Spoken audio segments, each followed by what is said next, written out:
is now in session. Counsel, are you ready to proceed? Yes, Your Honor. Please state your names for the record.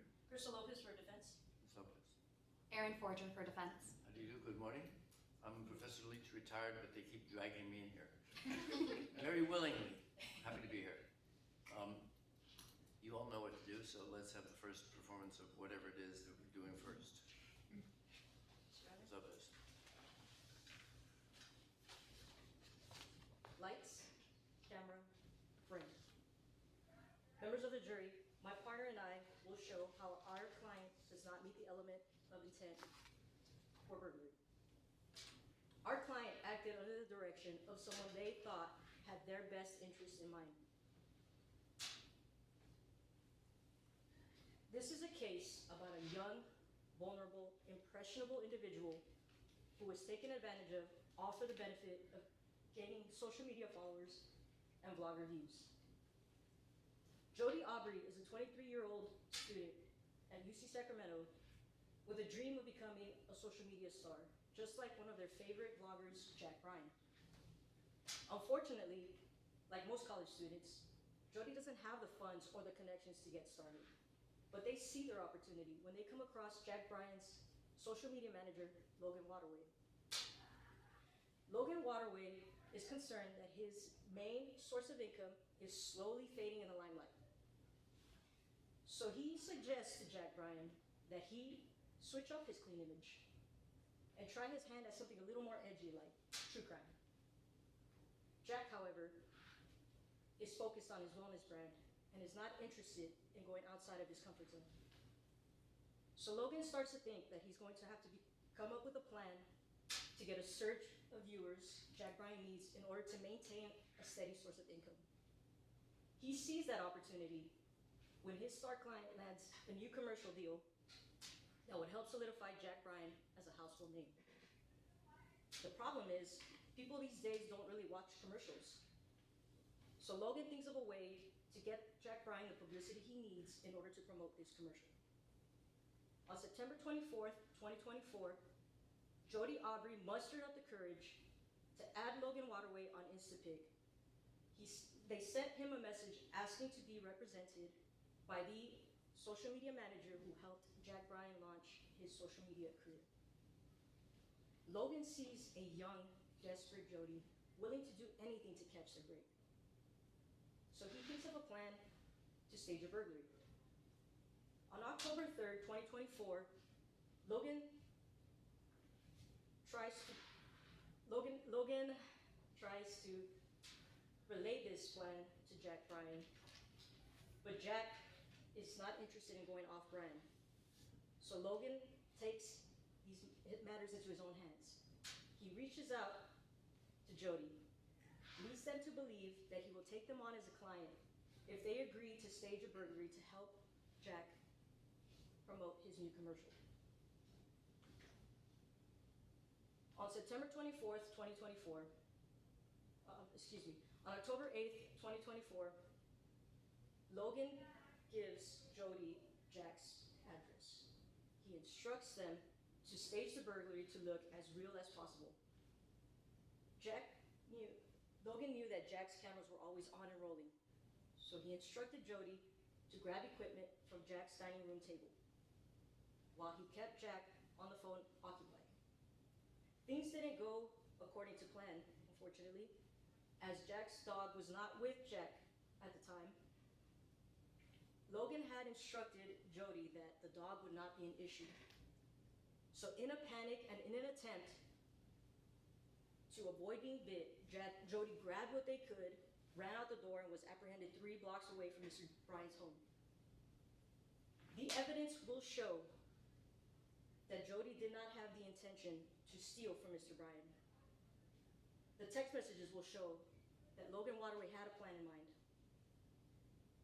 Our witness, Jack's neighbor, will testify that the individual they saw that day was excited to be at Jack's house. The incident report will show that Jody identified Logan as the individual who hired them.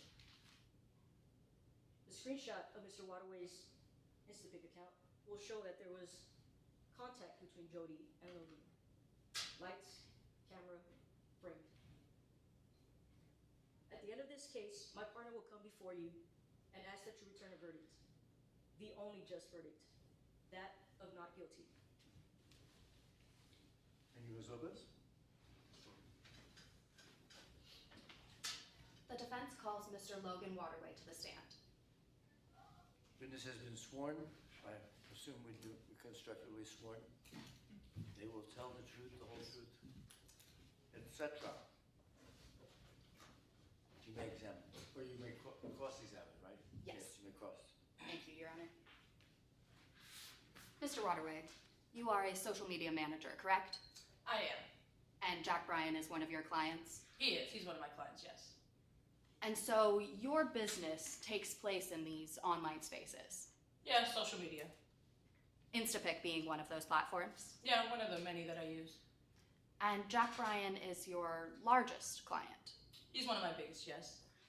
So, Mr. Jack Bryan's income, it depends on followers. Yeah, that's how the social media game goes. It depends on likes. Again, how the social media game goes. And it depends on views. Yes. And as his manager, your income is tied to Mr. Bryan's likes, views, followers. Well, my income's tied to all of my clients' likes and views and stuff like that, so he's not the only person that my income depends on. But as you said, he's your largest client. He is my largest client, yes.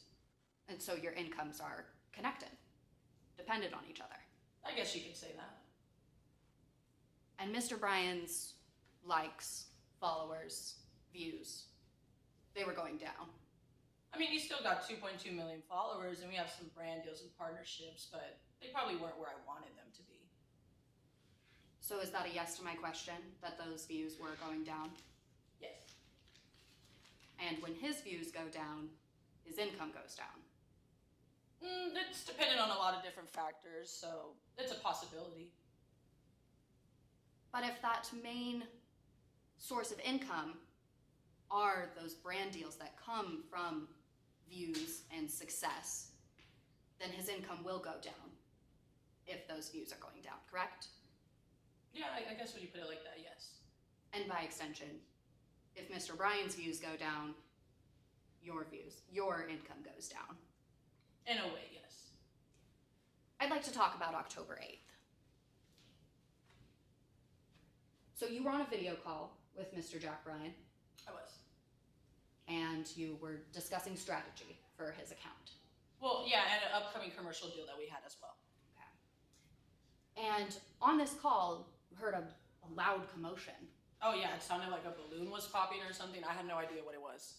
So you asked Mr. Bryan, what was that? I said, what the hell is that? Yeah. And Mr. Bryan went downstairs, and you later learned that that commotion was a gunshot. Yeah, I learned later on.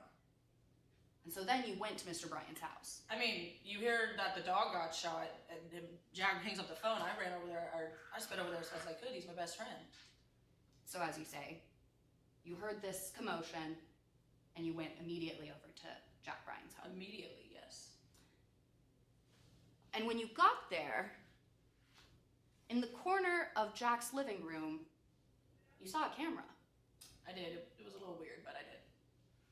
And as you say, you asked Mr. Bryan about it, and he acted a little strange. Yeah, I mean, but also his dog had just got shot, so I'm sure there was a lot of things just going on in that moment.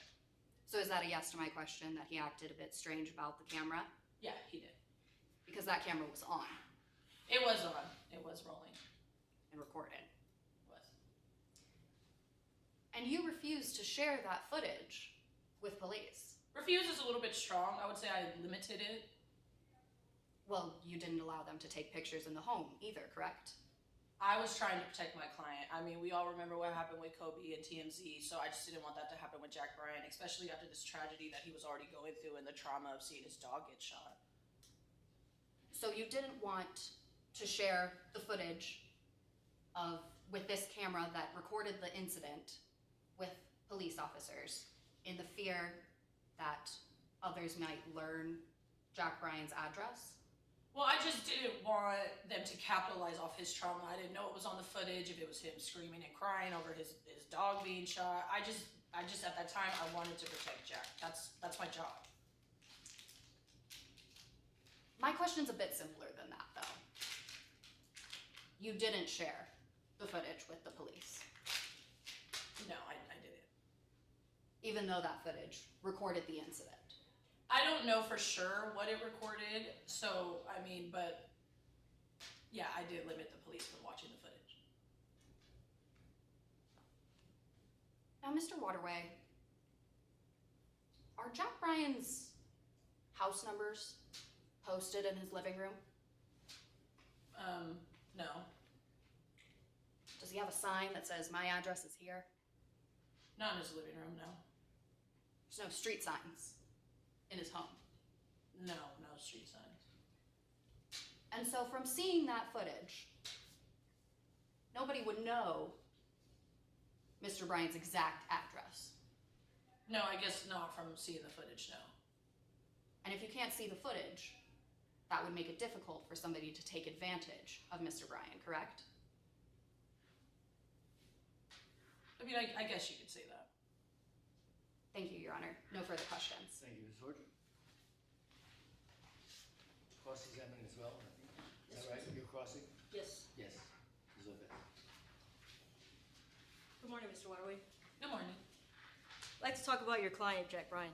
Okay. Jack is your biggest client? I mean, he's one of the larger ones that I have, yes. As your biggest client, Jack is your biggest source of income? I mean, like I said, I got lots of different clients, and so he makes me a good chunk of money, but he's not the only thing that puts money in my pocket. As your biggest source of income, when Jack's career takes a hit, your bank account takes a hit?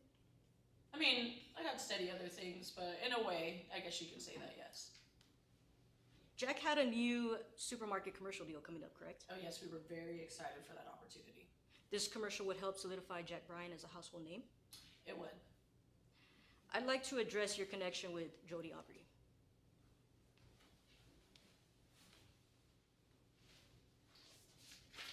I have in my hand an incident report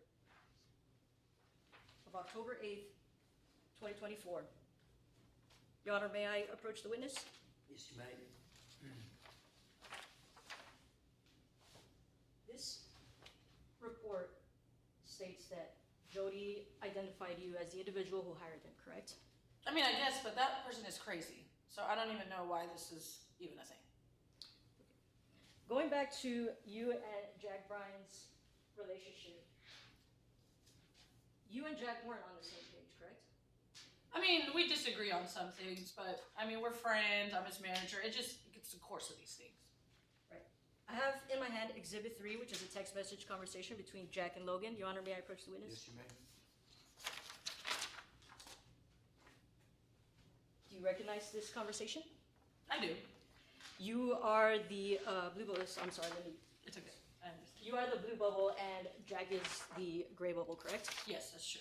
All right, please read this to yourself as I read it out loud. Logan, think about what I said.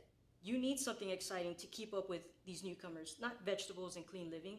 Jack, I made my whole brand off vegetables, and you made money off that too. Let's not forget. I'm not willing to just abandon that now. Logan, I know, I just don't want to see you lose it all to these young kids. I have an idea for that, though. This idea involved true crime? I mean, I had a lot of different ideas for Jack. The one in this specific message, I'm talking about a content house. Okay, but true crime is an idea you wanted Jack to explore, correct? True crime, cooking, things along that nature. We were just trying to be fresh. Going back to your connection with Jody Aubrey, you took a deposition on October 9th, 2024, under oath, correct? I did. This deposition mentioned Jody Aubrey? Well, I mean, I said that I don't know who this person is, yeah.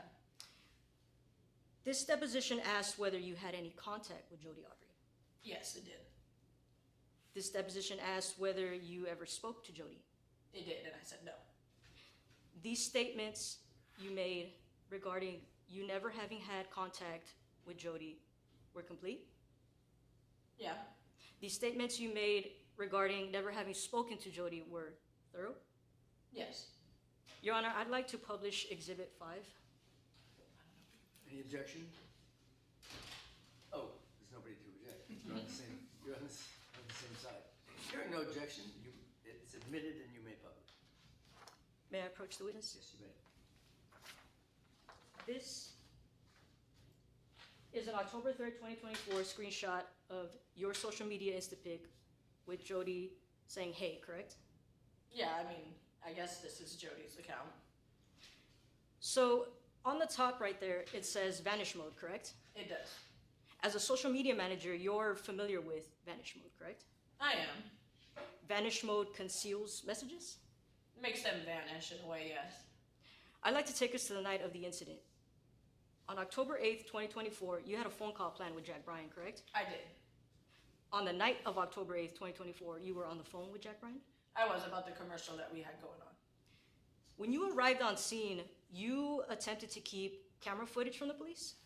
I wasn't trying to keep anything away from them. I was trying to just limit them in a way so I could protect my friend Jack. I mean, like I said, his dog had just got shot. He's pretty distraught. I just didn't want it to keep going. So you wanted to keep this footage from the police because you wanted control over the footage? I just wanted to protect Jack. That was my main goal. This footage would bring publicity to Jack Bryan? Well, I just didn't want anybody to use the footage against him. I didn't want it to be sold to TMZ or another outlet. I mean, this was a tragedy. But in the world of social media, any publicity is good publicity, right? I mean, yes, but I wouldn't go to the lengths of staging a break-in for that said publicity. No further questions, Your Honor. Thank you. Ms. Fortune.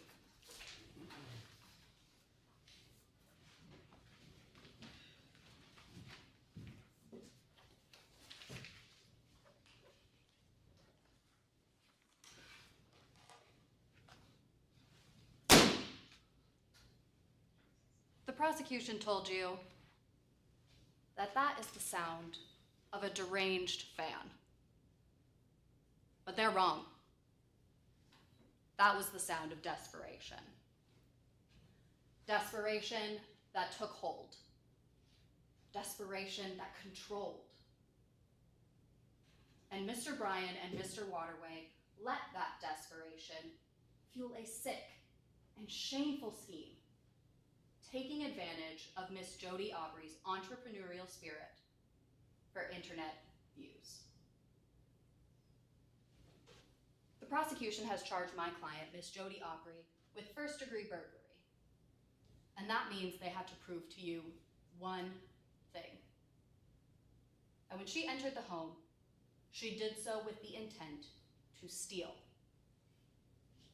Members of the jury, the prosecution had to prove this to you beyond a reasonable doubt.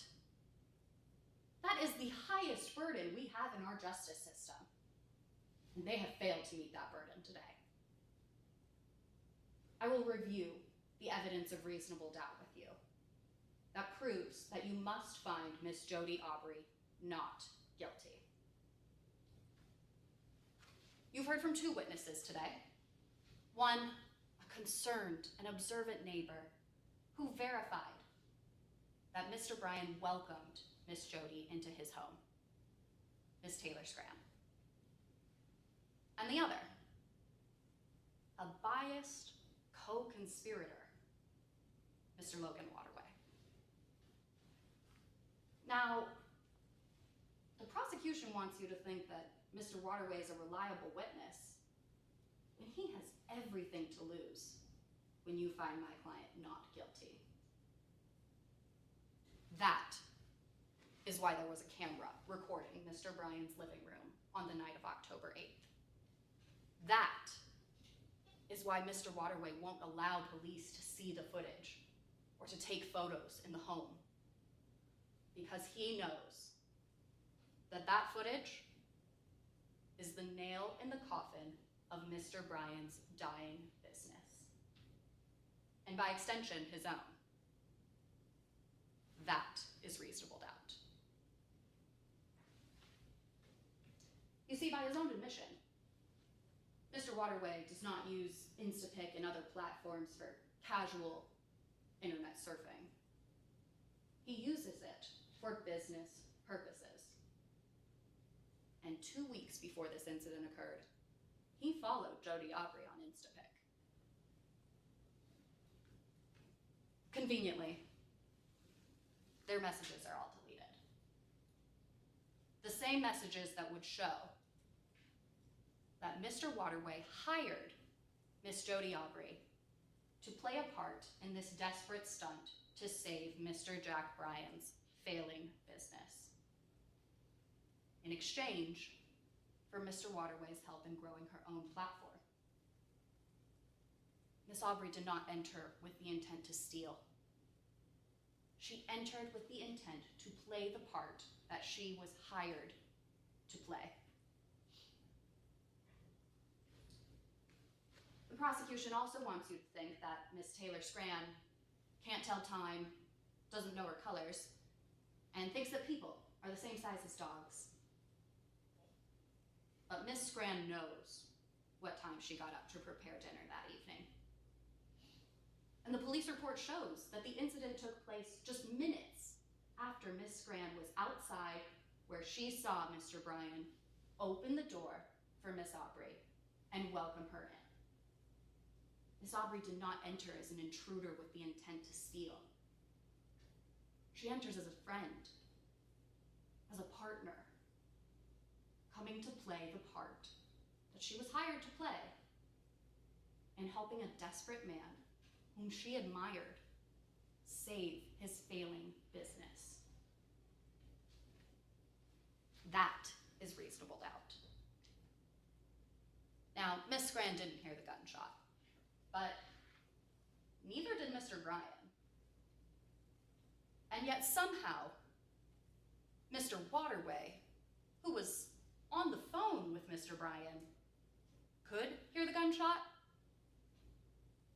Now, the prosecution told you that that's because Mr. Bryan was wearing headphones.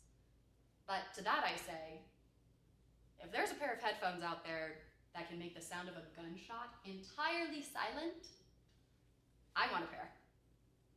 That is reasonable doubt.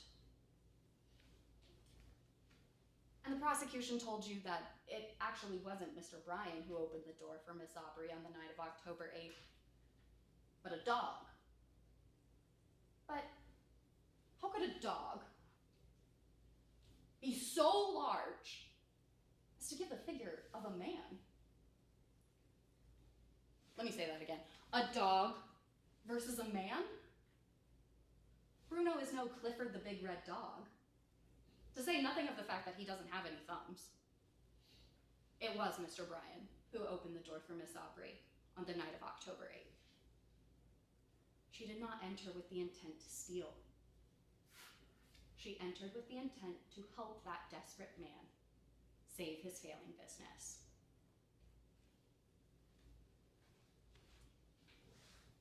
The prosecution wants you to neglect your duty as members of the jury by ignoring the evidence of reasonable doubt, because they failed to meet their burden today. Like Mr. Bryan, prosecution is desperate. You must not let their desperation take hold of you. You must not be controlled by that desperation. You must find Miss Jody Aubrey not guilty. Thank you. Counsel?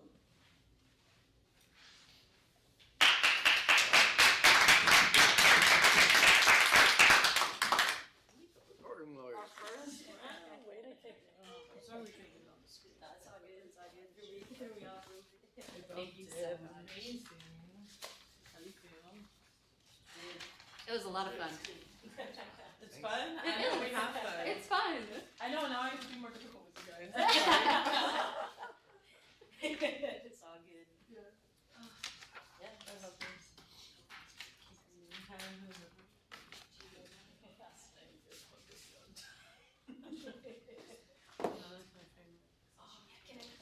Yeah. This is for you. Oh, thank you so much. Can I please Thank get you. pictures of you guys? Oh, yeah, to we're- put Yeah, up of there? course. Let's take a quick The picture. social media person for the day. But you don't stage me birthday. No, no, no, Okay. not at all.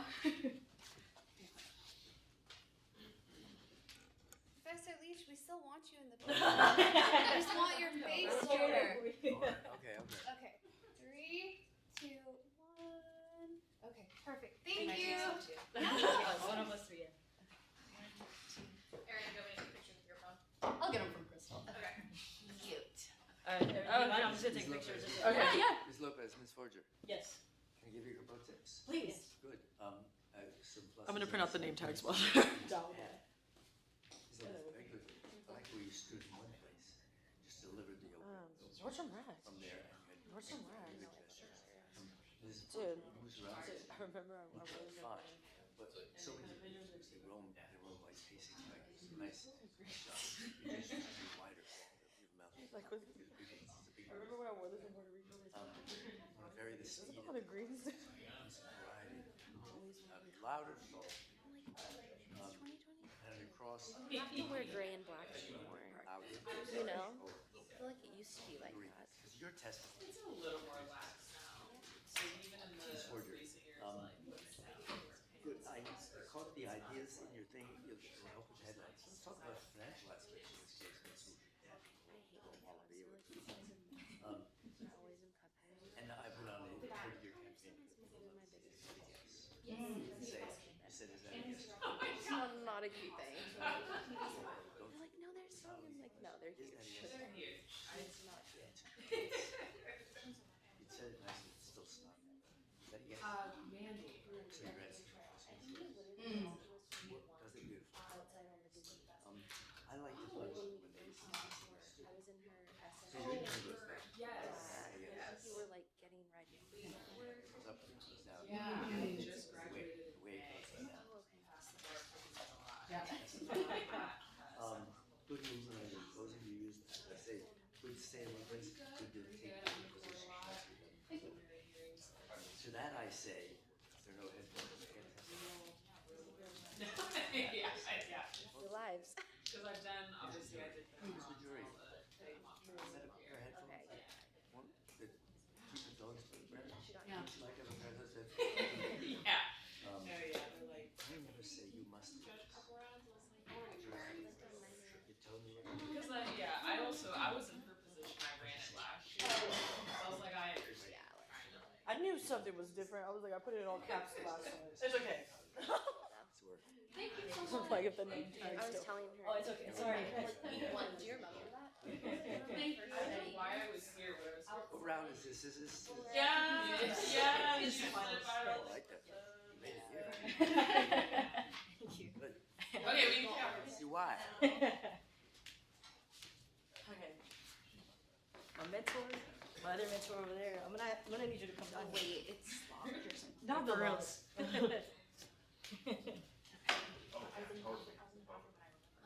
two. Ms. Forger, Alright, then he's gonna Yes. take a picture with me. Ms. Forger. Thanks, Susan. Erin, Professor Leach has a question, I believe. And then. Congratulations, Crystal. I'm so happy. Thank you. Thank you. Testing my powers of observation. High school month trial? No, No kidding. no, but my partner from the first round, she coached me. I did high school mock trial, so I. Thank you guys for being here. Yeah. Meant a lot to me. I got all the I'm tips. so proud of you. Thank you. Oh, I'm Thank so you so proud. much for your help. It was so much fun. I'm so happy for you. Yes, good job, girl. Thank you. It was a lot of fun. Fun to see. Good. Like, that's what really matters. Yeah. I was going to be outside, but I didn't know you were going to do Oh, thank you so much. So, to like, if you want to come meet or anything, basically, get exposure to the program. Oh, yeah. Ask her, just reach out, email me. I basically So I have some notes, but Perfect. and I then got it. Well, he's still. But you know, I watched Awesome. every Thank you. Take a deep breath. I am excited. I'm ready. Well, I just feel like you have a very like. He's so creative, so the two is gonna be. You did it. Well, I'll see you a little bit later. Thank Thank you.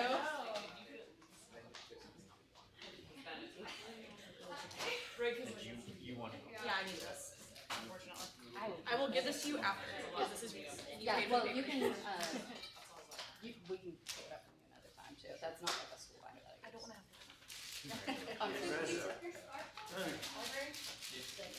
Thanks for the croissant. I know.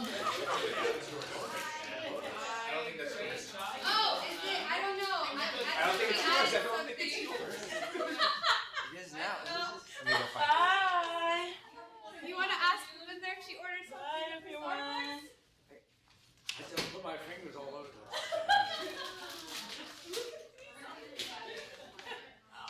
Maybe she got a special treat Serves for me you. right for saying thank you. I'm not sure.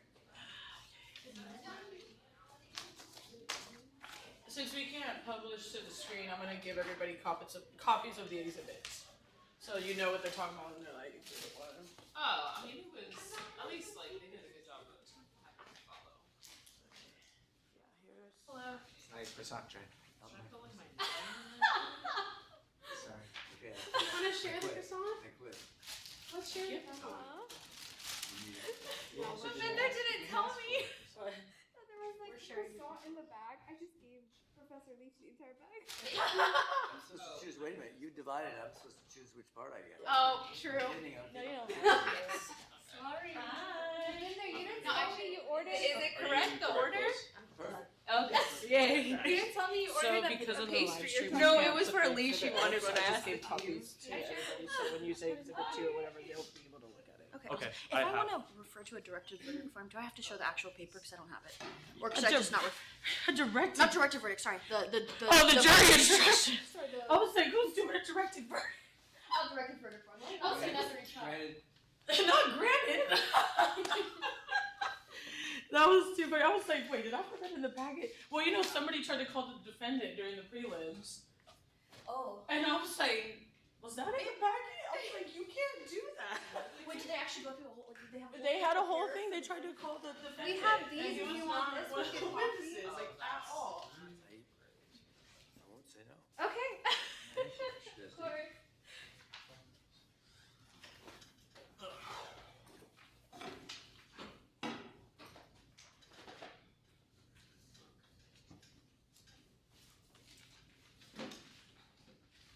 Starting at 9:40, right? Yeah.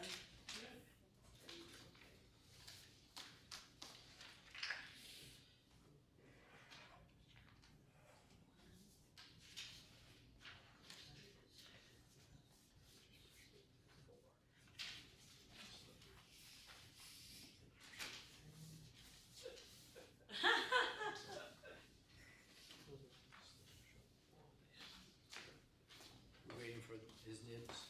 Yeah. Boss man, okay. And I'm also gonna put on another copy of it. We have like 2 minutes. Okay. It's defense on it. Is Yeah, it- it's the defense. I think we only have two. We might have to. I think it's only 2. Oh no, I got confused. I tried to do I was like, people wait, who were doing opening and close in the same round if they were defense. So Yeah. something that we Oh can no, do for sure. Yeah. You really just didn't want me to go against prosecution because you know it'd take him down. I got put in double defense for the first one too. You're absolutely right, Nico. I'm just That's the thought process behind all That's of what I this. was thinking. I wanted to give them a chance so they could shine. You're exactly right. Yeah, I figured. That's exactly how you have to come in. Now prove it.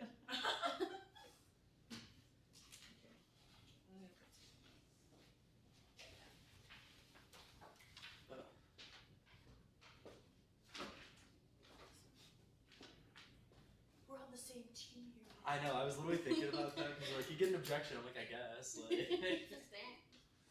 You really feel that way? Like, oh, you're doing direct. I think that's kind of hard to. I guess not. Either way.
is in session. We're ready to proceed. Counsel, please state your names for the record.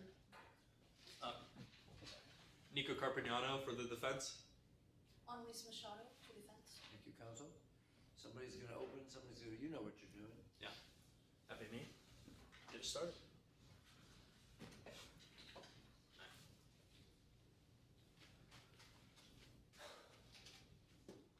Desperation.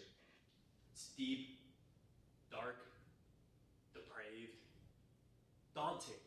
In the depths, it can drag down even the most disciplined. Today's case is not about a burglary. It's about something far more dastardly. One last desperate attempt at fame. Even at the cost of destroying an innocent young man's life. Now, the evidence today will show you that Jack Bryan, an aging social media influencer whose star was fading, and his manager, Logan Waterway, desperate to hold on to that fame, staged a burglary for clout. When that plan went sideways, they pinned it all on a young man. A young man who looked up to Mr. Bryan as one of his heroes.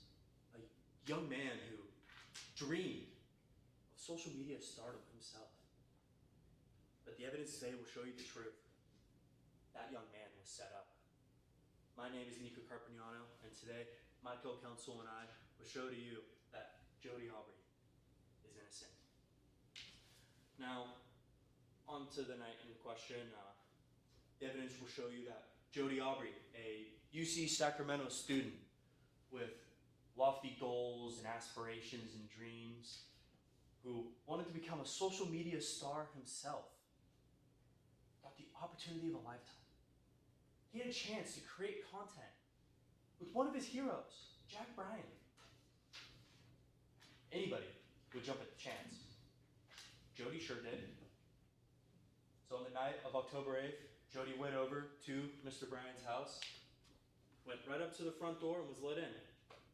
Mr. Bryan went upstairs to take a phone call with his manager, Logan Waterway. While Jody was downstairs, he began to collect the camera equipment, as he was instructed to do, to make this look like a burglary. While doing so, Mr. Bryan's large dog became aggravated, angry, began to bark. Startled, a gunshot went off, the dog was hit. Jody, in a panic, fled. And he fled with the camera equipment because he still wanted to make this look like the burglary he was hired to make it look like. He was subsequently arrested by the police, where from the outset he maintained his innocence, that Logan Waterway hired him for this job. Now, the prosecution would have you believe that this whole story starts on October 8th, 2024. It's far from the truth. Back in April, Mr. Bryan was doing a speech at the UC Sacramento campus, on his brand, where Jody was in attendance. 2 weeks before the night in question, Jody and Mr. Waterway followed each other on social media platform Instapic. 5 days before the night in question, Mr. Waterway received a direct message on Instapic from Jody. Oh, and where that then entered vanish mode, obscuring any conversations that may or may not have happened. And if that's not enough, Jody, from the back of a moving vehicle at night, was able to identify Logan Waterway as the man who hired her. Now, when is a coincidence a coincidence? When it's not, when it's connection, a deal, a setup. Jody wasn't there that night to steal some video cameras. He was there for something much more valuable to him. A shot at fame. Mr. Waterway and Mr. Bryan used that dream against him. Now on to the night in question. A neutral eyewitness of Jody, or a a neutral eyewitness, a neighbor of Mr. Bryan, spotted somebody matching Jody's description walk right up to the front door, knock, and be let in. The lights on and away to indicate that somebody was home. Why would a burglar knock on the front door and enter a home that looked occupied?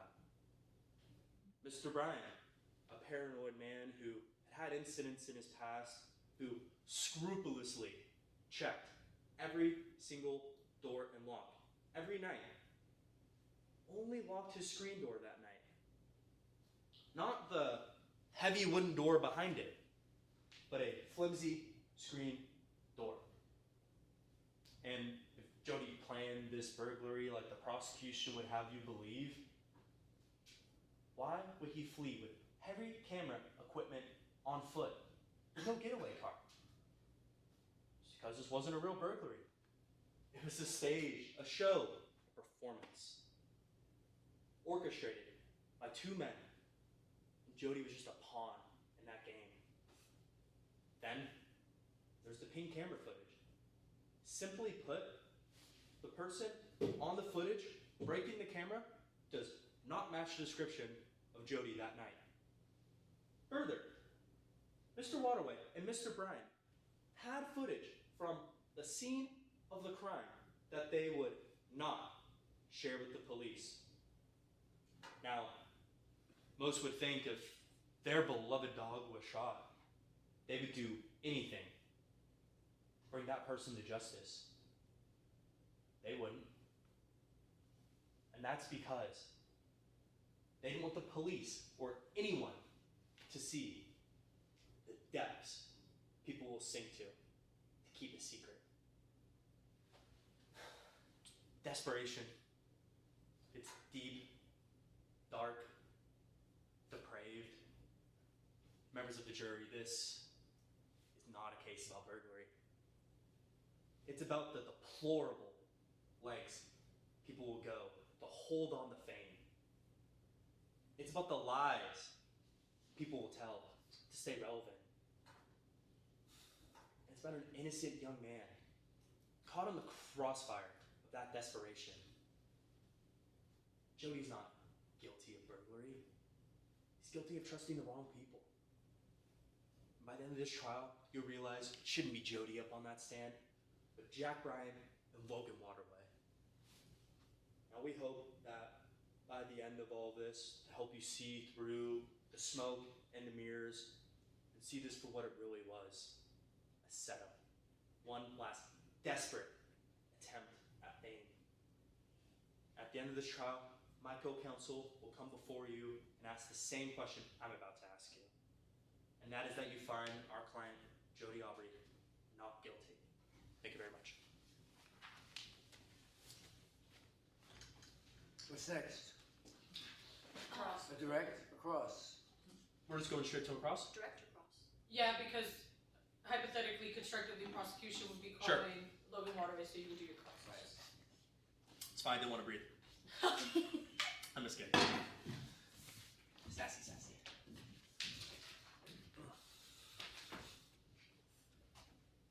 Okay.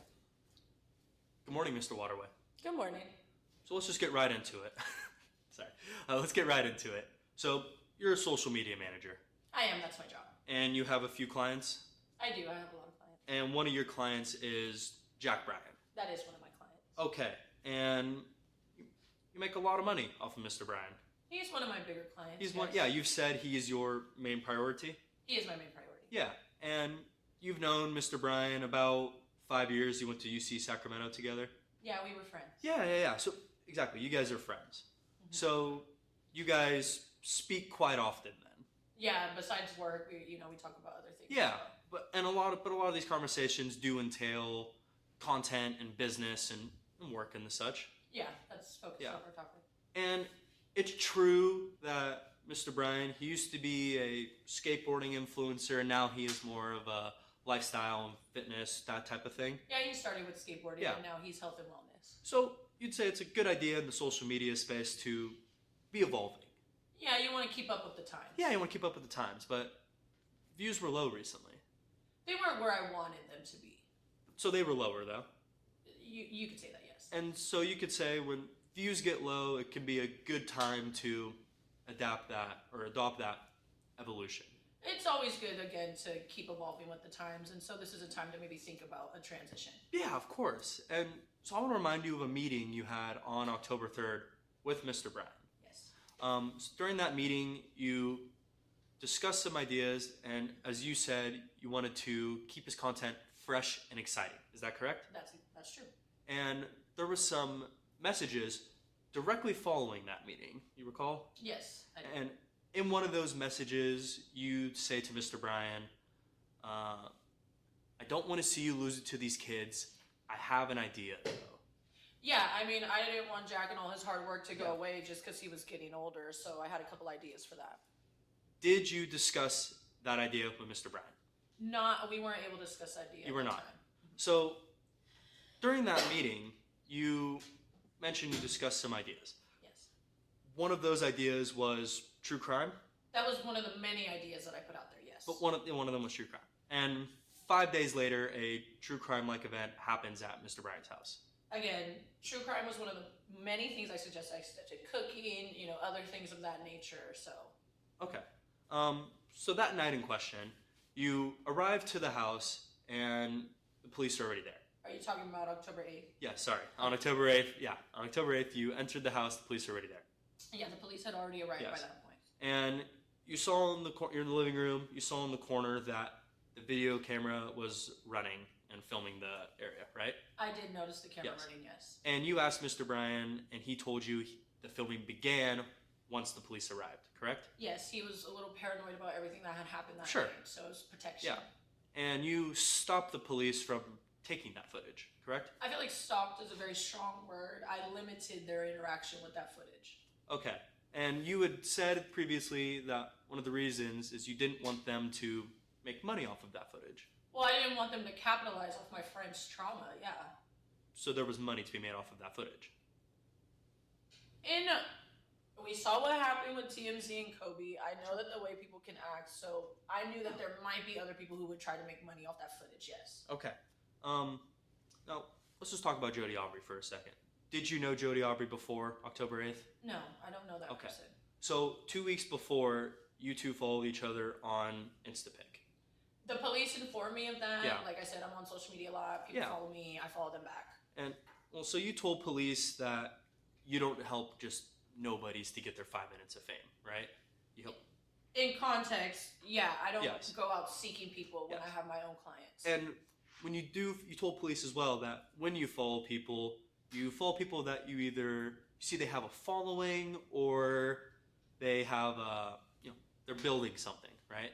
Yeah, that's one of the factors that I look into. So you'd say you follow people who you see potential in. Yes. So you saw potential in Jody Aubrey. Again, sometimes 36,000 followers, sometimes somebody follows you, you click follow back. I don't remember Jody specifically. Okay, no worries. So let's go back to these to Instapic real quick. So there was a direct message you received from Jody. Now directing court and counsel to what has been marked for identification as Exhibit 5. Let the record reflect that I am showing opposing counsel the same. Your Honor, permission to approach the witness with the same? Yes, you may. Thank you very much. Okay, Mr. Waterway, what you have just been handed has been marked for identification as Exhibit 5. You know what this is? Yeah, I do.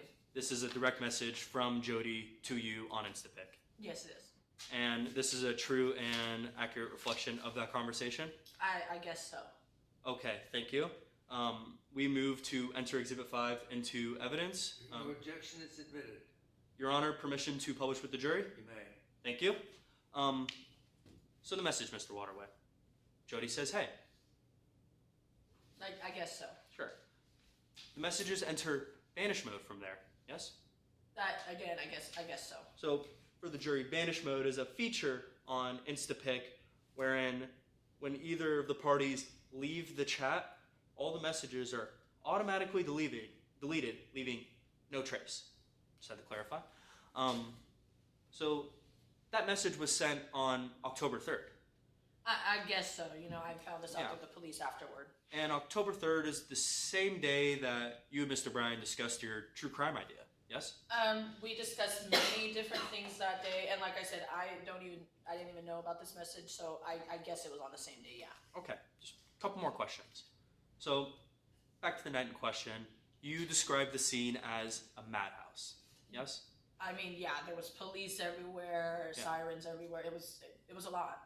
Yeah, so are you aware that at this self-described madhouse, from the back of a moving vehicle, at night, Jody Aubrey was able to identify you as the man who hired him? I mean, I'm not surprised. That person is crazy, and if they go to the lengths to break into my friend's house, I'm sure they wouldn't not pin it on me as well. So they're just absolutely insane. That's all I have to say about that person. Sure. No further questions, Your Honor. All right, thank you. Thank you. Take my evidence back.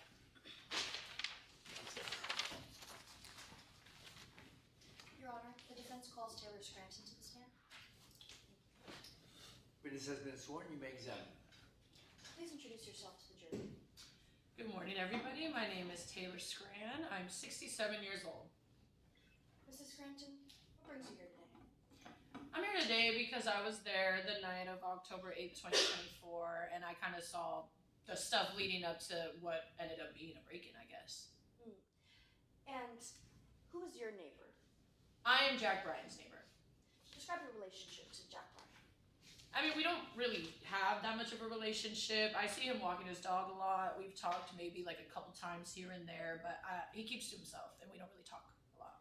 What have you observed about Mr. Bryan over the years? Well, I mean, he always has a camera on him. I don't really know why the kids do that this day. That's not really something I know. I know he does something in that world, but I've never seen any of his stuff or anything like that. And he's always with his dog, Bruno. Do you observe Mr. Bryan in particular? I like to people watch. You know, I'm retired, don't really have a lot of time. And he's my neighbor right across the street. So he is somebody that I kind of see what he's doing a lot. Well, let's move on to the night of October 8th. Where were you that night? So I was at my house. I had just woken up at 9:30 p.m. You know, again, when you're retired, you can have whatever schedule you want. And so when I woke up, I wanted to make some food, and so that's what I was doing. I was at home making dinner. What did you do after that?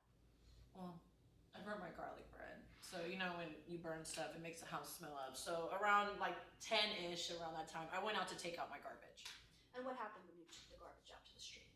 Well, when I took the garbage out, there was this guy that was just kind of walking down the street. Well, I'm not really sure if it was a guy, but somebody was walking down the street. It looked like they had a piece of paper in their hand, and they would look at the piece of paper and then look at the house numbers, like they were trying to look for a match.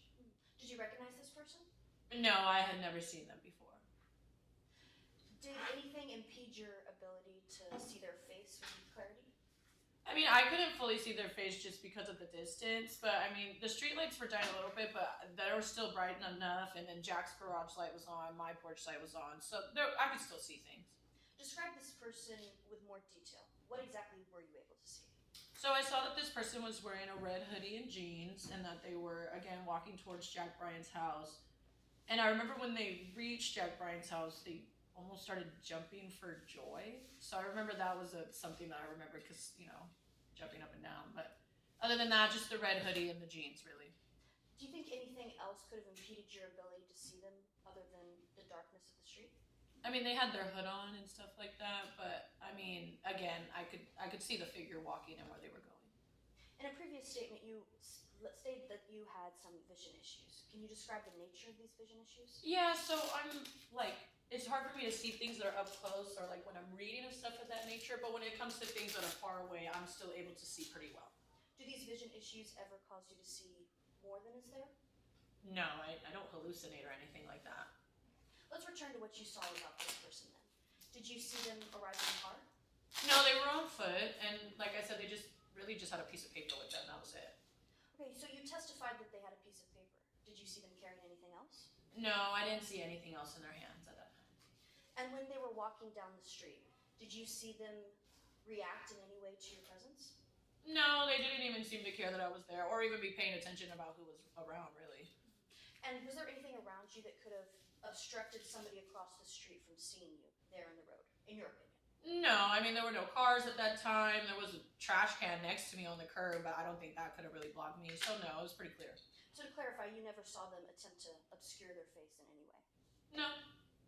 And let's go to what happened once you saw them reach the front of Mr. Bryant's house. Okay. How did they react? Let's start from there. Well, it looked like they just went up and knocked, honestly. And then as soon as they knocked, it looked like somebody let them in. And at that point, there's really nothing to see. So I went back in my house. Well, what did you think when you saw them jumping up and down? Well, I mean, I don't know. I wouldn't be that excited to see Jack Bryan, but I mean, it looked like they had found what they were looking for. Did anything about it strike you as suspicious? No, not necessarily. Let's focus in a little more on what was going on at Mr. Bryant's house. What lights did you see on? His garage light was on. And the figure in the doorway, were you able to identify who that was? No, I can't identify who the specific figure was. All I know is that I saw a figure basically open the door. And before Jody approached that figure in the doorway, did you see her pause or do anything else? No, she just walked to the door and knocked. Thank you. No further questions. Thank you, counsel. Ms. Machado. Closing? Closing. Yes, Your Honor. Thank you.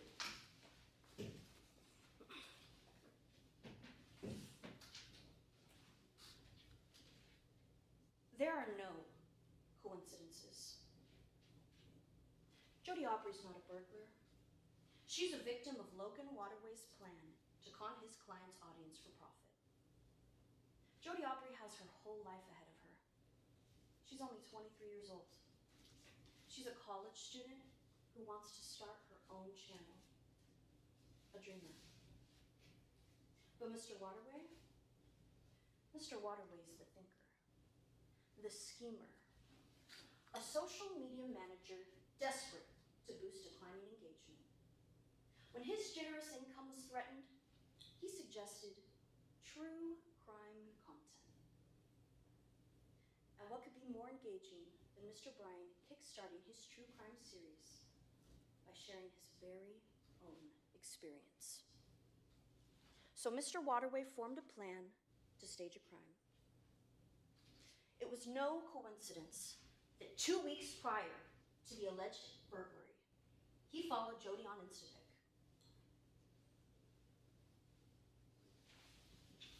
Mr. Waterway had no reason to follow Jody, except that he needed somebody to play the part of a burglar. Someone inexperienced and vulnerable. Someone who would jump at the chance of following the lead of someone so established in the industry. Mr. Waterway could have had no other purpose in following Jody. You heard him admit that he only follows people who appear to have or want to create a social media presence. Yet he could have had no way of knowing Jody was looking to do so, unless he spoke to her. Mr. Waterway claims they did not. Yet you saw proof that they had the means of communicating discreetly using Instapic's vanish mode. This function allows users to send messages that then disappear. It was exactly the tool that Mr. Waterway needed and used to plan everything and conceal his involvement. Mr. Waterway believed the screenshot he took of Jody Aubrey's message would support the idea that Jody did all the messaging. Not only does it not, but it directly undercuts his claim that their online connection was irrelevant. Her hey was familiar in its tone and indicative of a prior history of communication. A history that the vanish mode function prevents us from reviewing. Mr. Waterway counted on that fact. But far from exculpating him, his screenshot proves that their online connection was significant to him. Mr. Waterway has tens of thousands of followers, so he would have no reason to screenshot a simple greeting from a random stranger. No. He screenshot that message because he had already hired Jody and hoped to cover his tracks.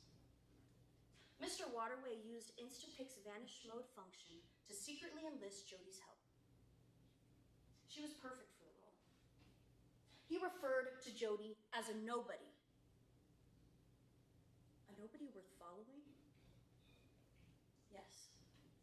All because he planned to use her to stage a crime. Her big dreams and lack of experience meant that she would trust and defer to him. He didn't need Mr. Bryan's permission. His job is to handle Mr. Bryan's business. So Jody trusted him when he said, Mr. Bryan wanted this. Mr. Waterway believed a nobody, like Jody, would never even dream of questioning the methods of such a successful partnership. And he was right. Jody didn't realize she was being used. She thought this was her big break. Mr. Waterway hired her in exchange for the equipment and the connections she needed to start her dream channel. She never even considered that Mr. Waterway offered her the equipment she was to take to make his staged crime more believable. No burglar would leave empty-handed. And to him, it was a small investment compared to the vast wealth that video stood to generate. When Jody entered the home of Mr. Bryan, it was to play a part she believed he had hired her to perform. Mr. Bryan's own biography lists Mr. Waterway as the point of contact for all business inquiries. He's publicly known to speak on Mr. Bryan's behalf. Jody had every reason to believe that Mr. Waterway, hired her with Mr. Bryan's authority. This could not be a burglary because she never had intent to steal. She was told that equipment was her payment. So on the night of October 8th, Jody carried out Mr. Waterway's instructions without caution. She came without a bag to discreetly carry her haul, and with no getaway car. She didn't wait for the dead of night to ensure there were no witnesses. She came before 10 p.m. Mrs. Scranton was still out on the street in plain view. And Jody didn't wait for her to go inside. No, Mrs. Scranton observed her, checking the house numbers, as if she had never been there. But Jody didn't pause to case the place, to check for a back door or a window, not even to wait for the lights to turn off. No, she walked straight up to that front door like a welcome guest, not like a burglar. Jody behaved like she had nothing to hide, because she never believed she did. She believed Mr. Bryan invited her there.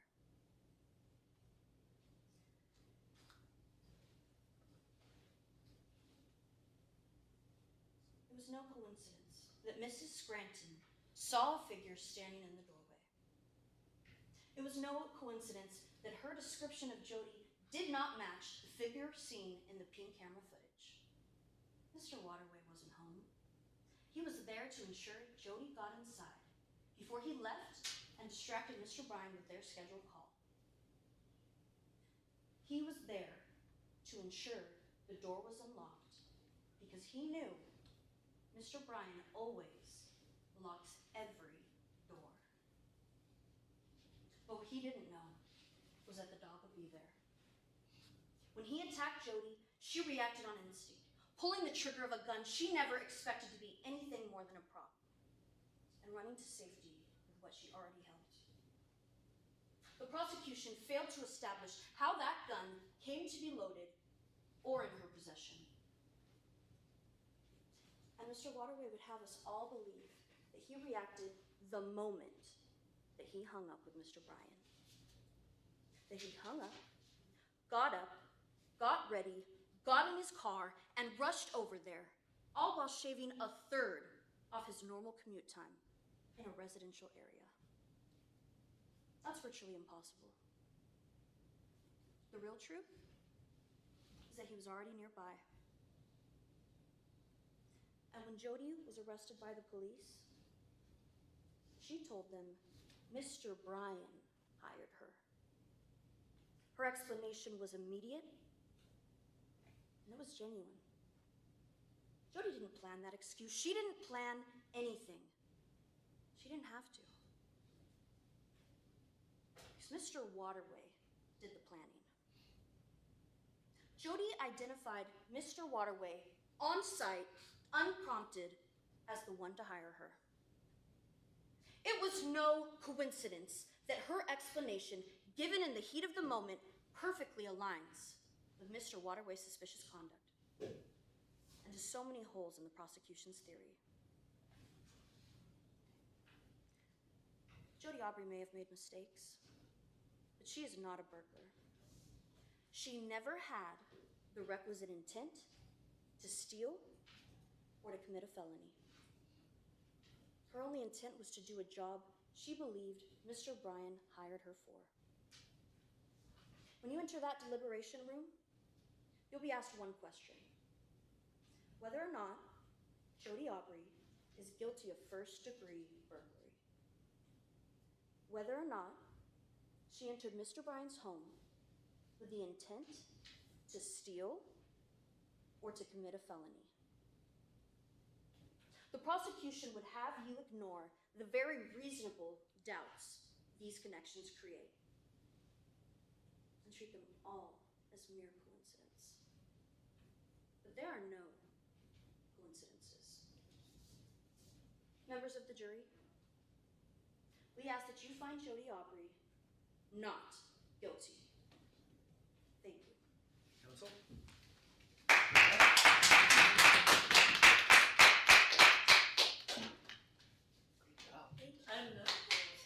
Congratulations on being finalists. Thank you. Appreciate it.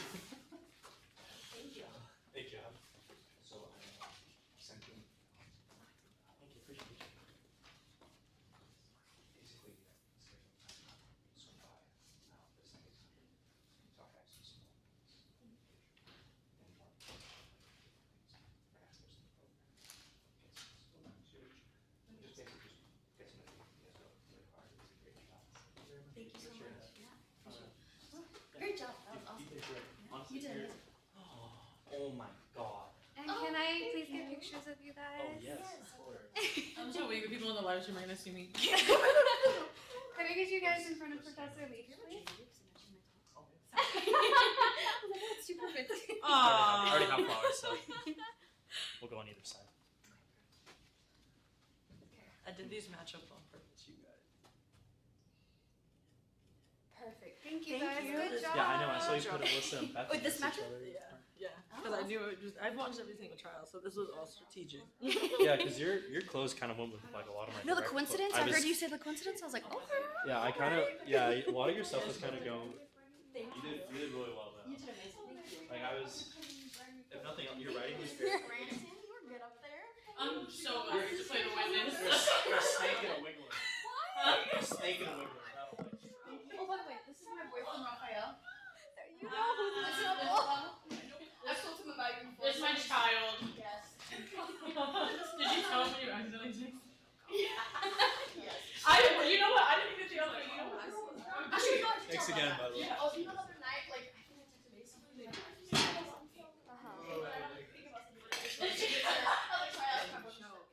Rowland, no, like, no, facts were pointed to me, but yeah, go celebrate. Have fun with your family today. I'll give you a knuckle because I see you got fat. But thank you. Appreciate it. So I'll give you a knuckle. I know, because and see you got know. fat. Well, that's right. All right. How'd you do that? My dog just I'm just saying. Yeah. Okay, that's. Alright, have a great day, y'all. Thanks again, sir. Appreciate you. Oh, so that's Yep. gonna be Monday and Wednesday morning. She did really well. She said much. She was really like. Thank It was you. on this And she's a better writer. Great job. Yeah, great job, both of you. Am I supposed to take my name? I like Yes. Rest of your day. Whoopsie. I like seeing your dance. It's fine. Thanks, guys.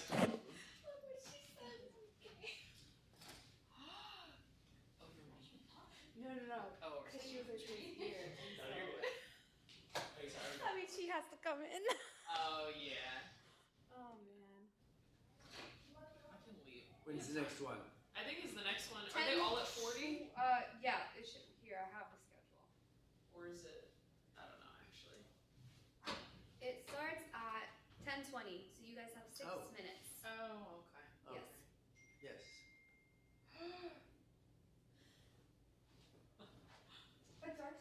last time that camera, clock you're worked. ruining the view. That's He me. literally just texted me. He's like, you can keep on camera. You're such a weird. That's one talkative witness. Huh? Is it Oh, Talkative witness. on both ends, Whoa. direct and cross. Oh, would I be controlling that witness? Yeah. Hold on here. Hold on. I'd be like, I'm hold gonna cut on. you off. Hold on a second. Let's just take this slow. I like went to go unprint it and it's not even in the queue.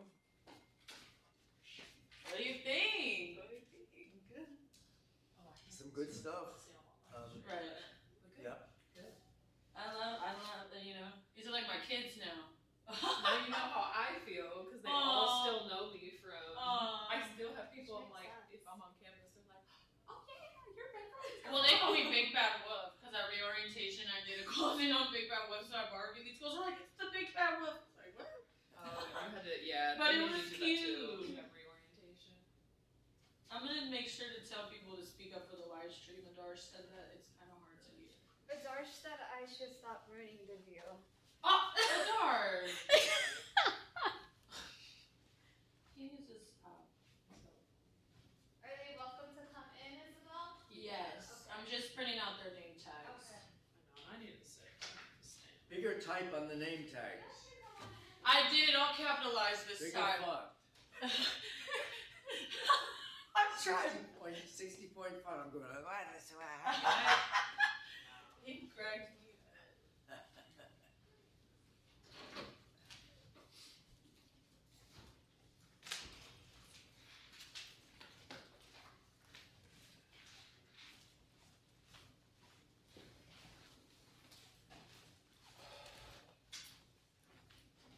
Counsel. Morning. Hello. Good morning.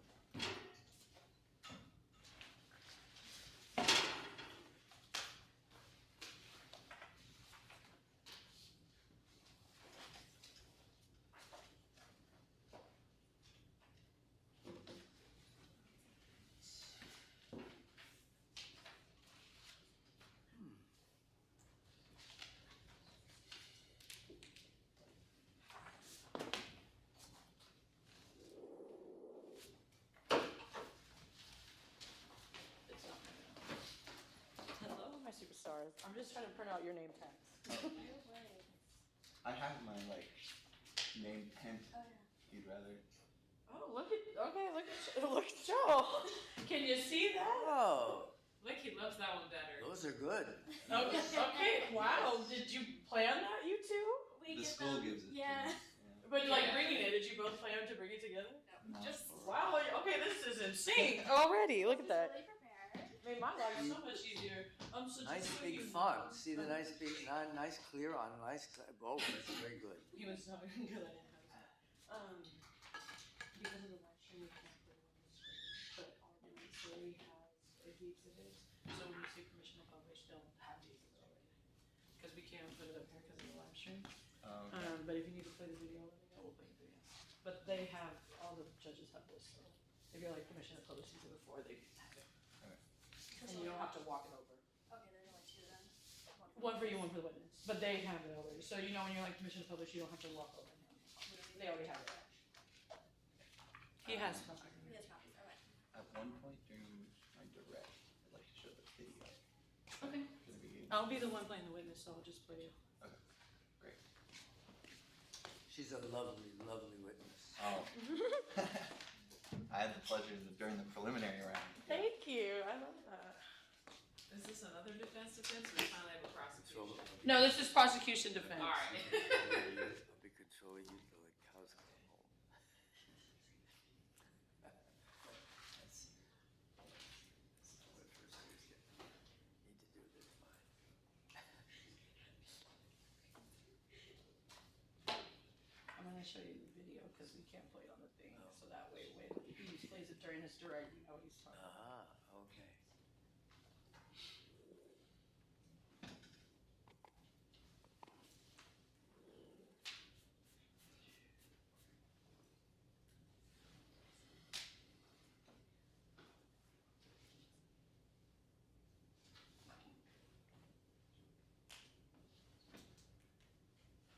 This front porch? Yeah, Franz. Yeah.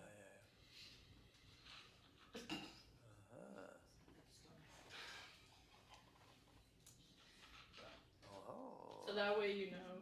Yeah. Oh. We got real fancy with it. I know you had video, girl. I was not doing that. I know, I like hate technology. I hate technology, but I'm like, let me get this. Let me force them to show videos. What are y'all doing today? Open, cross, close? Direct and closing. Direct and closing. And the same here, direct and close. Oh, beautiful, easy to keep track of. The competitions these days, are some of them allowing use of technology, video, all that stuff? Oh, some of them require you to Require. have a PowerPoint, and I hate technology. I need the paper. I don't like the trial pad or none of that. No, I don't trust it. I can't trust it. So I gotta keep it old school. We have competitions via PowerPoint. Oh, great. Yeah, that's where we're at. Let's all read my closing argument. Here it is. No, during my trial at our final, the trial pad started messing up during a video, and I'm like, oh, well, I don't See, know that's what why I to just do. printed out the exhibits. Yeah, but.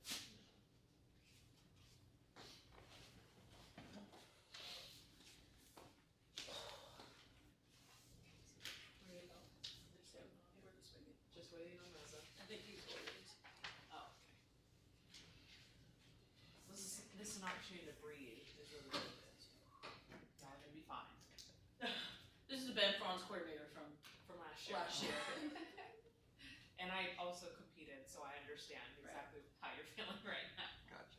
She also made the murder victim in last year's fact pattern named Isabel. I'm just saying. So I had to hear Isabel stabbed 7 times over it. She remembers. I do. Isabella Bunchen? You were trying to do Giselle, so you did Yeah. Isabel. Tom Sadie. Talking about nerves, first year law school, the moot court argument was 3 third years. What? Stand up and argue with 3 third-year students. I'd done theater all the way through. I stood up, my knees shook so hard, I didn't think I was gonna, remain standing. 'Cause it was such pressure that, I have to stand here and I have to think. Oh, God. Yep.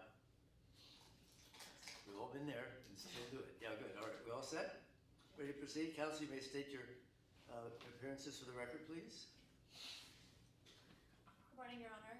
My name is Alexandra Rose, and I'll be representing the people today. Ms. Rose. Good morning, Your Honor. Xavier Ubetta for the defense. All right. What do we have first? An opening by somebody, No, or not? direct. A direct by somebody. Your Honor, with Who are you calling? Logan Waterway to the stand. All right. All right. Witness has been sworn. You may examine.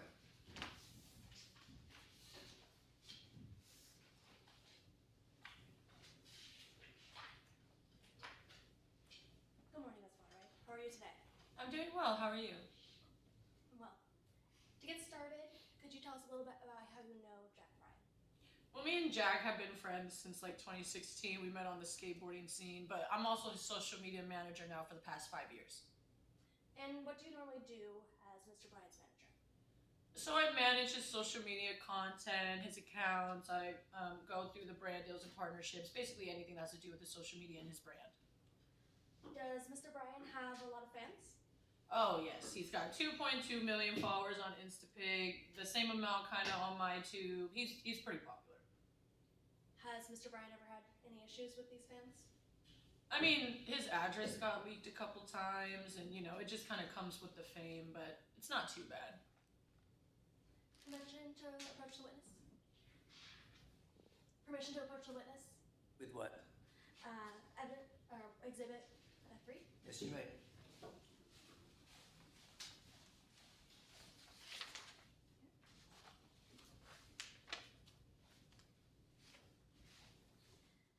Ms. Waterway, do you recognize this? I do. And what is it? It's a text conversation between me and Mr. Bryan. And what were you two talking about? We were just talking business like we usually do. We were discussing maybe some new ideas to keep his brand kind of evolving with the times. What does a normal meeting look like for you two? I mean, we just meet, talk about his brand, talk about his content, throw ideas back and forth. That's basically what our meetings look like. I'd like to talk about the meeting that you had on October 8th. What were you discussing then? October 8th, we had just gotten a deal for a commercial, and so I was really excited, and we had to kind of get it put together like immediately. So that's what we were talking about on October 8th. Can you tell us what happened during your meeting on October 8th? Well, it was crazy. So we're having a conversation, talking about this commercial, you know. Next thing I know, I hear a loud bang, like a balloon popped. Jack takes out his earbuds, runs around, comes back up, tells me Bruno got shot. So I really had no idea what was going on at that point. Did you do anything after hearing this commotion? I mean, yeah. I mean, I had no idea what was going on, no idea how Bruno got shot. So as soon as I heard Jack say that and he hung up, I hopped in my car and I got over there as fast as I could. What happened when you got there? I mean, when I got there, the police had just arrived. They're taping everything off. There's just people everywhere. It was kind of like a madhouse. What was Mr. Bryan like when you were there? It was very strange, you know. You could tell that he was just kind of like staring off into the distance. I mean, his beloved dog Bruno is like his family, so I think seeing that, not knowing if Bruno was going to be okay, Jack was devastated. Did you talk to anyone when you were there? Well, I talked to Jack, but I also talked to the police at that point. And me and the police kind of went back and forth for a little bit. What did you talk about? Well, they were taking extensive photos and just, I was uncomfortable with the whole thing. I was trying to limit their interaction with certain footage and certain things just because I didn't want them to capitalize off of Jack's trauma. So that was one of the things we talked about. And then they brought up this crazy idea that this person kind of pointed the finger at me. Ms. Waterway, what relationship do you have with Jody Albright? I don't. That's why when the police asked me about it, I was like, I don't even know who this person is. And it kind of trailed out after that because, again, I don't know who that person is.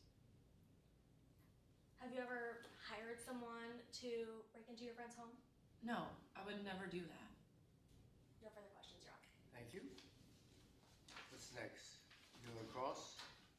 Another direct we will call Another direct. Taylor Scran. All right. And Witnesses on the stand has been sworn. hi, Ms. Scran. I want to thank you for being here today. How are you doing? I'm doing well. How are you this morning? I'm doing well. Thank you for asking. Could you start us off by stating your name and age for the record? So my name is Taylor Scran, and I am 67 years old. And what is it you do for work? So I'm retired now, but I was a yoga instructor for 20 years. So I still do it, but I don't teach it anymore. And do you know Mr. Bryan? Yes, I'm his neighbor. I live right across the street. How long have you known Mr. Bryan? I think I've lived there for 3 or 4 years now, so around that time. Could you describe your relationship for us? I mean, we're neighbors. We don't talk very often, but I see him around a lot with his dog. I've said hi to the dog a few times, and I live right across the street. Could you describe what it is you're usually doing when you see him walking his dog? So it's gonna sound a little creepy, but since I'm retired, I like to people watch, and people watch the people in my neighborhood, and so that's usually when I see Mr. Bryan is when I'm doing my little people watching moments. And where are you when you're usually people watching? At my house. And can you see Mr. Bryan's property from there? Oh yeah, it's directly across the street. Okay. I'd like to turn to the night in question, October 8th, 2024. Could you tell us what you were doing right up to around 10 p.m. that night? Yeah, so I had fallen asleep in the middle of the day, and I woke up around 9:30 p.m., you know, retired, don't really have a set schedule. And then, so when I woke up, I decided to make some dinner. I was making spaghetti around that time. Okay. And what happened next? Well, I burnt the garlic bread, and you know when things burn, it smells up the house, so I went out to take out my garbage. Did you see anything while you were out there? Yeah, I saw a person in a red hoodie kind of walking on the street that Jack Bryan's house is on. And what was it they were doing? Just walking? They had a piece of paper in their hand, and so they would look at the paper and then kind of look at the house numbers, and that's what they were doing for a couple of steps. What did they do when they found what they were looking for? Well, once they reached Jack Bryan's home, they kind of jumped up and down for joy. It was a little weird, but I mean, it's whatever. You said they jumped up and down. Why do you think they did that? I think because they were excited to get where they wanted to go, I guess.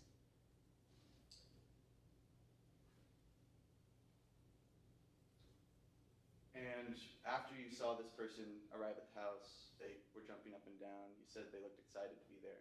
What did they do next? Well, that's when they just walked up to the door and it looked like they knocked. And then once they knocked, somebody let them in. Could you tell who that somebody was? No, I couldn't see for certain who that person was, but I did see the figure of a shadow in the doorway when it was opened. I'd like to back up for a second just to clarify. How was it that you were able to see all this? Wasn't it pretty late at night? I mean, we still have street lights that were there, and then we also, Jack's garage light was on, my porch light was on. And again, I'm taking out the trash, I'm at the curb, so I could kind of see everything pretty well.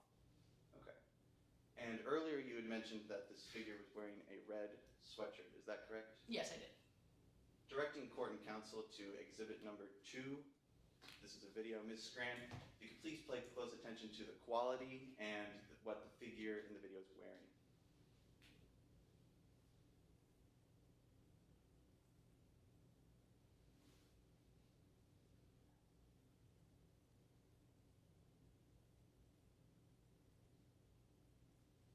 Now, what do you notice about the person's outfit in that video?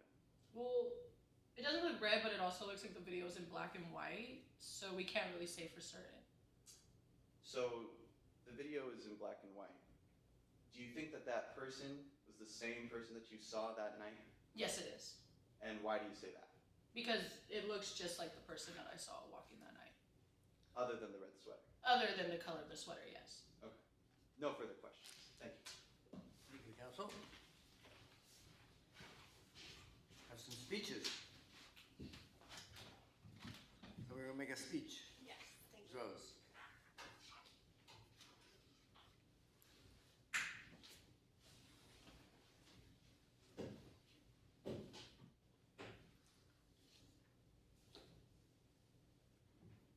This is not just about burglary.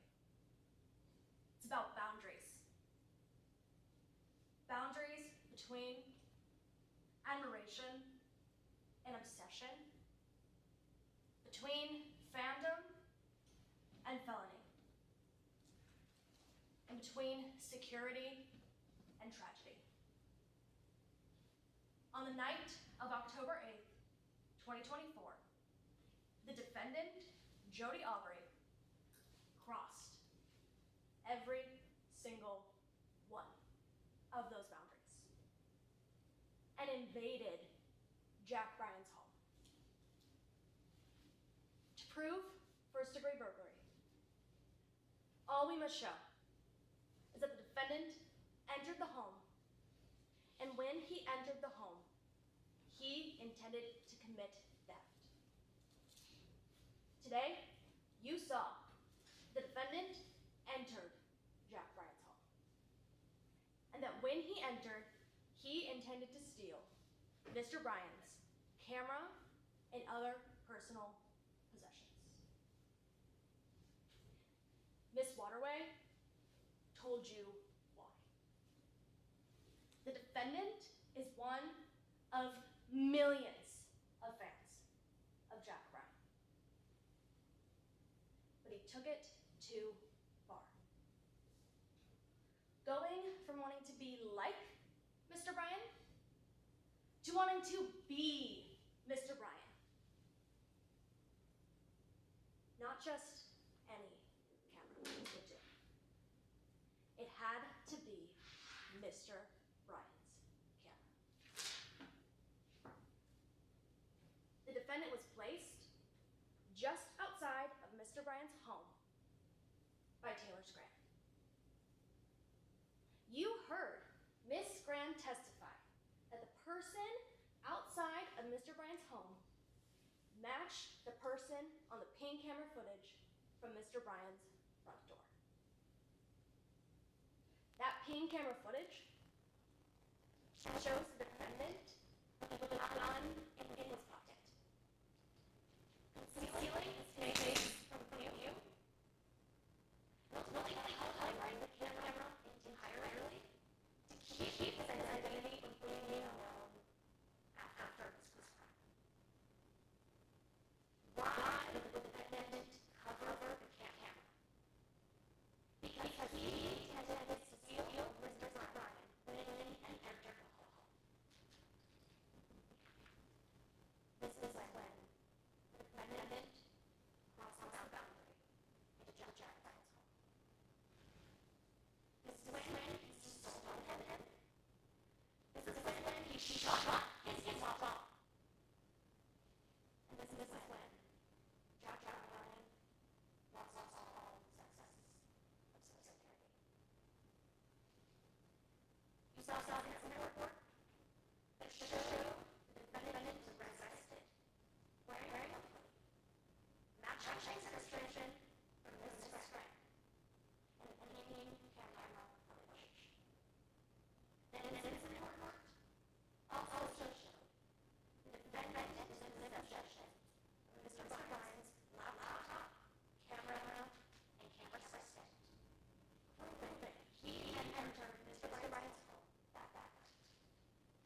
And this case is just as ridiculous, with my client, Jody Aubrey, facing hard prison time because of one criminal sentence. There's only one opportunity left for Jody Aubrey to get his life back on track, and that's here, right now, with you, the jury. You are here to decide whether Jody Aubrey had the evil intent necessary to burglarize his hero, or whether he was just trying to film a video. All the evidence points to how and why Logan Waterway would set Jody up for this heinous crime. He certainly had the motivation. He said right here today on this stand that views had been declining. Business was not good. He said that Jack is his #1 client, his main source of income. And if Jack goes down, then so does Logan. What was Logan's first suggestion when views started to decline? True crime. He said himself that it would be profitable. It would be just the shot in the arm that Jack needed to revitalize his channel. But Jack rightfully refused the idea because it didn't fit his brand. And also, it would be wrong. But who needs Jack? Logan saw an opportunity to carry out his plan himself, and he took it. Jody Aubrey, just wanting to be like his hero, Jack, found Logan's Instagram Instapic description through Jack's bio page. And through there, he sent Logan one casual message that we can still see, a single hey. Now, why would somebody wanting to get into an industry, messaging someone of such affluence like Logan, send so casual a message? It's because this was not their first conversation. Logan had the chat set to vanish mode, which would delete any evidence of him giving Jody Jack's address, telling him to take a gun, telling him to go that night at that particular time, because Logan had previously lied to Jack. The call that night wasn't about some supermarket vegetable commercial, no. It was just a distraction to allow Jody to go in and do the job that Logan hired him for. Mr. Scran is the only one among us here today who saw what actually happened that night. And what he described sounded nothing like a burglary. He described what he thought was Jack's friend going up to Jack's house, excited to be there, jumping up and down with joy, because he was about to meet his hero and participate in a video. We are dealing with a greedy manager who uses his friend's house as a set and frames a young fan. All the evidence points to the same story that Jody Aubrey has been telling this entire time. The police report describes how Jack and Logan's story wasn't even believable to them. When they arrived on the scene, they saw a camera set up in the corner. The police report describes my client yelling at the police, begging for his freedom, trying to tell them the truth, that Logan had set him up. It's the same story that Jody has had this entire time, because it's the true story. If the prosecution story has holes to you, then you must find for the defendant. While you are deliberating, ask yourself, why was it so easy for Jody to enter Jack's home? His address had been leaked twice before.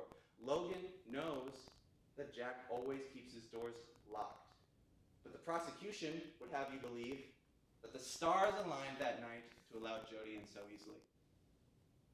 Why would somebody steal heavy video camera equipment if they planned to run on foot? If the prosecution was right and my client was some kind of criminal mastermind, then wouldn't this be better planned? They would have a car, or something like that. Why would somebody rob a home where the lights are on and someone is clearly there? Ms. Scran said that the lights were on in Jack's home. They didn't see him leave. No sensible person would rob a house like that, especially not a bright young university student. members of the jury, this is my last chance to address you. In a moment, the prosecution is going to come back up, and they're going to try to answer these questions. But they will fail. And when they fail to answer these questions, they will have failed to meet their burden. And when they fail to meet their burden, you must find for the defendant. And you must find for the defendant because these questions only have one answer. It's that Jack Bryan's house was the set for a video. Except no one says cut. The cameras are still rolling. Jody is still in handcuffs. And now that camera's on you. 12 of Jody's peers. Here to decide whether Jody had the evil intent to burglarize his hero or whether he was just trying to be a little bit more like him. Everyone loves a good behind-the-scenes story. But where a manipulative manager puts his client's career on the line and a young fan's life in danger, now facing a criminal sentence, and suddenly, the movie magic starts to fade away. We ask that you find Jody Aubrey not guilty. Thank you. Thank you, counsel. Congratulations on being Great job. Great job. Thank Great you. job. Thank you. Great job. Thank you. So I'm gonna say You're so. I hear the clapping, I hear You're like, okay, it's my cue. It's my cue. Thank you. So, I'm learning, just learning, just talking to you, they brought me in this morning. Is, Okay, all right. one of the theories that was set up was to have Also in the was follow-up? arm No, or it's in feedback. defendant with a gun. Okay, okay. So when they sick Thank the you. dog Very out, well. you shoot the dog, and you have a really vivid. It's whatever their theory was. Great job. Oh, thank you. There's a lot going on in And Jack is Great job. dog. Swing by if you want to swing by. I never emailed you back, but let's set up a time for Monday. Oh, so you're great. Thank you. Throw it Can I apart. get a picture of you two in front of Transcript the of beach, what Scran says? please? Could I get a picture of the both of you, please? Yes. With Isabel. We got one more? Yeah, we're gonna keep doing this every round, Professor Leach. 11 to 11:45 and then an hour. I got one more trial. Just. Okay. Thank you, sir. Like, I don't know. Perfect. Thank you guys. Good Thank job. Probably Thank motion you. blur on that. Shaking. That was good. It gives me chills every time. Thank you. So did you. Let's see if we can do some text. The Lord gave me 15 minutes to print my files. Turn it around. At least at lunch, we can print all afternoon. That's what I'm saying. Like, we can take the time. See, but this just showed me the stars of light because they both proper. No, it was meant to be. That was so meant to be. I know. Leach could see it. We're just really prepared. We noticed that. Extra points for that. Great job to both of you. Thank you. Thank you. Have a good rest of your day. You too. Yeah, take some time off before you try to do homework. Oh. Enjoy it. I'm crashing right after this. Yeah.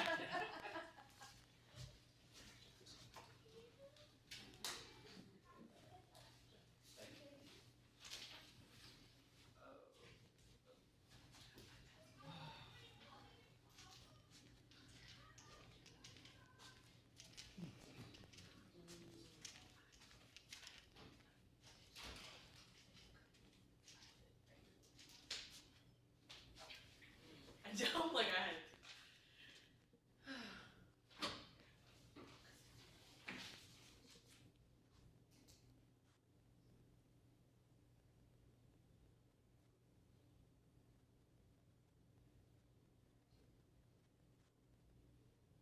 So that's why you know me.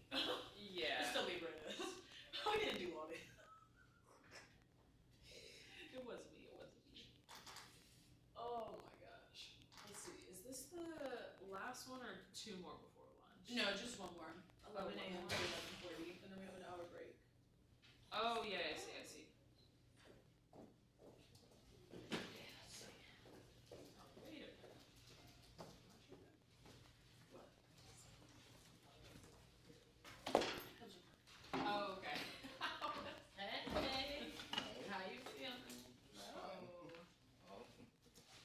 for your time to shine. So just so y'all know, because of the live stream, we can't take that off. So when you say permission to publish, all of the judges have copies of the exhibit, so. So we're not handing them copies? You don't have to, no, No. because they have it already, so if you say like referring or showing exhibit, whatever, Okay. or permission to publish this exhibit, they have it, they know what you're talking about. And if you need to video it, hopefully on the laptop, they've already all seen it, so Yeah. they know what you're talking about. So, my, application is live, but my quick question for impeachment is, I only have the one copy of the opening statement. Am I able to like stand kind of next to you to read along with you, or for like constructive purposes, we might need to have it? Can I just I mean, whatever? yeah, it works. Okay. Oh, okay. Yeah, we're doing Waterway. Waterway isn't here. Okay, then we'll have to. Double header? Yeah, no, Yeah, like. You don't need the permit to publish the joint part. No, you still say permission to publish, but it just won't go on the screen. We got a prosecution and defense again? Yes. Beautiful. Do you know each of our parts? No, if you know them, that would help me out. What are yours? I'm doing direct mail. He's watching on see my Susie. Great. I just don't have his number or anything, so if you want I'll to be take it, crossing I'll and share opening. it. Cross and open, okay. If you guys have any questions. You're very welcome. Um,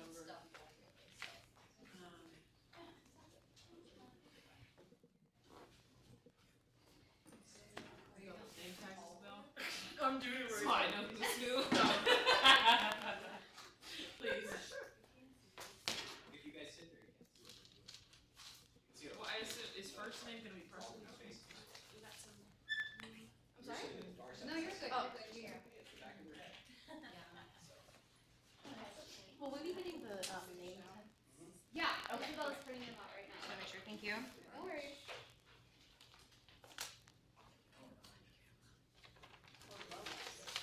Oh, did I give you my script? I'll be playing. So you can just do something.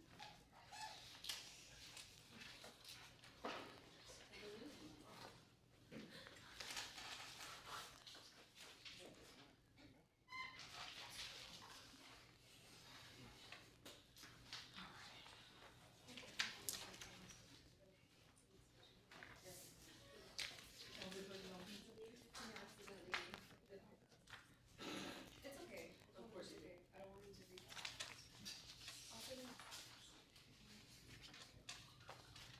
Maybe we just don't have to do a picture person. Oh. I will be down there. Okay. Sit over there so I don't disrupt. I just need a picture with the both of them, right? Do you wanna do Whoever's up there. I'll do it. Yeah, after.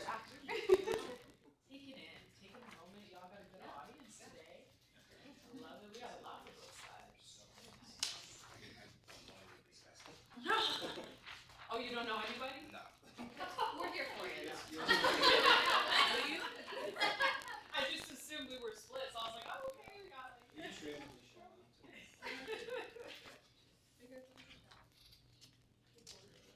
You got the live stream people too looking out for you.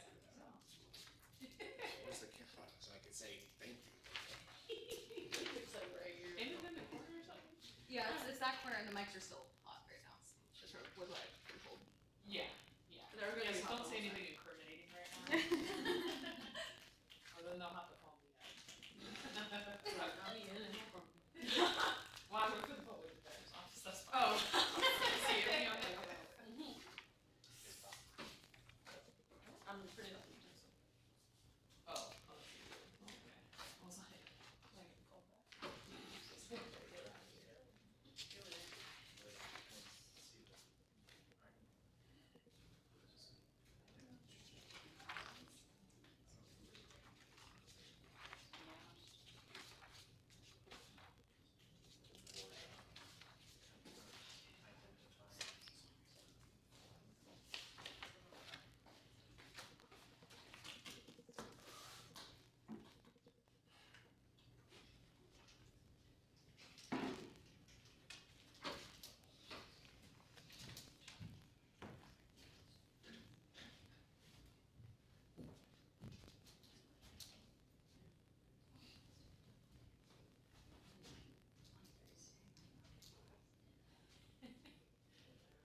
So I walked into one of the rooms where the students were meeting. I walked in, I retired some years back. I walked in the room and somebody said, "Oh, the legend." So I went out and I came in again.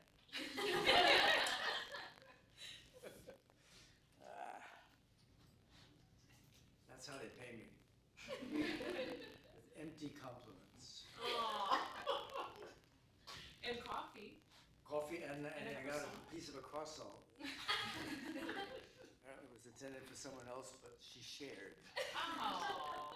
Also, I got the raspberry hearts. Okay. You're moving up. There are 2 left at the moment. We'll work for hearts. We're still waiting on our other judge, so. Do you know who is timekeeping? I think that'll probably be an Isabel. I know I'm not. Yeah, Okay. Isabel is. She is? Yeah. Even when she's on the stand? Yeah. Okay. Just want to make sure. Like I your mean, dad.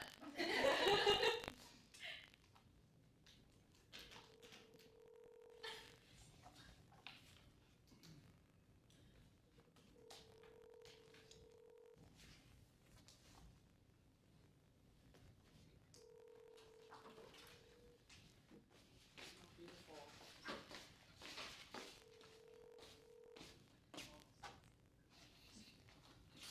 I know he's gonna say the priest. Just a couple moments. I have to get one of our judges is on Zoom, so I have to get him with them. Okay.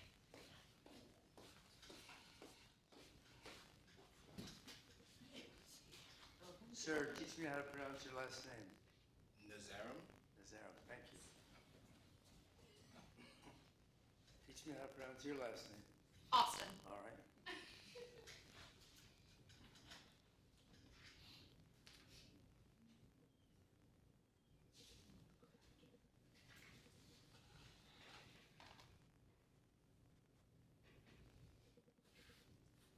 Are we still on time? Oh, yeah, no, we're good. We're good on time.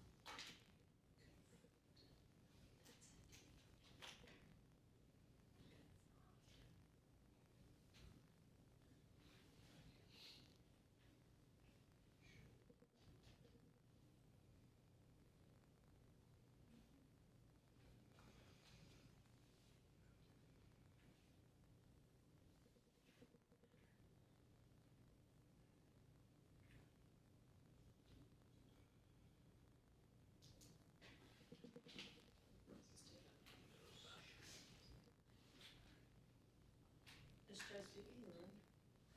Yeah. Oh, can you send me the link to the live stream, please? Yes. Tom can't access it, but it works for you, right? Yeah, apparently it does. I've just been sending it because McGeorge put it up on their story. They did? Okay. Yeah, but I'll send you the link. Please, because it's not on.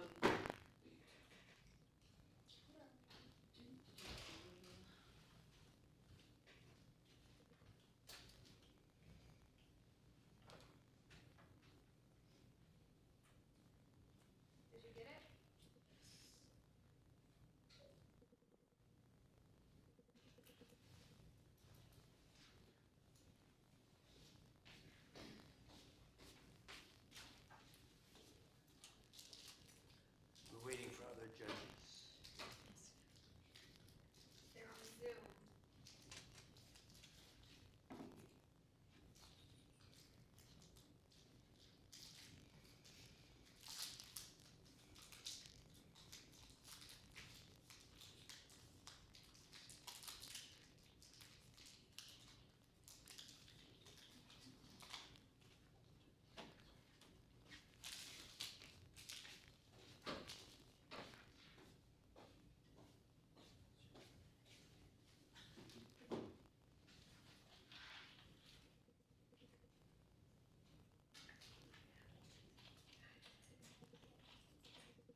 Did it work?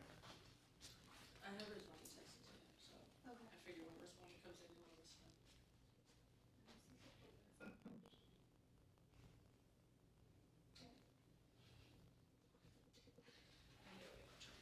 Why did they put my face? Oh, because when I sent them the thing, I should have known, but I sent them a thing with swiper, no swiping on it, that's obviously copy. I don't know.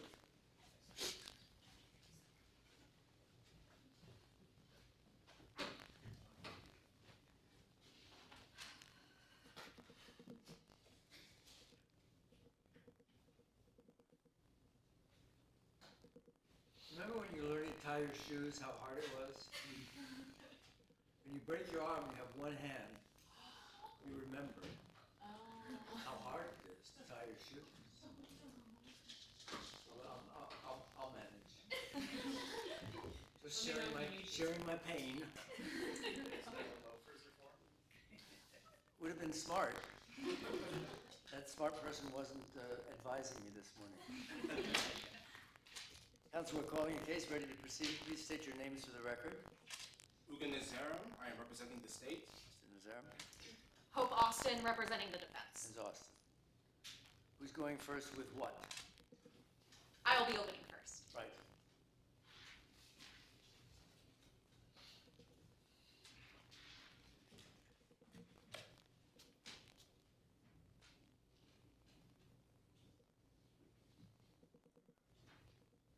Desperation took hold. Desperation controlled. Members of the jury, the prosecution just got up here and told you about Jack Bryan. An internet celebrity who had some crazed, deranged fan break into his house and steal all of his cameras. But what they didn't tell you about Jack Bryan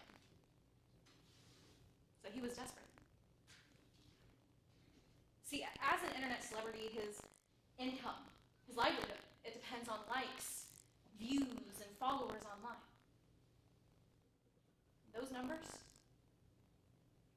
were going down. Jack Bryan was desperate to see them go up again. Desperate enough to stage his own burglary. The prosecution also told you about Jodi Aubrey. That she's the crazed, deranged fan that broke into Jack Bryan's house, but I want to introduce you to the real Jodi Aubrey. She's a student at UC Sacramento studying business administration. Like Jack Bryan, she wants to be a social media influencer, a self-made entrepreneur. She is a young, kind woman, kind enough to help a desperate man. The prosecution have charged my client with first-degree burglary. That means they have to prove to you that when Jodi Aubrey entered Jack Bryan's home, she did so with the intent to steal. And they have to prove that to you beyond a reasonable doubt. Members of the jury, that is the highest burden in our justice system. And that burden will remain here on this table throughout the entire duration of today's trial. We don't have to prove anything to you, members of the jury.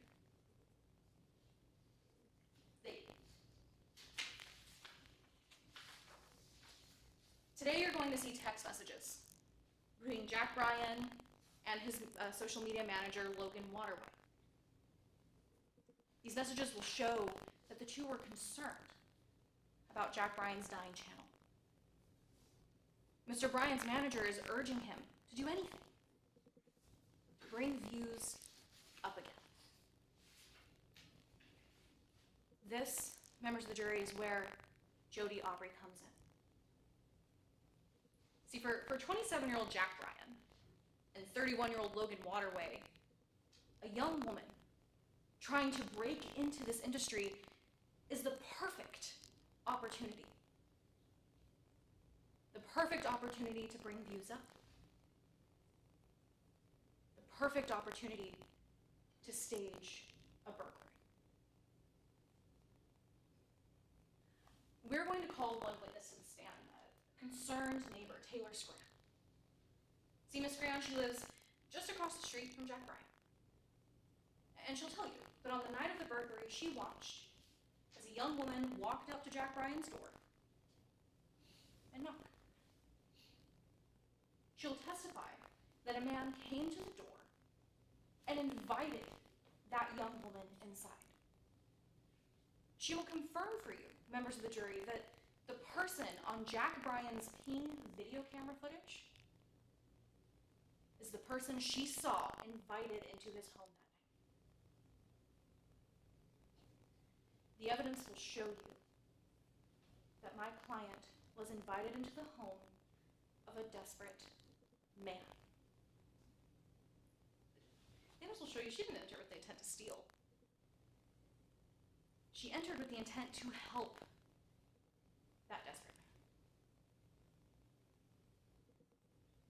At the conclusion of today's trial, I'm going to come before you, take you through all of the evidence you'll hear today, and it will be clear that the prosecution has failed to meet their burden. You have no choice but to find Jody Aubrey not guilty. Thank you. Awesome. What's next? The prosecution would like to call Mr. Logan Waterway to the stand. Witness Waterway's on the stand has been sworn. You may examine Mr. Nazar.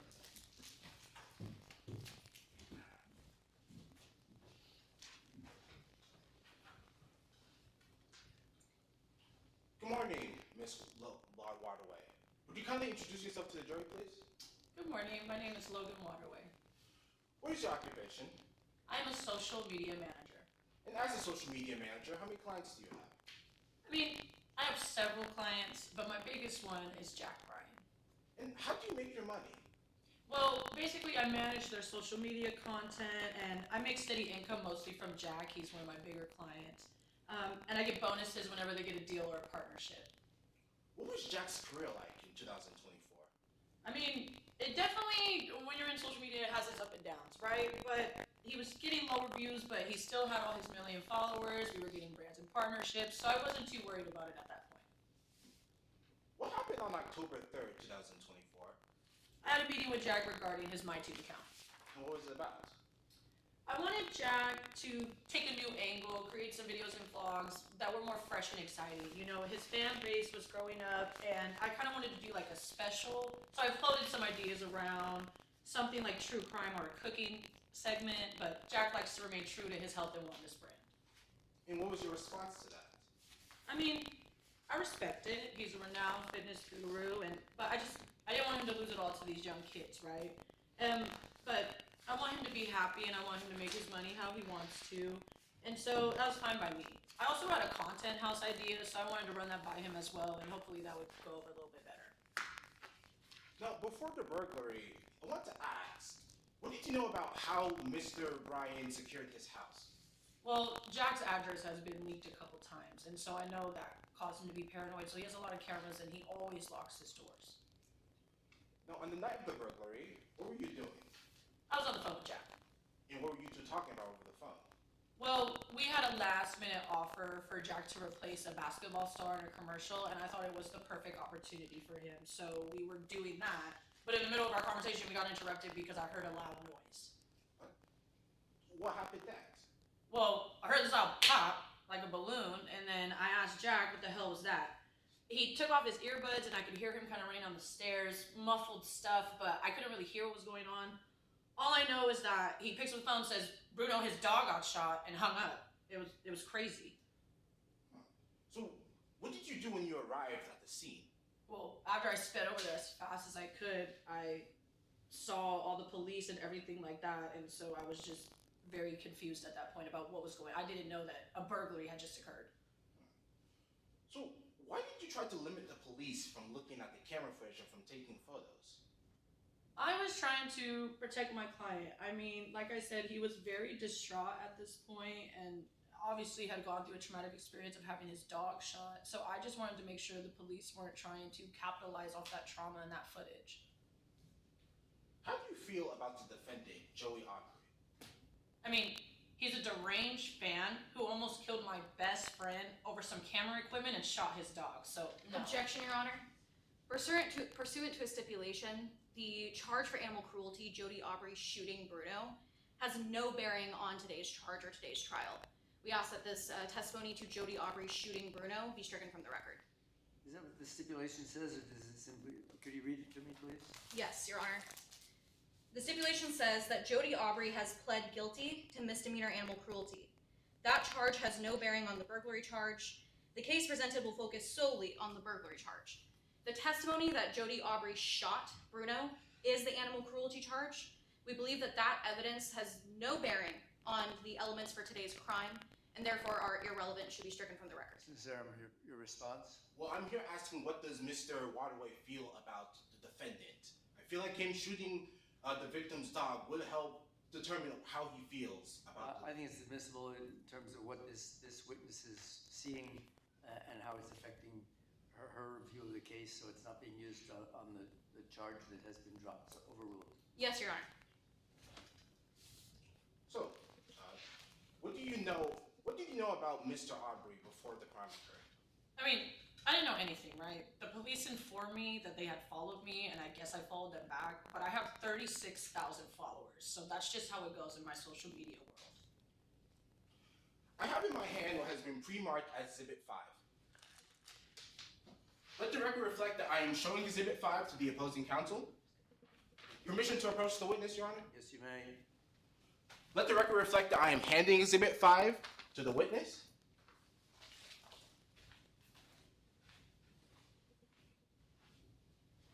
Do you recognize that photograph? Yes, I do. What is it? It appears to be a direct message from Jody Aubrey in my Instapic DMs chat, and I guess it's from October 3rd, 2024. And how do you know that? The police informed me, plus this is my account.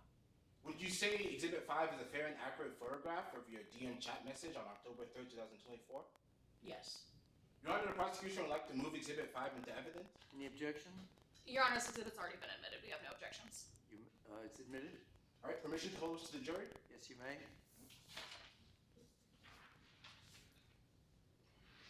Now, on Exhibit 5, there's a text message from Mr. Aubrey that just says, hey.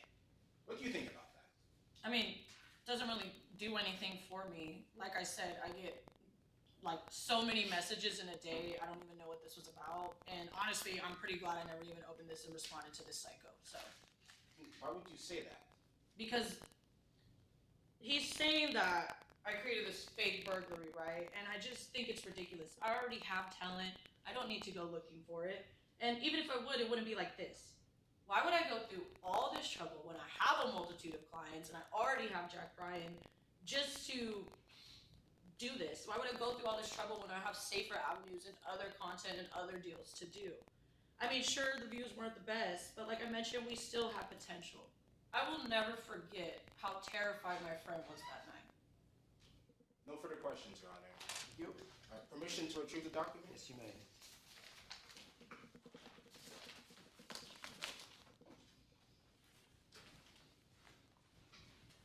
Cross-examination, Your Honor. Yes. Cross-examine. Good morning, Ms. Waterway. My name is Hope Austin. I'm going to be asking you a few questions on behalf of Jody Aubrey. Now, as you testified to on direct, you're a social media manager, right? Yes. So your business exists in these online spaces? Yeah, mostly. Like Instapic? It's one of the few sites that I use, yeah. Now, before October 8th, you followed Jody Aubrey on Instapic, correct? Well, like I said, the police informed me that they had followed me, and more than likely I just clicked follow back. So it's a yes to my question, you did follow Jody Aubrey before October 8th? Yeah, I guess so. Your Honor, I'm now approaching the witness, or may I have permission to approach the witness Yes, with what you has been may. pre-admitted as Exhibit 5. Now, Ms. Waterway, you testified to this exhibit on direct, but there's something I want to point out about it. This direct message thread is in vanish mode, right? I guess so, yes. That means that any messages sent will be deleted within 24 hours. Right, or when I exit the chat. Now, you testified to something else on direct that I want to point out. You said that you want Jack to make his money how he sees fit, correct? Yeah. Well, let's talk about his career. As you said, he's one of your primary clients. Yeah, he's one of my bigger ones. But views were going down on his channel, weren't they? I mean, it's a slow season for everybody in the social media world, so I don't think it was just Jack, but yeah, around that time the views weren't where I wanted them to be. Followers weren't either? I mean, followers are still pretty steady. It was mostly the views I was concerned about. Well, he wasn't gaining followers at the time. Wasn't gaining a lot of followers, but still 2.2 million is pretty good. So you guys were worried about growing his business again. I just wanted him to keep up with the times. And again, that's my job. I'm a social media manager. Gotta make sure his social media is evolving. Yeah, well, let's talk about that. Your Honor, may I approach the witness with what has been pre-admitted as Exhibit 3? Yes, you may.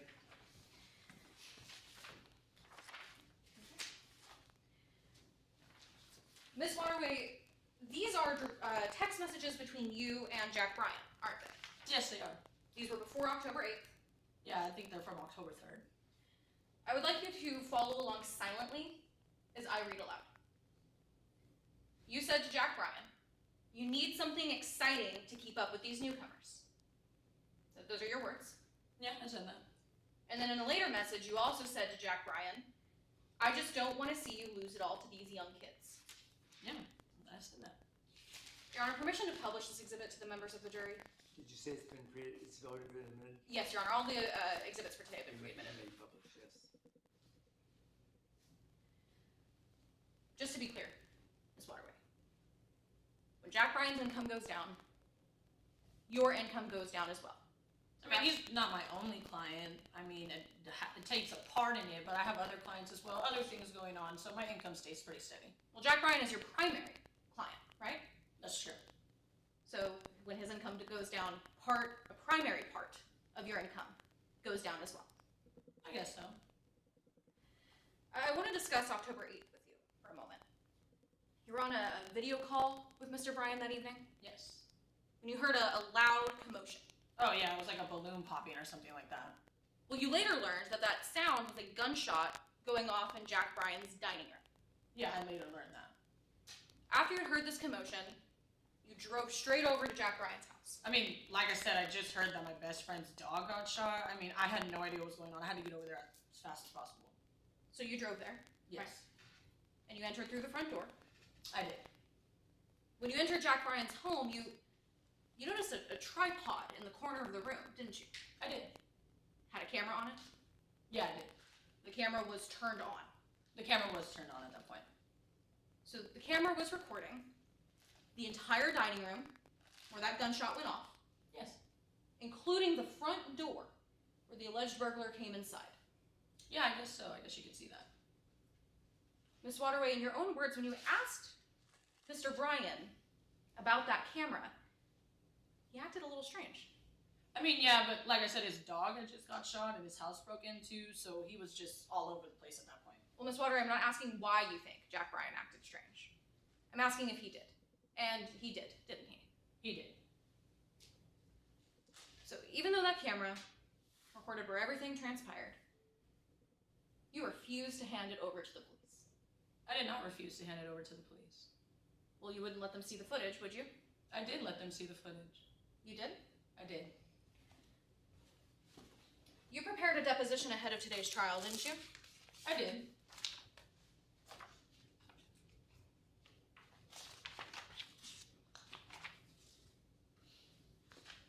Sorry, Your Honor, I need to find the deposition.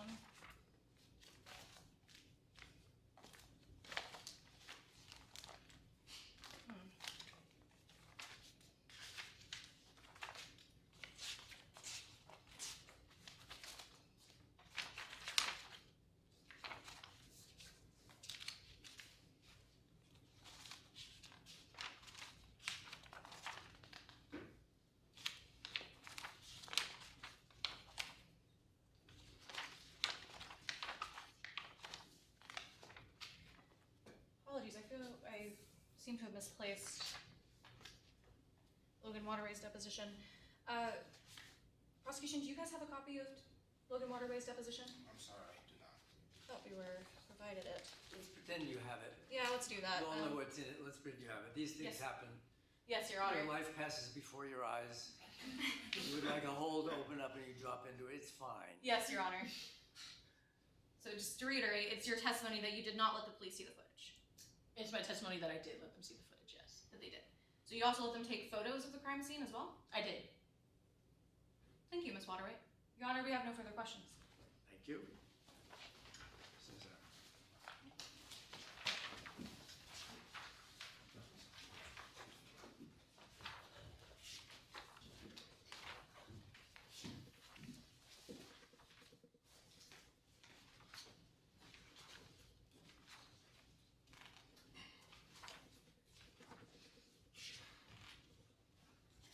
Greetings, members of the jury. Now, I know a lot of you have eaten a burger before. In a burger, there are several ingredients, several layers to make it whole and complete. You have the buns, the patty, the lettuce, tomatoes, etc., etc. The elements that go into the crime or burglary are no different. The defendant had all the necessary ingredients, all the necessary layers to create this delicious yet malicious burger. A burglary burger, you may say. See, there are two main ingredients to crime or burglary. One, the defendant entered the building. And two, the defendant entered the building with the intent to steal. We, the prosecution, have all the necessary facts and statements to prove beyond a reasonable doubt that the defendant created this burglary burger. For element one, the defendant entered the building, or the house in this case. The defendant had a screwdriver in their hand, a screwdriver they used to tamper with the door, the sunscreen door. Now tell me, the defense wants to say that the defendant was let in because this was all a staged burglary. But if that's the case, why do they have a screwdriver in their hand? Why at all? I'll tell you why. Because they wanted to tamper with the door so they could get inside. I should remind the court that Mr. Bryan locked his door because of paranoia, because his address was leaked several times. So again, why have the screwdriver in the first place? Because they wanted to get inside. The door was locked. So that satisfies element one. As for element two, the defendant entered that building with every intent to steal. I should remind the court that it is a fact that a police officer saw the defendant with the stolen items in their hands. Now tell me, how did these items even get in their possession in the first place? Are you saying that it magically appeared in their hands? No, it did not. They entered inside that house, stole those items, and then left without even looking back at all. So that satisfies element two of burglary. The prosecution has proven beyond a reasonable doubt that the defendant entered the building and then left with the stolen items. Now, if that's not enough, well, there are other facts, other smaller ingredients to make this burger even more delicious, but more malicious as well.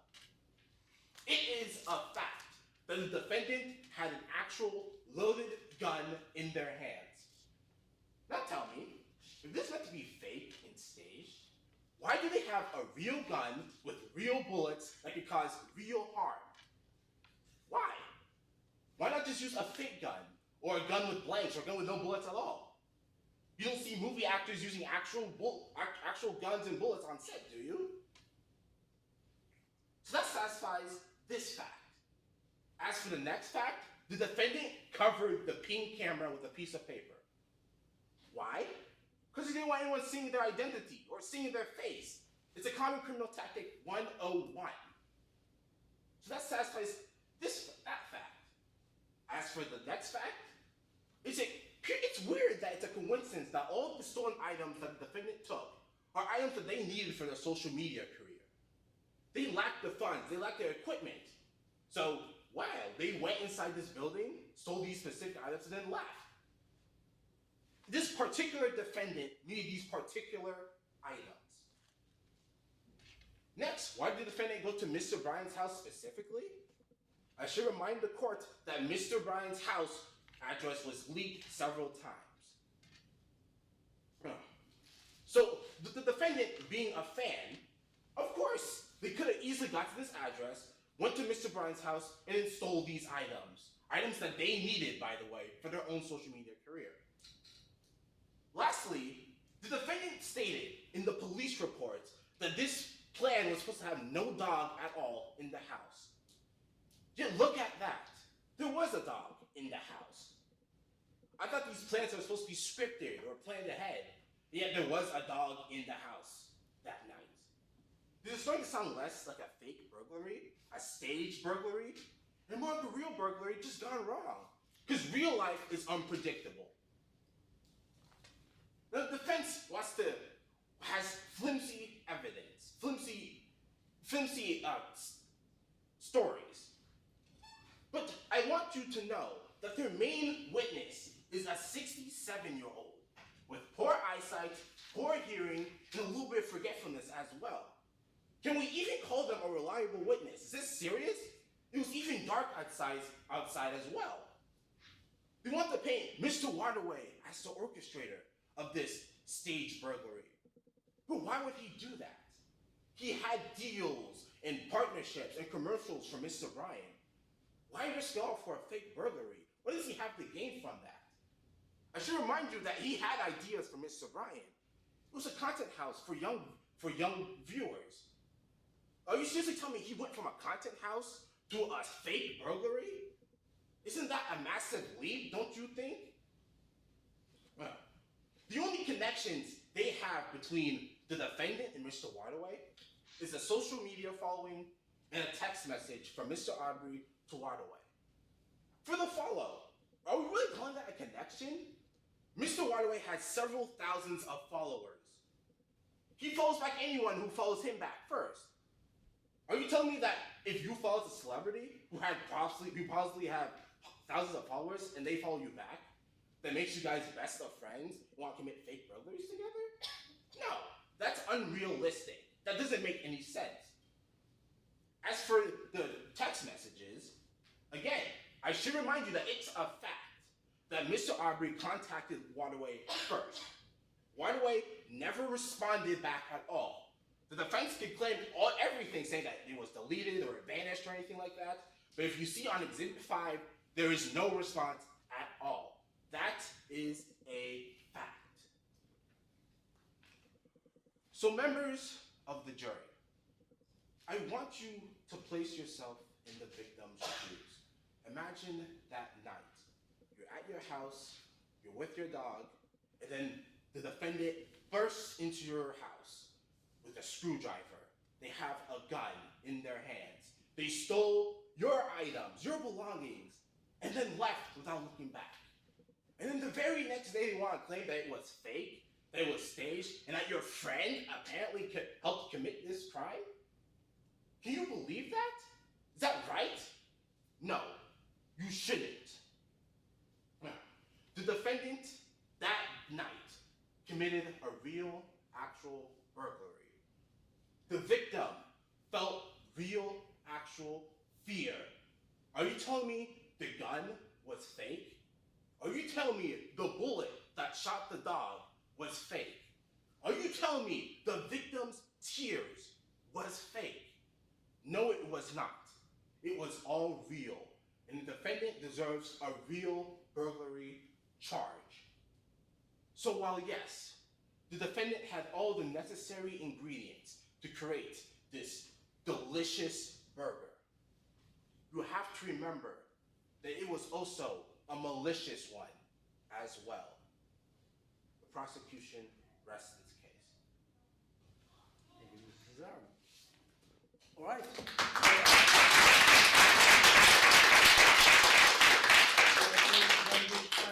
I almost lost it with burglary burger.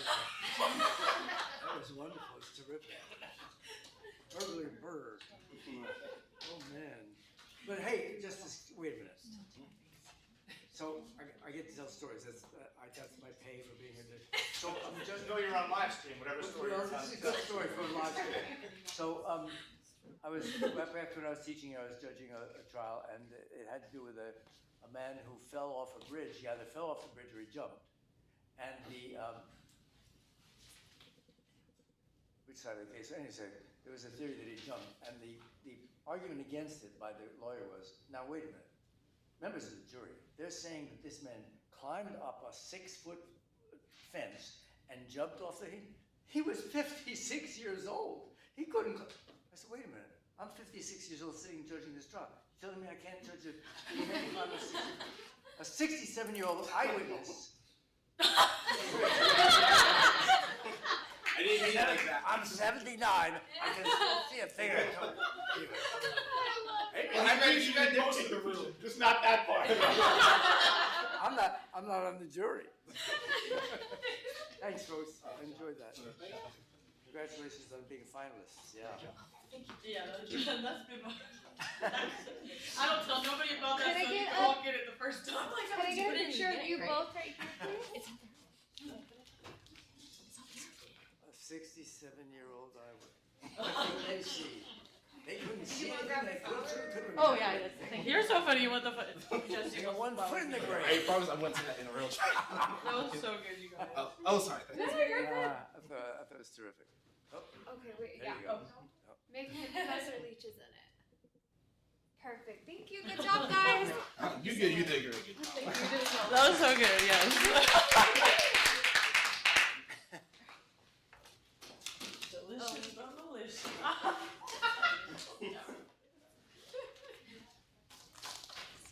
I mean, this is the time to use those. Right, yeah. That's why I put these two together, because I think this song is going to be very creative and this song is going to be poised and the juxtaposition was going to be beautiful. Yeah, it wasn't until I lost the deposition, wasn't it? Hey, that What's in happens. his arm? Maybe you don't have a trial after this, right? No, we have a break until 12. Thank you. Future career as a courtroom lawyer. Okay, now I can breathe. You will be. Yay. Tell me you will be. If You should. Can't say. the deposition's not That's why you're good. It truly, and I don't know what happened. I do, but when I didn't know how to find her. Data is like, oh yeah. I must have done it. I just told her, I said, I really want Danny, so I was like, so questionable, but I think I needed Don't some. be sorry. Don't be. It's just like, she's wrong. No, it's not. I was like, I'm not tripping, right? Like, You know, like, she doesn't have. you That's just one really bad right in the world. here, yeah. Oh, I go to her. Yeah, and she's not wrong. It's not like it's. no, I understand. No, the deposition is like multiple pages and it's questions and answers. That's why when I opened this and I was Good like, job to the both of you. no, Right there's there. no sabotage. No, that would have been a sneaky way to do it, but. Thank you. You have my phone. My phone's in my bag. Oh. Yeah, please. I would like to take them on my phone. Wait, Yeah. I don't know. I feel like maybe I scooped it up. Oh, Lord, and go. No, I have it this morning. But here, let's get. No, I can solo. Yes, yes, please. Professor, do you mind if we take photos right here where you may be in the background? I don't know, but I felt so bad, you know? No, that's all right. But you handled it with grace. You did. Oh, thank you. That's how it always Thank goes. I love that you I don't know also what that had big everyone whole wait. metaphor was. I was though. like, good. Like, you look for it. No, yeah. I was like, I don't know where they that was going. we shared the same minors, so we weren't wasting paper. They Yeah. specifically put it in the front, and then I opened the front and like, where did it That's like disappear? the heart safe moment. Truly, where you're like, I thought for a second, this is a joke. Someone's making me. That's okay. I didn't use my, I didn't write anything in my folio either, so I don't think I scooped it up and put it in my folio. Can you take a quick picture? Oh, sure. Thank you. Oh. Cute. Love it. My people. Okay. My people. Come You want us all? Wait, you want us? Yeah. I would love to take a photo with my people. Erin, would you like to? You're one of the people now. All right. You have to tell. Now. Ben.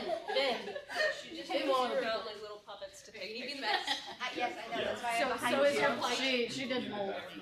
I know. I who I am. Oh yeah, I This person's never done a trial. I had to update the pictures on This my person phone. worked so hard. It was thanks to my wonderful publicist. So it was kind of like. We all good?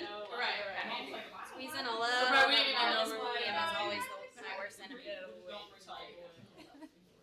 Cute. I'm just taking a bunch, so if you guys have different ideas, go for it. Great job. Cute. Kim. Everyone say failed impeachment.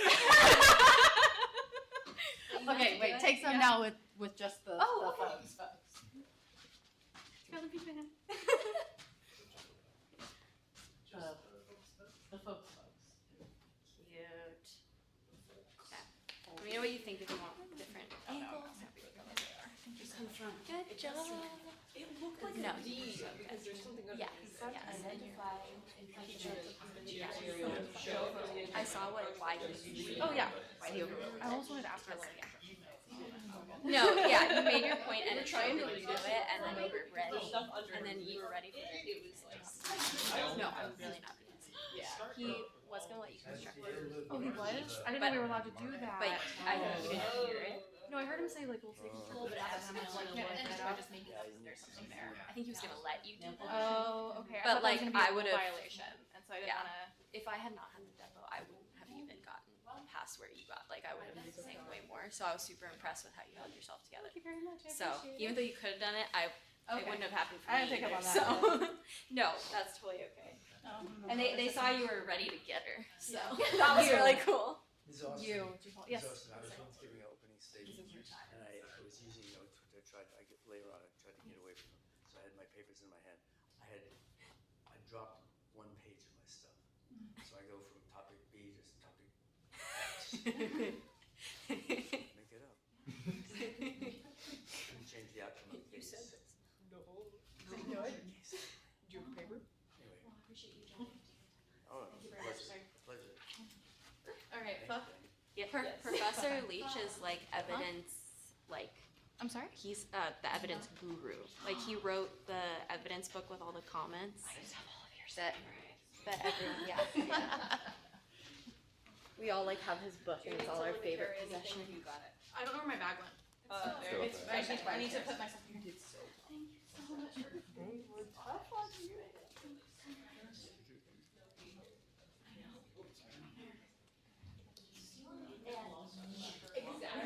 That was my so bold.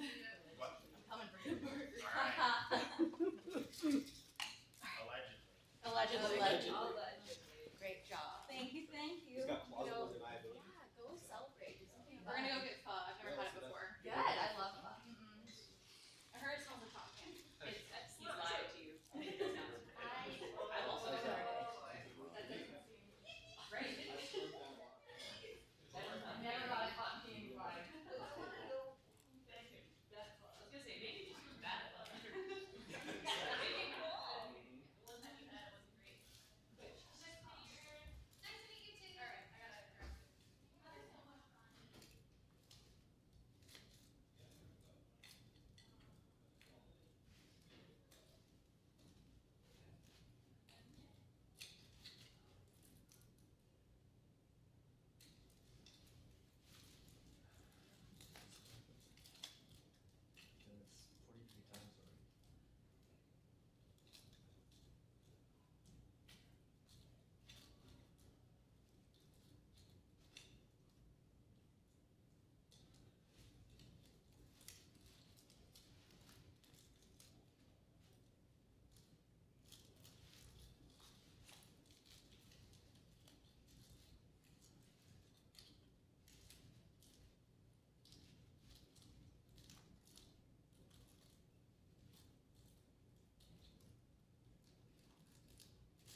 much for your help You today. bet. Here come my scores.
Okay, so the video isn't gonna play. I don't think I'm even referring to the video. Okay, that's fine. But here's a. This is the only one you're using. So Yeah. keep it right here. Yeah. Okay. What do you want to practice? Literally from start. Okay. Let me get my laptop so I can read off your script. Or I'm talking like even to where the. Okay, let me grab my laptop and then we'll do it from the top.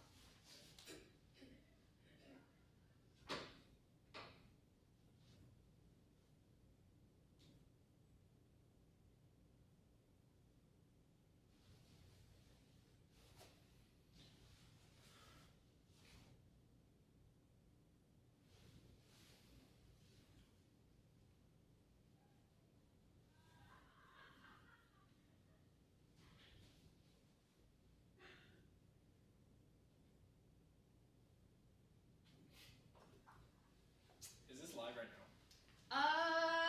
I think so. Oh, I think so. I'm like looking at it. I'm like, I wonder if someone. All right. I think it is. Yeah, I don't think they turn it off. Or here, let me see. Maybe they'll clip it.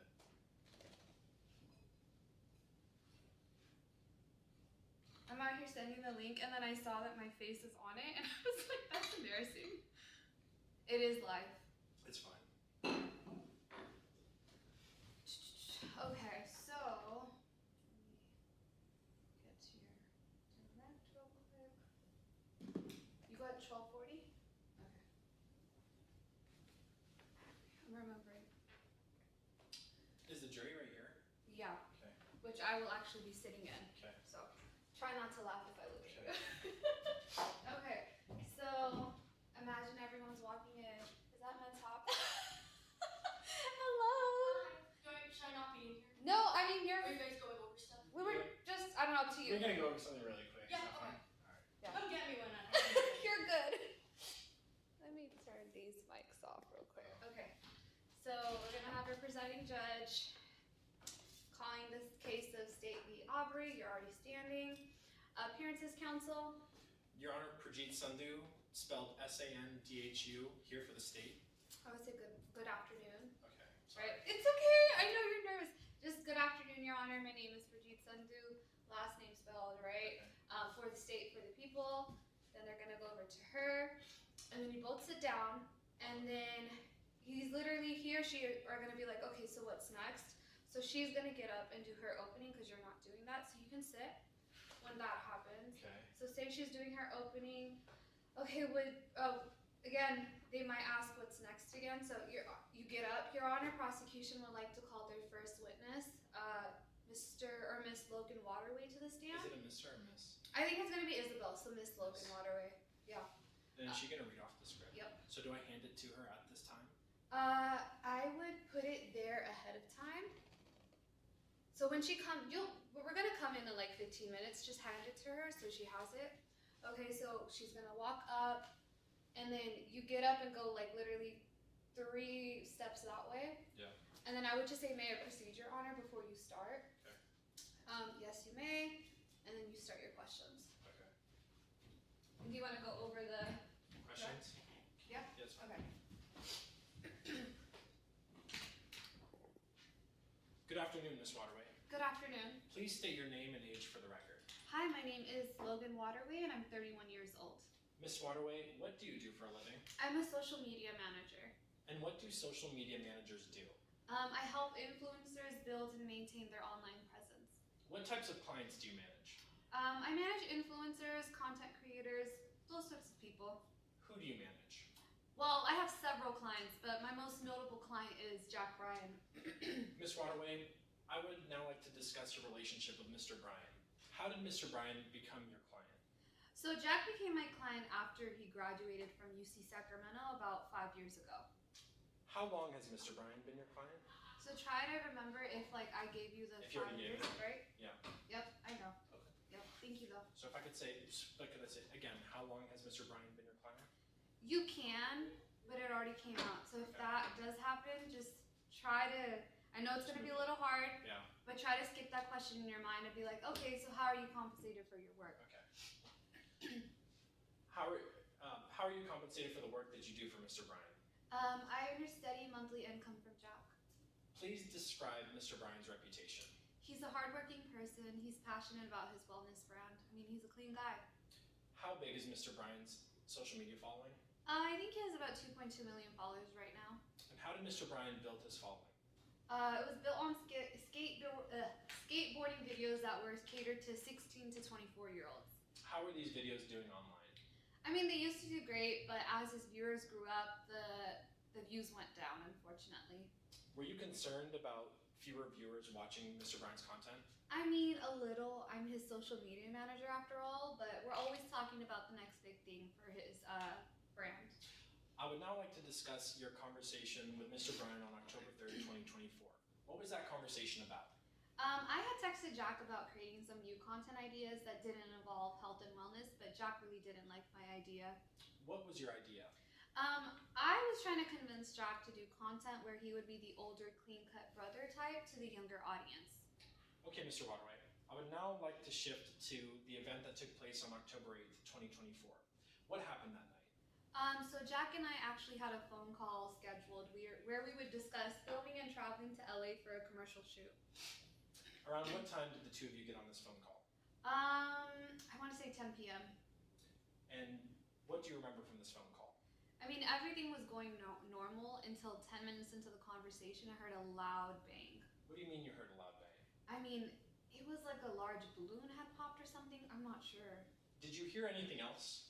No, but you know what else I remember? Bruno wasn't in the back. That was Jack's dog, and he's usually, in the background of our phone calls. What did you do after you heard the loud bang? I asked Jack, what the hell was that? And what did Mr. Bryan say? He actually didn't say anything. I think he took his earpods out, but I could hear him still run downstairs. So what happened next? I heard Jack say a bunch of words, but I couldn't hear exactly what he was saying, but I did hear screaming and crying really loudly. Did Mr. Bryan tell you what happened? Yeah, he eventually did. He told me that Bruno had got shot and then immediately hung up the phone. What did you do after Mr. Bryan hung up the phone? I grabbed my keys and I ran out the door. I wanted to make sure my friend was okay. How long does it ordinarily take you to get to Mr. Bryan's house? 15 minutes, but I think that day, because I was in such a panic, I probably got there quicker.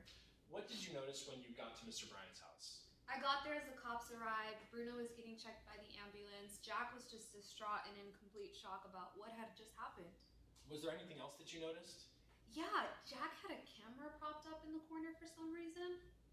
Did Mr. Bryan tell you why there was a camera propped up in the corner? Yeah, so apparently he was paranoid, which is valid, and he felt that having the camera on gave him a sense of security. I mean, cameras are like a crutch for Jack. Did the cops take the camera footage? No, so they had asked for it, but as a social media manager, it's my job to protect my client. I didn't want the cops to make a quick buck off of him. Is there any other reason that would prevent you from allowing the cops to take that footage? No, absolutely not. I was just making sure that Jack had control of over his private life and what gets put out to the media. Let's talk about the defendant. Miss Waterway, did you know who the defendant was prior to October 8th, 2024? No, I didn't. Have you ever had any sort of contact with the defendant? No, never, but now I know that the defendant actually tried contacting me once. What do you mean by that? He sent me a message on my Instapic account a while ago. Referring court and counsel to the exhibit pre-marked Exhibit 5. Let the record reflect that I'm showing opposing counsel Exhibit 5 for identification. Your Honor, may I approach the witness? Miss Waterway, I'm handing you Exhibit 5.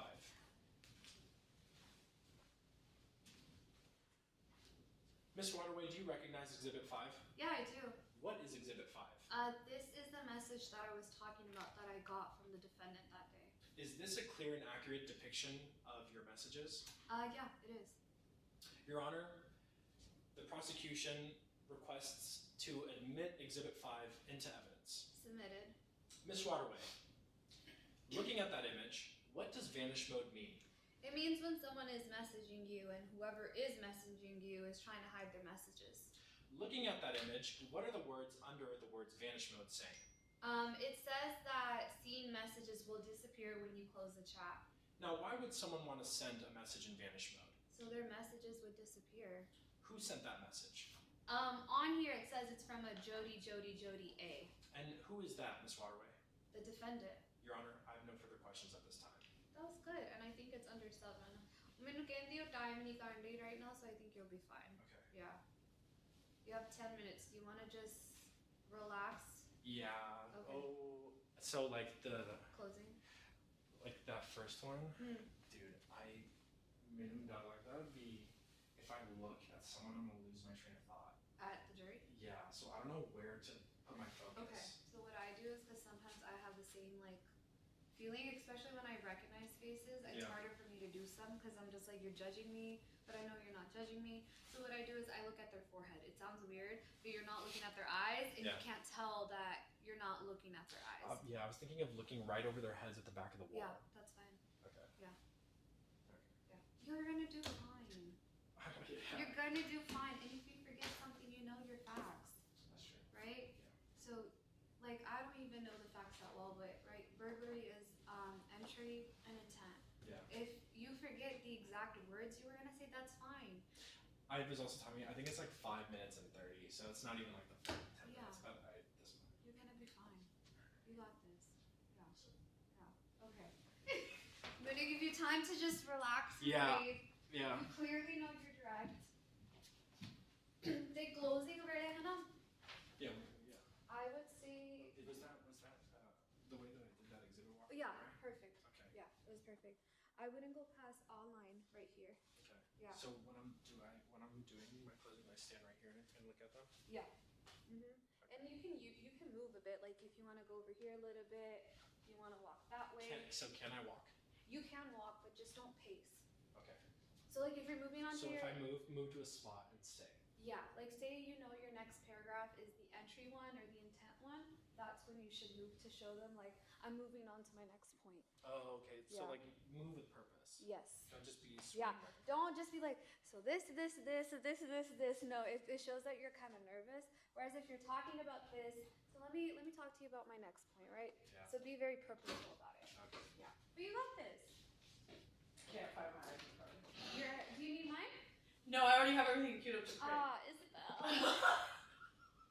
This is where we're. Maybe it's in the room. That's what I'm saying. I came to check in if it was here though, but. Here, let me tell on top. She can come in. Yeah. And you have the exhibit you're using, right? Yeah. Okay.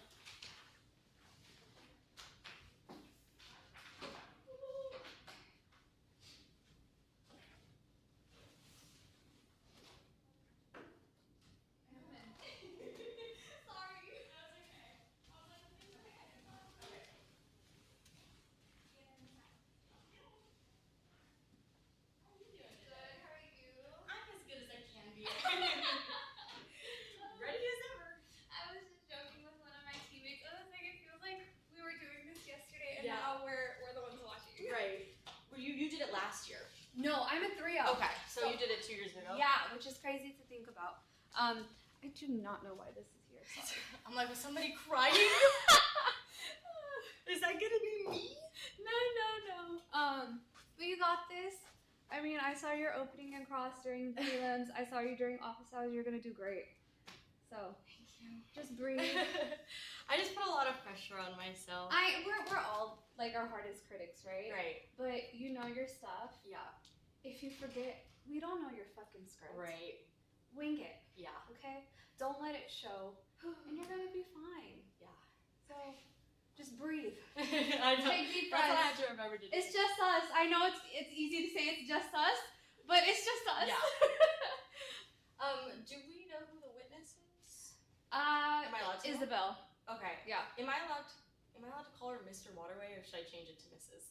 I think it looks more professional if you're able to To change it to interchange the Mrs. pronouns. Okay. Yeah. I'm so used to doing Mr. I know, it throws us off. We're all doing a scrimmage yesterday, and we're all calling each other misters. And then during cross, I was like, it's Miss Lawson. Should I change it in my opening statement too? Does that one not matter? Because I'm not really directing it to anybody. Yeah. Okay. That's fine. Yeah. I don't want you to trip over that. Yeah. either. Yeah. Perfect. Thank you. Yeah, of course. Good luck. Thank you very much.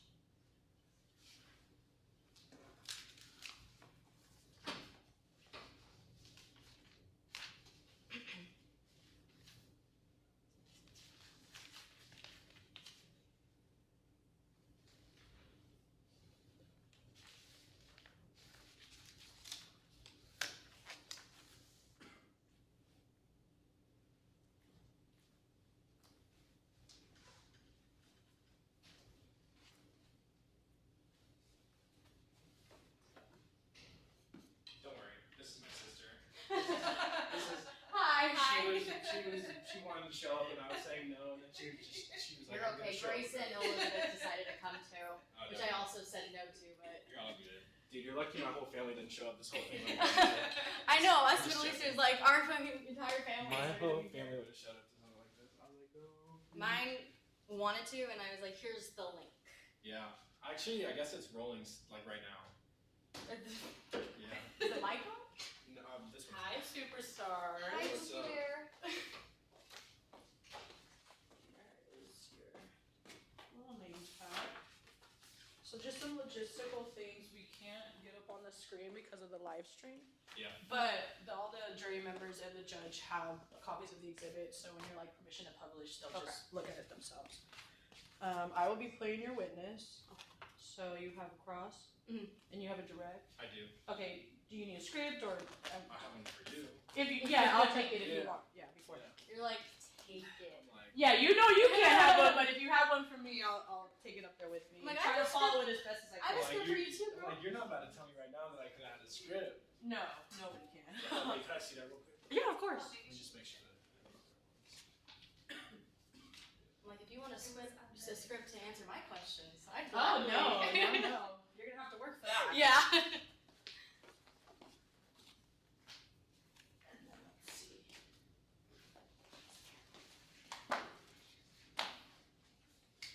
What up? And I'll just keep like walking.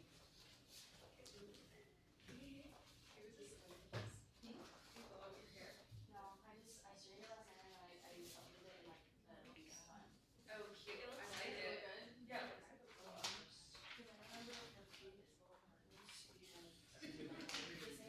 I'm going out all the time. I don't know how to do that. I can't.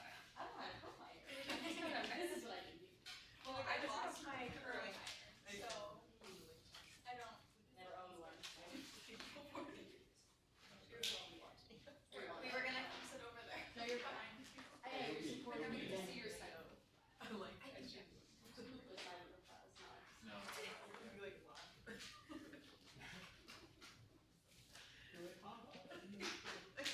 There's at least 3 copies of each exhibit in here, so you can have one for the witness and one for yourself. But you don't have to hand anything to the jury. I don't use any exhibits. Alright. Well, people like take it with them, and I'm That's like, not important. I'm like, leave the exhibits here. You're But like, it's "This okay. It is happens what every is." year. It's every year. I'm pretty sure I took them my year too. Okay, I gotta reprint these. Can I take my name card after? Of course, that's why we do that. Okay. Oh, you want me to sit in that chair? Whatever chair you want. Oh, okay. I'm moving it. And we'll be starting soon. So excited.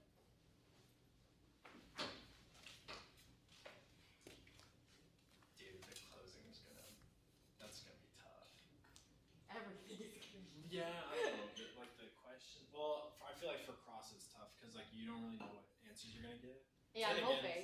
Then again, neither do I. But Right. I mean, they could switch stuff around or whatever. I know, I'm just trying to go in with what I have. We're hoping for the best. Yeah, dude. You'll do great. You will too. I'm not worried about you.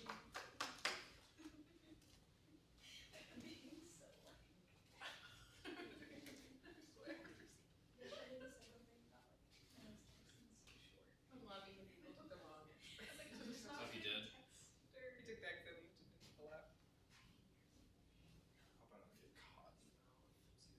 That's the problem. I have my water in here. You, do you know Maya? My, Perez, maybe? She's in one of our classes. Oh wait, but what's her name? A. We only have, GLS together. That's right. No, the high school that she went to, we used to debate, and their team was raw, and those were like the most intimidating things because if you thought you had like your best argument, Right. they were gonna beat it Yeah. because they were state, like they would always go to state and stuff. Yeah. So Put you on your toes. yeah, dude, that sucked because you look like an idiot because then you have nothing prepped for like what they're gonna say. That was I feel like more intense. Like this, I feel like is more UVU. Right. Like because I don't know your Yeah. points necessarily, so it's not even like I could be addressing stuff that you didn't even argue about, you know? Yeah, and the good thing about this is that, like, it doesn't even matter. Like, That's because everything's open. That too, yeah. So So, I mean, it's really just like come in with your material. If they give you something to work with, do your best, and if you can't, just keep working. Because Wing it. yeah, wing it. Do your best.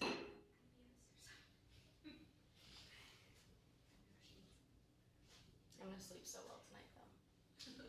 The anxiety, the heart rate won't be beating. Yeah, have you worked on GLS or anything? No. Good. that's That makes me feel good. a either later tonight or tomorrow problem. Yeah, I should probably start something. I'm might have a meeting back with you too. I'm with my No, meeting mine's Friday. on. Well, Mine's I on stopped Monday. because I'm debating. The only one left was like Friday at 12:30, but now I'm like, because then I got time to work on it before, and I can go right after. Dude, I was an idiot. I had mine for Monday at like 9 in the morning. I was like, Yeah. there's no way.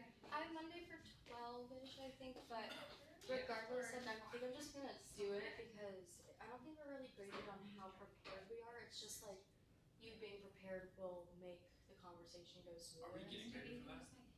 She didn't say anything, and it's not in the syllabus, so I think just like having something to talk about is good enough, doing your best to do it, but it's not like this where like, I mean, we're not even getting like graded for this, Yeah. like I could bomb the entire thing and oh well. Yeah, that's true.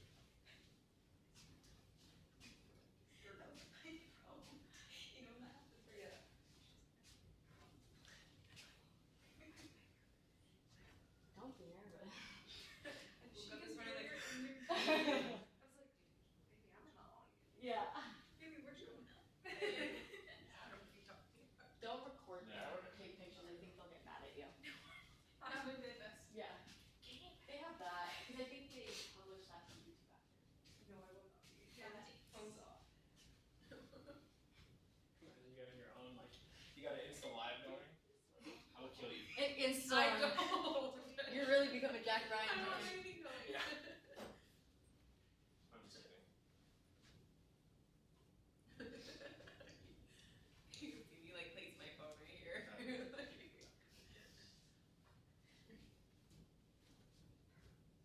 So you're doing direct and closing? Yeah. Okay. So it'll go So I think literally you me, start, then I you, go, then me, you, and and then I go. Yeah. I like that. Because then you'll just be, you can just like relax. I'm kind of glad that like we're doing this at the same time because I feel like if you were doing it with another person on prosecution, you're fine with me. And another person on defense, it's like the comparison Yeah. more so, but we have Yeah. completely different things Yeah. we're talking about. Yeah, you So, would feel like- like, you would probably feel like, dang, I wish I had like, maybe I Made went that that point route as or made well. that point, yeah. So That's like true. I think there's like give and takes as to And actually for you, because there was 14 people for defense. defense. I got lucky, yeah, that I was. So there was only. I'm like I got lucky, I got you.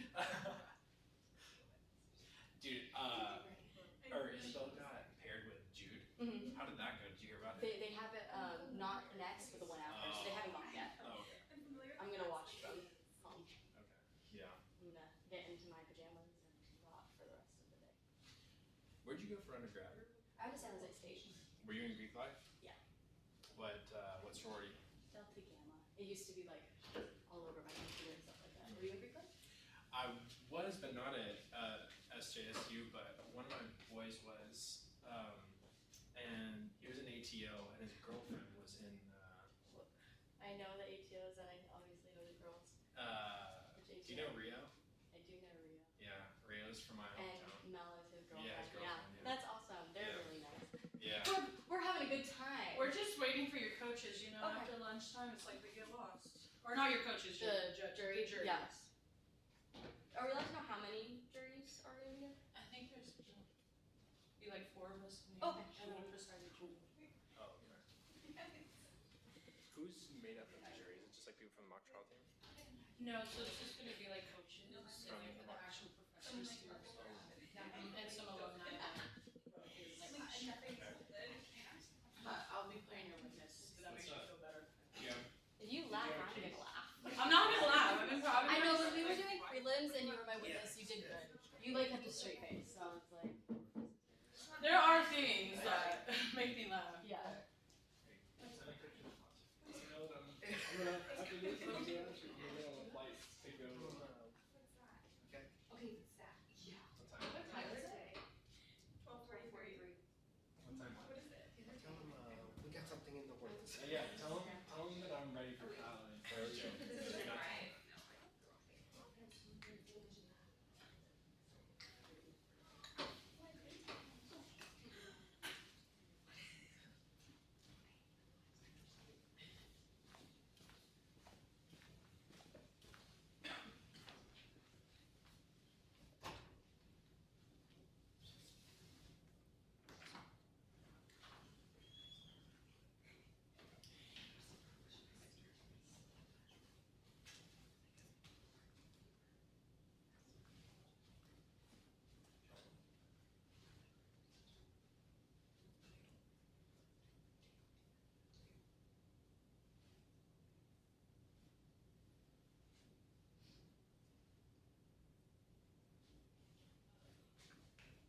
She just said some of the professors are going to be on the jury. Oh, is it him? I don't know. That'd be iconic. I love him. Get ready to He's go. going to cold call me on Monday. Which is horrible. We were just doing the simulations. Maybe he'll get Isabel. I know. Wait, Grace, was Harper joking that he had another group, or was he being dead We're waiting serious? for the jury. Oh, I don't have his numbers too, so I was gonna Oh. That's funny though. He's probably being serious. Yeah.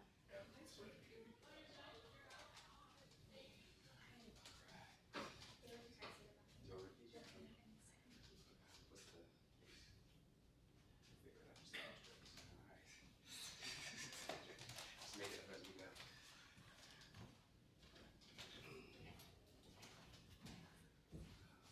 How you guys doing? Good, how are you? Good.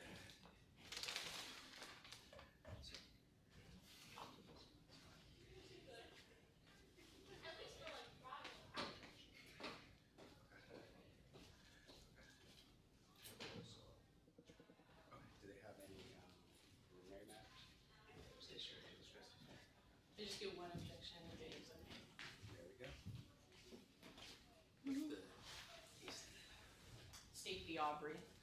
Good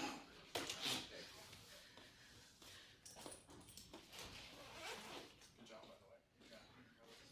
I know. I wrote it all. You never realize how much has to go into typewriter until you need to write it. How are you? Yeah? Yeah. It's okay though. Yeah. I'm not. Uh-huh.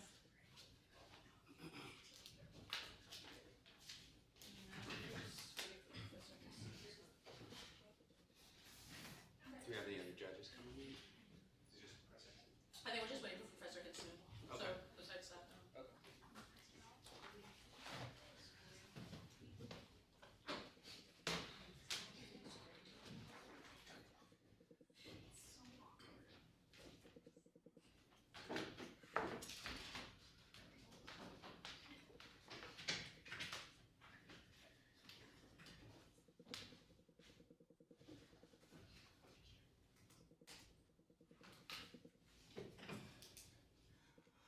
All right, calling the matter of State v. Aubrey. The record reflect the parties are present, counsels are present. We could start with appearances. Good afternoon, Your Honor. Prajeet Sandhu, spelled Sandhu, here for the state. Good morning. Good afternoon, Your Honor. My name is Mahtab Jafari, Jafary, and I am representing the defense of Jody Aubrey. All right. I understand there are no preliminary matters at this point, and so we're prepared to proceed going forward at trial. Is that a yes? Yes. Okay. Then please, plaintiff, or is it, I'm sorry, is it prosecution or plaintiff? For the defense. For the defense? Yes. Okay, yes, then please go forward. Thank you, Your Honor.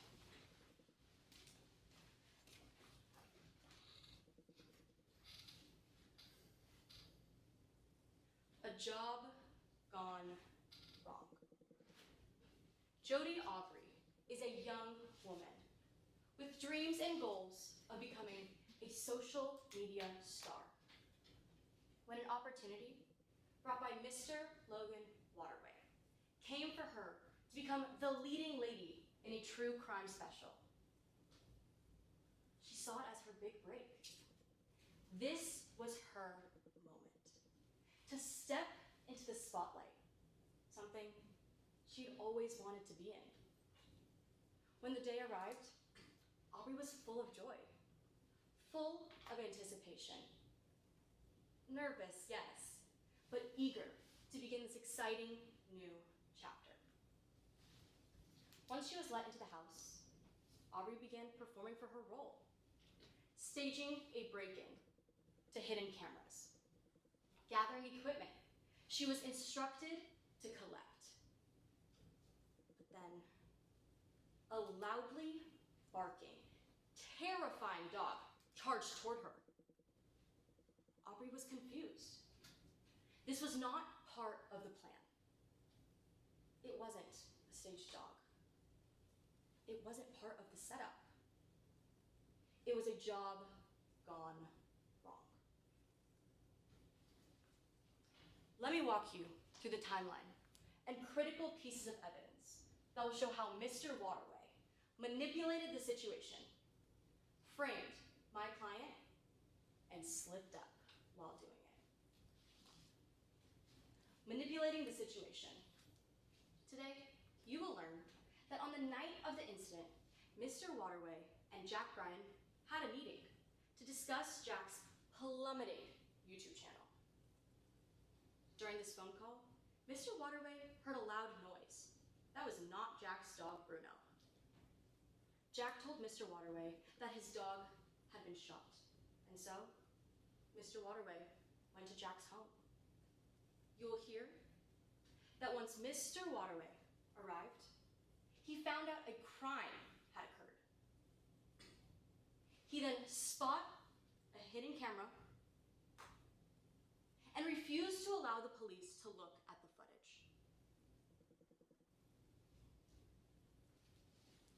Framing Jody Aubrey. You will learn that Mr. Waterway denies having ever made contact with Jody Aubrey, even though the facts show that only 2 weeks earlier, he and Aubrey followed one another on Instapic. You will also hear from Jack Bryan's neighbor, Taylor Scran, who witnessed someone walking down the street looking for a specific house, knocking on this house's door. And this neighbor could not make out who answered the door. Slipping up, you will learn that Mr. Waterway, on the night of the incident, told Jack that something was going on, and that is when Jack discovered what had happened. You will hear that Mr. Waterway always expected Jack's dog Bruno to be with Jack during meetings. Just as Aubrey was not expecting Bruno's surprise appearance downstairs. The facts will also show that despite Mr. Waterway living 15 minutes away from Jack's home, he managed to arrive in only 10 minutes. Members of the jury, I urge for you to keep an open mind when listening to the prosecution's narrative. I ask for you to paint your own picture of these unfortunate circumstances so that you can see clearly that Jody Aubrey is innocent. The facts will show that Jody Aubrey is fighting for her freedom, while Mr. Waterway is awaiting a bonus check he receives from specials like a job gone wrong.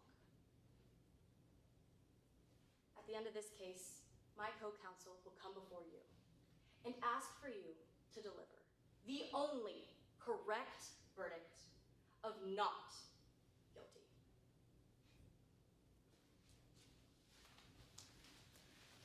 Thank you, counsel.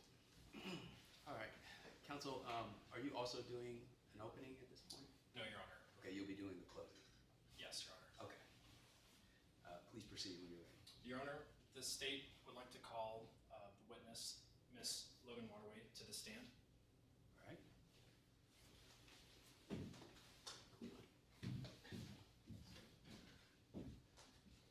The witness is constructively sworn in. Counsel, you can proceed. Good afternoon, Miss Waterway. Good afternoon. Please state your name and age for the record. My name is Logan Waterway, spelled W-A-T-E-R-W-A-Y for the record, and I'm 31 years old. Miss Waterway, what do you do for a living? I'm a social media manager. And what do social media managers do? I basically help influencers or wannabe influencers build up their brand and keep it relevant online. What types of clients do you manage? I manage influencers and content creators of those nature. And who do you manage? Well, I have several clients, but my most famous is probably Jack Bryan. Miss Waterway, I would like now to discuss your relationship to Mr. Bryan. How did Mr. Bryan become your client? Well, Jack became my client after he graduated from UC Sacramento. And how long has Mr. Bryan been your client? For about 5 years now. How are you compensated for the work that you do for Mr. Bryan? I earn a steady monthly income, and I also give bonuses if he gets any brands or partnerships. Please describe Mr. Bryan's reputation. I mean, he's very hardworking and passionate about his health and wellness brand. How big is Mr. Bryan's social media following? I mean, he has 2.2 million followers on Instapic, and about that same number on MyTube. He's pretty famous. How did Mr. Bryan build this following? Well, he first started as a skateboarder, actually, and so he built that fan base of like 16 to 24-year-olds being in that scene. And how are those videos doing online? Well, in the beginning, they were doing really well, but his fan base has started to grow up, and so we need to evolve with the times. Were you concerned about fewer viewers watching Mr. Bryan's content? I mean, of course it's a concern, but that's also my job, so all we had to do was just come up with some new things. Ms. Waterway, I would now like to turn to your conversation with Mr. Bryan on October 3rd, 2024.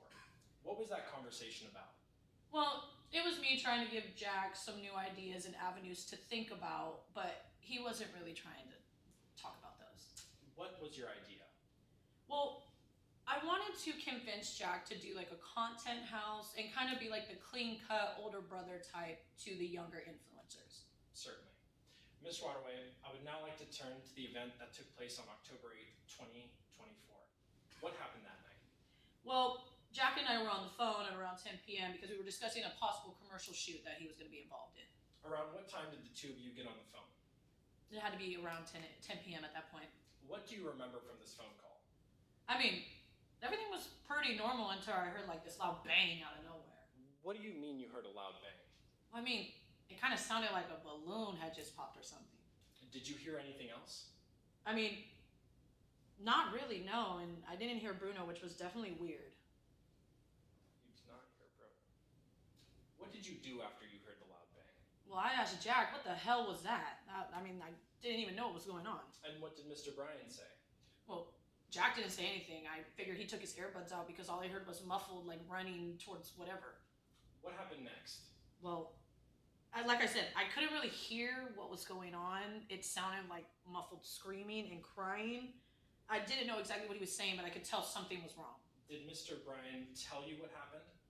Yeah, he picked up the phone, said Bruno got shot, his dog, and then hung up the phone. I had no idea what was going on. What did you do after Mr. Bryan hung up the phone? I mean, I immediately grabbed my keys and I headed for that door. That's my best friend. Miss Waterway, how long does it ordinarily take you to reach Mr. Bryan's home? Look, it takes me 15 minutes. But in that moment, I needed to get over there as fast as I could. So yeah, I got there in 10 minutes. What did you notice when you arrived at Mr. Bryan's home? Well, I got there as the cops arrived. Bruno was getting checked out by the ambulance people and Jack was just in complete shock from the whole situation. Did you notice anything else? Yeah, I noticed that Jack had a camera propped up in the corner. Did Mr. Bryan tell you why he had a camera propped up in the corner? Well, I know that he was feeling paranoid in that moment after just getting his house broken into and all that, and so he put it up for protection. Did the police take this footage? No, because I wanted to limit their interaction with them. I wanted to protect my client, and he is very famous, so I did not want the officers to capitalize on his trauma. Miss Waterway, would there be any other reason that would prevent you from allowing the police to take that footage? Absolutely not. Jack has control over what he wants to do, and in that moment, we wanted to protect his brand. Let's talk about the defendant. Miss Waterway, did you know who the defendant was prior to October 8th, 2024? No, I don't. Did you have any sort of contact with the defendant ever? Nope, never. I mean, I learned they tried to message me once. What do you mean by that? I guess the defendant sent me a direct message on Instapic at some point, I think October 3rd. Referring court and counsel to the exhibit pre-marked Exhibit 5, let the record reflect that I'm showing the opposing counsel Exhibit 5 for identification. Your Honor, may I approach the witness? Yes. Miss Waterway, I'm handing you Exhibit 5.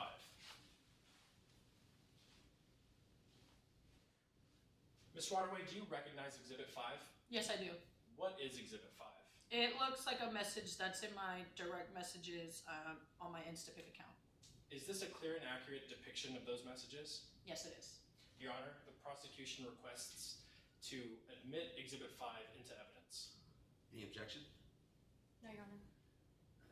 Ms. Waterway. Ms. Waterway, looking at this image, what does vanish mode mean? So vanish mode is when somebody turns it on and it basically makes the message vanish after the chat is closed. And Ms. Waterway, looking at that image, what are the words underneath the words vanish mode saying? It says seen messages will disappear when you close the chat. Learn more. Ms. Waterway, is there any reason that someone would send a message in vanish mode? Yeah, because they want their messages to disappear. Ms. Waterway, who sent that message? Jody A. And Ms. Waterway, who is that? That's the defendant, Jody Aubrey. No further questions at this time, Your Honor. All right. Thank you. At this stage, is it cross? Yes, Your Honor. Counsel, when you're ready.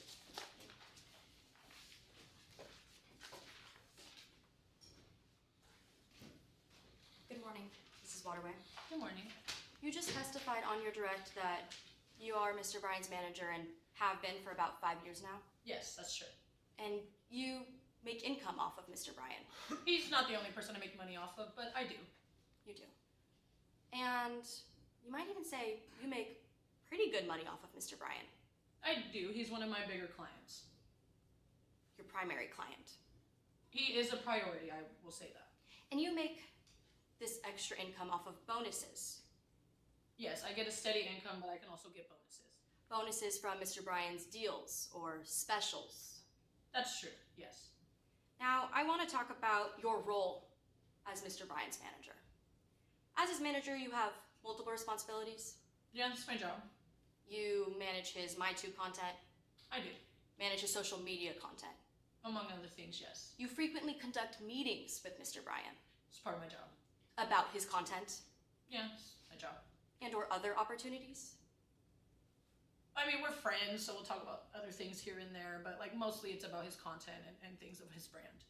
So other opportunities. Sure. Now, I'd like to direct your attention to one of those meetings. You had a meeting with Mr. Bryan on October 3rd, 2024 Yes, I did. about his MyTube content. Again, we were discussing a multitude of things about his brand. MyTube is one of those aspects. So about one of those things being his MyTube content. Yes. And on how to freshen up his MyTube content. Like I said, we want to evolve with the times and keep up with it. So yeah, keep it fresh.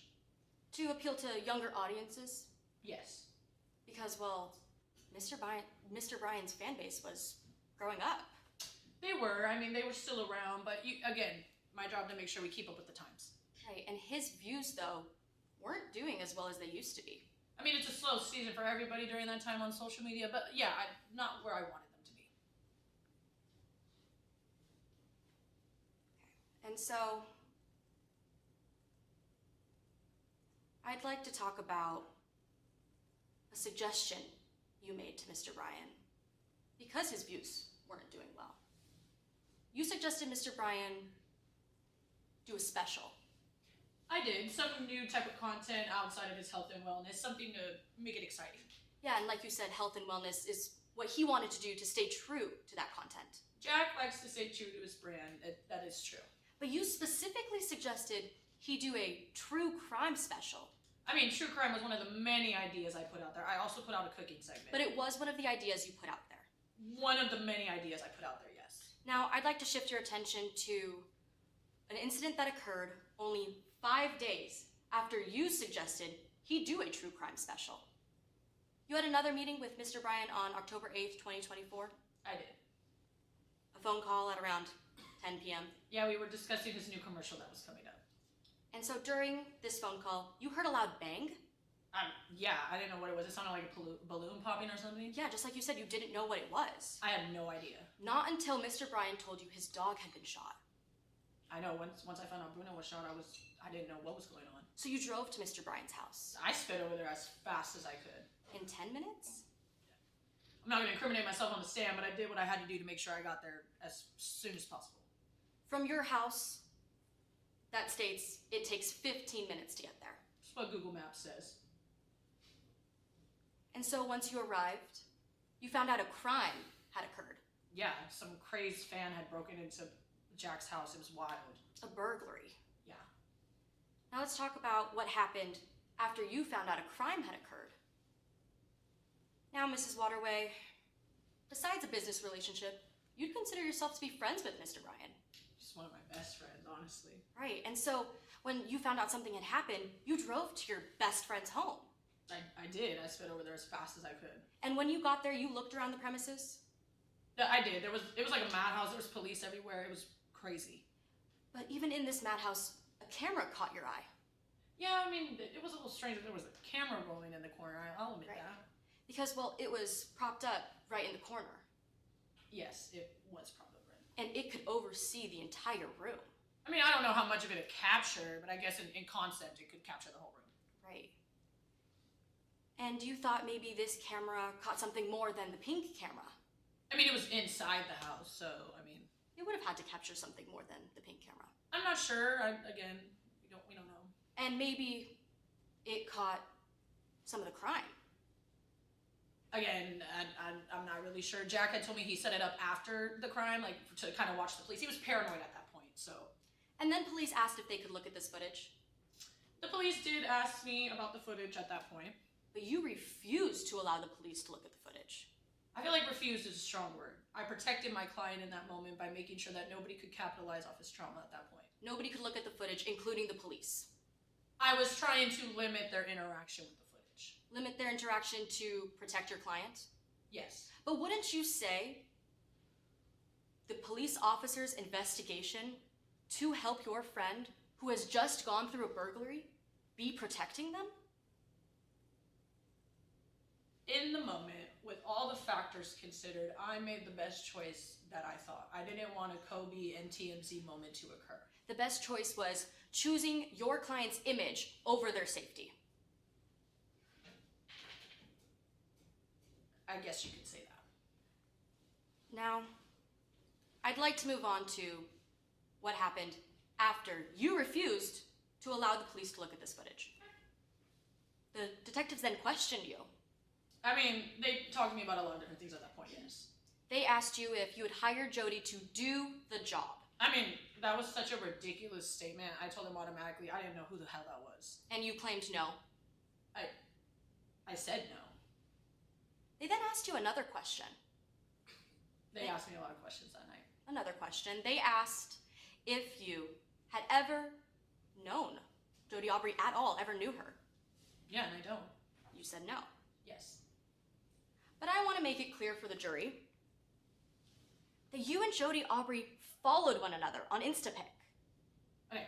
The police informed me afterward that this Jody person had followed me, and I have 36,000 followers, so I probably most likely followed them back. Would you say you followed them back because you follow people who have a social media presence? It's my job. I'm a social media manager. I'm always looking for potential. Always looking for potential. But didn't you tell detectives that, well, you already have talent, being Jack Bryan, and you're not looking to give nobodies their 5 minutes of fame?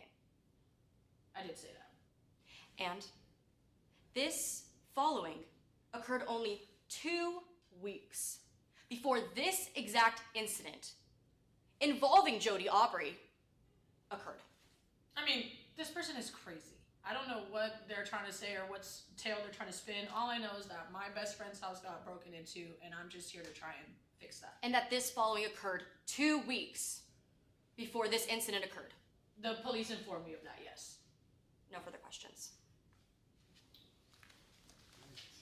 This may be excused. And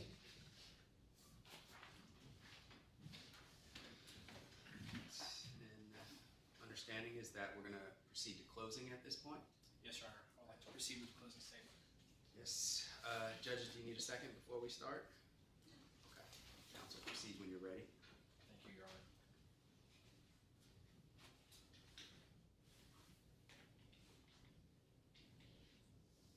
Health, wellness, fame. Members of the jury, today you heard a case where a hard-working individual who built his fame on health and wellness was a victim. On October 8th, 2024, the defendant, an aspiring social media influencer, invaded the privacy of Mr. Jack Bryan. Not only did the defendant invade Mr. Bryan's privacy, he stole the means by which Mr. Bryan provides for himself and his best friend, Logan Waterway, and took it a step further when he shot Mr. Bryan's beloved dog, Bruno. This was a desperate attempt by the defendant to build his platform at the expense of an individual who worked tirelessly to get to where he was at. As a state, we accept our burden, the burden of beyond a reasonable doubt.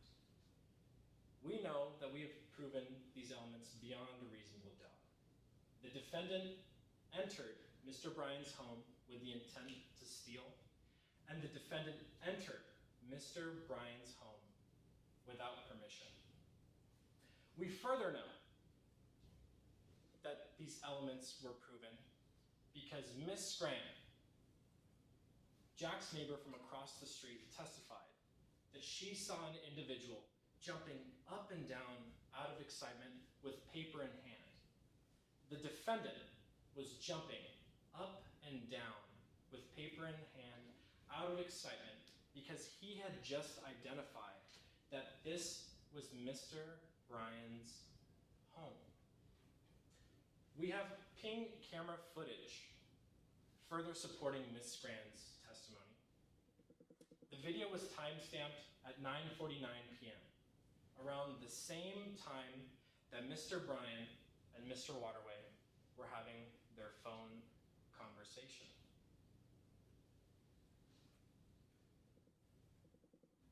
The defendant,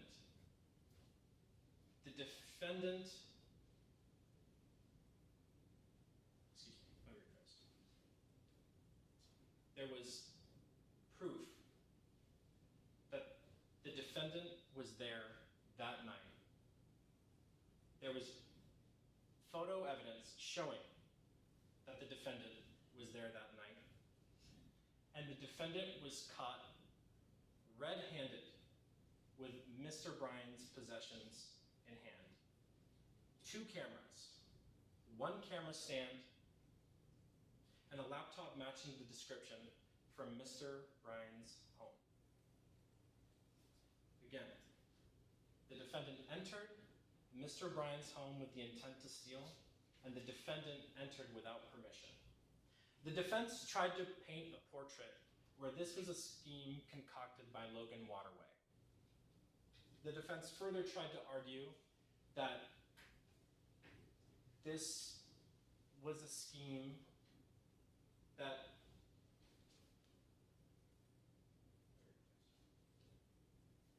the defense argued that this was a scheme concocted by Logan Waterway. The defendant argued that Logan Waterway was going to secure a big bonus, and Mr. Bryan was further going to improve his social media following. However, this doesn't make any sense for Mr. Waterway to do. Mr. Waterway had lucrative deals in the works, one of which was a big supermarket commercial that was anticipated to propel Mr. Bryan's career to a point where he would become a household name. Mr. Waterway depended on Jack's clean image. Mr. Waterway invested 5 years up to this point in making sure that Mr. Bryan had a clean image. The defense tried to argue that there was a connection between the parties, that the 3 knew of each other. However, they did not. The defense said and tried to make this connection through social media following. A following is not the same as a conversation. And with 36,000 followers for Mr. Waterway, this was just another person.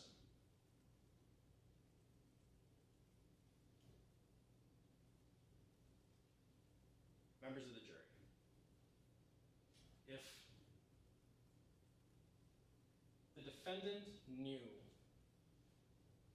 of what he was doing, he would have been briefed on how to get to Mr. Bryan's house. The defendant would not have been jumping up and down out of excitement. And certainly, the defendant would have not been caught with Mr. Bryan's possessions in hand. So I ask of you today, members of the jury, to return a verdict as guilty. Thank you.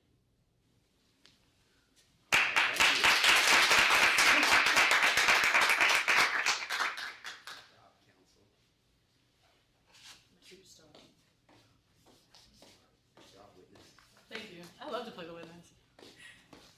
I'm stealing my name card. Thank you. I saw something. Thank you. My big face is gonna hold this tiny little flower. Now you get a small face. I need a hug. Yes. Great job, guys. Thank you. She wants a picture, I already know. She does want a picture. Oh, let me get out of the way. No, we want you in next the test at hand. Yeah, you were good. Keep my makeup, of course. Let's go over here. Push your bag down. Yeah, Get them in there. That's your prize. Your prize you won. I know I have another surprise coming next week. It just didn't come in on Are we time. blocking you? No. No, you're good. We want you to be in it though. Me? Yeah. Big smile. I don't have a camera. Okay, 3, 2, 1. Got them. Perfect. Perfect. you. Good job. Thank Great you so job. much. Great Thank job. you. It's nice meeting you. Great Nice to job. meet you. So I'm going to shoot you an email later. Inviting you to set up like a meeting with me. We can go over some feedback. any Oh, I'd questions love you to do have. that. That'd be great. Yeah, right now probably you don't want to. Let me go take a nap because I didn't sleep very Take well your nap. last night. Yeah, that's the one. So Fine. yeah, and then like If you want to eat real quick, we yeah, any questions you have on the program? There's some opportunities to serve some stuff this semester. But yeah, anything Give you time. you have. The mock trial competition, like for or mock trial competition, the tryouts are like later in March, Yeah, and I'll right? answer all that. Perfect. When you come by. Yeah, that's, I know everyone has questions, so I'm happy. I know that was just one that's I've been like, is it? Yeah, it's fine. Oh, well, good to know now. I'll ask probably again because I'll probably forget. I think we're No, it's France. Franz. But anyway, those are the kinds of questions. Awesome. That I want. And, it was a great meeting you. Great job. Thank you very much. Thank you so much. All right. I'm gonna give you like a fist bump. Oh, yeah. Thank you so much. Great job. Yeah, of course. This is my sister. Hello. Nice to meet you. Dora. This is Nico, my Nice to husband. meet you. You guys have that. You're nervous. Everyone's nervous. It's okay. Some people will get scared. Yes, we could tell you. I was. Yeah, let's go outside. It's okay. I'm not actually I did the same thing. I saw Milk was ready for me, and I was like, shit, bro, I forgot to do something. So I was like, you know what? I'm gonna embrace the cause. I literally walked and I was like, now I think I'm gonna talk about this. So it happened. It happened. No, I'm not. Can we get a picture, Of please? course. Yeah. Okay, let's take it right here. Wait, Justine, you heard about that, right? How I said shit. Yeah, she heard me said shit during opening. In my actual competition. That was so funny. That was horrible. My husband's like, you literally just said shit. Ray. Oh, he's moving. Ray's trying to eat this bagel. I'm just gonna take a bunch. So you guys have different. moment for like 20 minutes. Oh, I like the hand in the pocket. I was setting this up. Here, hold on. I actually looked nice. Here, take it on this. Okay. Did you see there was like this wedding one where he put it like they're like put your hand in your pocket and you're supposed to do what you just did, but the groom He put it in this put it in the one above. He did like this? Not that bad. That's hard. Those ones right there. But it was so funny. Okay, like that? Okay. Okay, okay. Okay. That's Did the little hair flip? Yeah, I I can't like really do a it. flip. I wasn't talking about you, Justine. Alright. Great job. I'll see you around campus. Maybe. I'm just kidding. No, you're not. It was nice meeting you guys. I'm gonna drop out. No, the semester, the told me to tell the line, yeah, we're not, right? Like, you're almost there. I told her, I said, there's I enjoyed it. I keep telling you, like, No, I'm so glad. First of all, I didn't even know he existed. Yeah. I knew about the other Punjabis on campus the first years. Jess, dude, Yeah, you were I was so like- funny. I've never seen him, yeah. I tell him, I'm like the one that's like pushing him, like, oh, No, do this, do this. yeah. And Especially she's out there, like, we need to be out there. Good, though. good. I told her. We really do. So now we're gonna try out for this. That's what I told him. I'm gonna try and print out. Then like in 2 weeks I'm going to Florida. Good job, PJ. Yeah. Good job. But it was nice meeting Thank you, you. nice Yeah. meeting you. See you around. Bye. Hey, Isabel, question? So they're just not, we're not. They can still say permission to publish, but we all have to copy. The video. Oh, we could play it on. I mean, play on my laptop because they're gonna. Yeah, she can hold it. Tell them they have like a couple minutes because we're like. So I had said the same, but then the first half, they didn't get the extra Dre, remember? So? They don't do it for the second half, you know? And I don't know if it makes them more nervous versus like, I don't know. I don't think it, I think it'll help if I'm sitting down here. that's what I thought. Because I feel like it's weird to look at. Yeah, or maybe like, So I'm gonna sit here. okay, and then two of them can throw it. Yeah. I just feel like I could tell I'm we're such sure an we're gonna look. emotional person. I cried when I was watching all the rounds because I'm so proud of all of them. Is it a live stream? Sure. Yeah. Oh. Oh, sorry. I keep forgetting that. Someone needs to take me out. But that's cute! I don't want to keep them.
As far as scoring goes, It's just 1 through 10.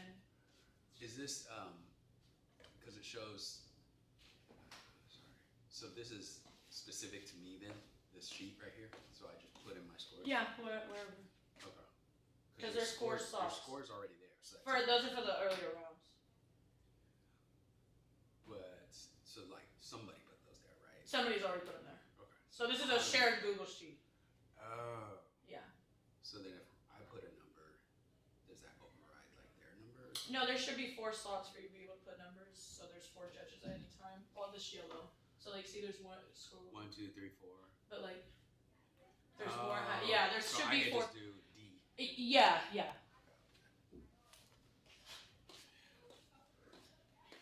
Because we also have some people on live stream. Tom, I think. Okay.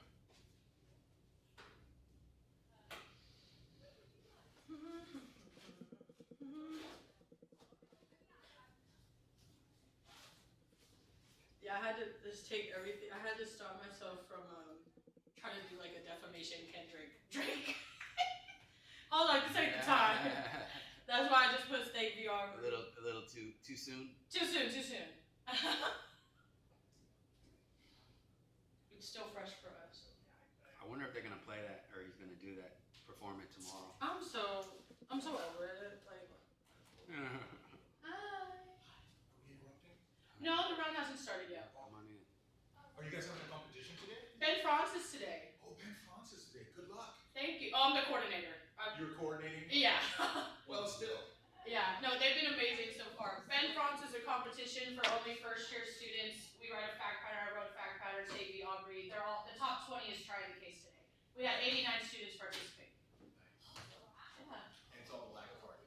Yes.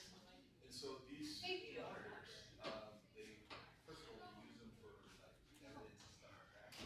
But If you're ready, I think we're, I'll tell the bidder to get the girls if you're ready. Yeah, I'm ready. Right now? Right now, if you wanna get the girls? Oh, yeah. Let's see. We just wanted to give them a big. Hey, Tony, how you doing? Good, how are you? I'm good. My hair I'll looks tell you all so about this. good on this. I have an idea about, Soup too. Thank you. in relation to my school, these are My my turban looks good on the screen.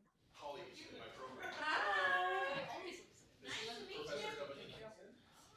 She is the co-director of college. Good to see you. Excited to meet you all. I know. So, It's just like. we are doing an evaluation section, Mm-hmm. and I'm interested in doing an evaluation. Your work. That's a, it's a good project. We need that. So, yeah, so. Hello, my superstars. How are you feeling? I'll touch you. So just so you know, because the monitors are live streaming, we can't publish stuff on the screen. They The put me judges on. have copies of the exhibit, so if you're in permission to publish blank, they have it.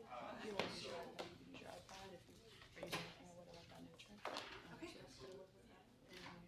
There's copies of the exhibit on the table. I think there's 3, unless people have it taken down. Yeah. Oh, it's good. We can see.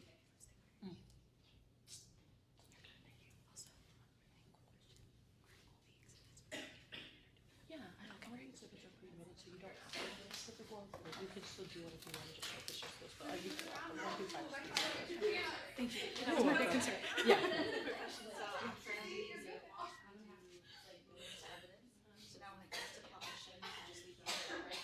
You could just. I mean, that's not gonna be because. And then just move on. Thank you.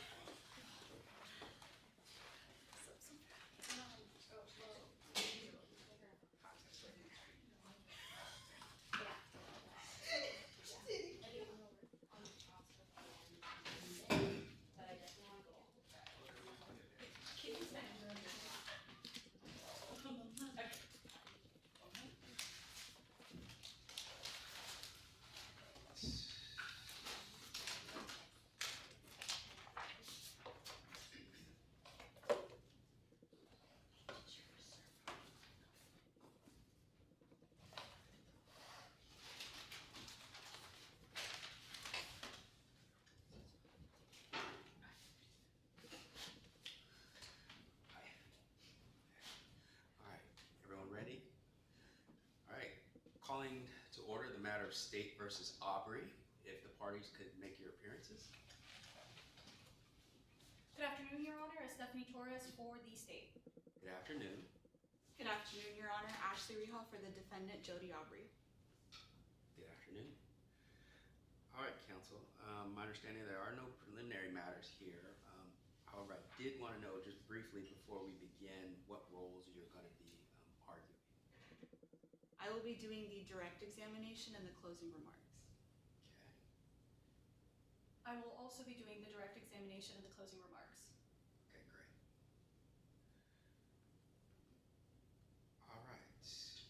With that being the case, I believe we start with the plaintiffs then for direct. Thank you. The plaintiff would like to call Excuse me, is it prosecution? The prosecution, Excuse me, yes. Prosecution, sorry. The prosecution would like to call Logan Waterway to the stand. Tell me your practice that you're in. Yeah. I know. Sorry.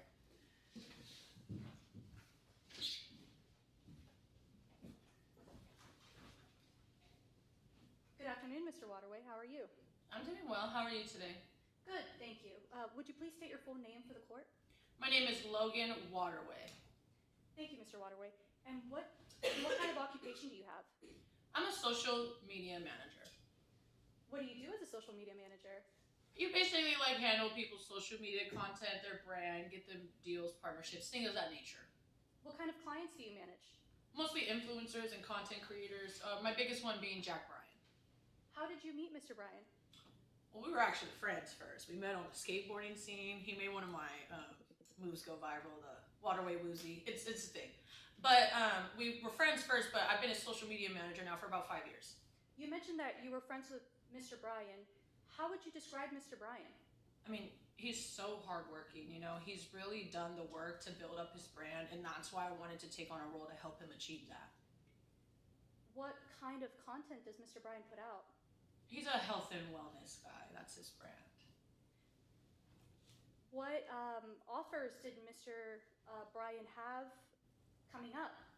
Well, specifically, we had a supermarket commercial that was coming up that I was really excited for. A basketball player had backed out last minute, and so they were looking for Mr. Bryan to replace him. Mr. Waterway, as Mr. Bryan's social media manager, do you know approximately how many followers he may have? He has 2.2 million followers. That is impressive.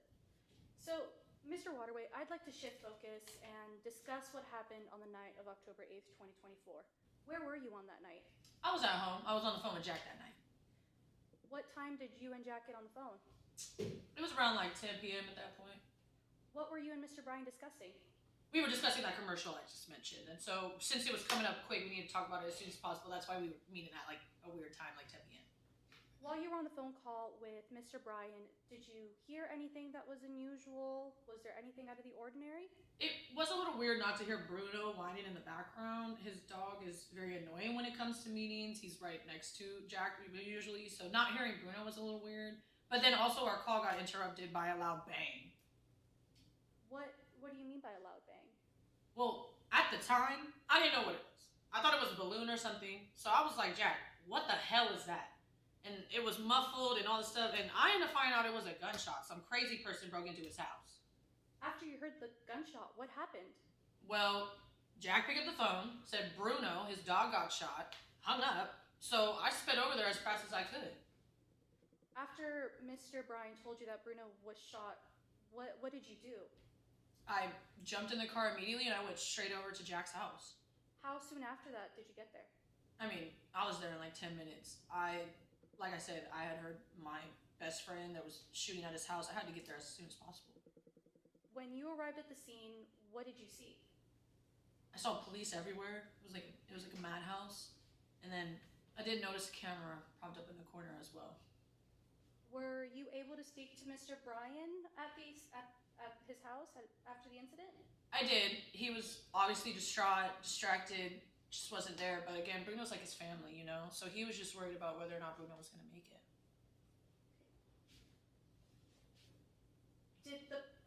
Were you able to gather any information from the police? Did you speak to them? I mean, yeah, they told me that somebody had broken into Jack's home. And they also told me that this person had accused me of hiring them. So it was ridiculous. What do you know about the defendant, Jody Aubrey? I don't know anything except what the police told me. Like, literally. They told me this person followed me. I didn't know that. Told me this person messaged me. I didn't know that. All right, no further questions. Thank you. All right. Thank you. Counsel, are you doing it directly to the same witness? Yes. Or no, different witness. The defense would like to call Ms. Taylor Scran. All right.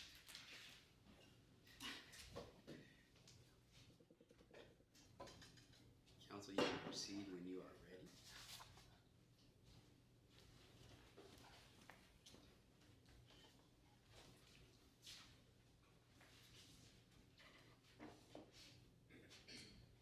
Good afternoon.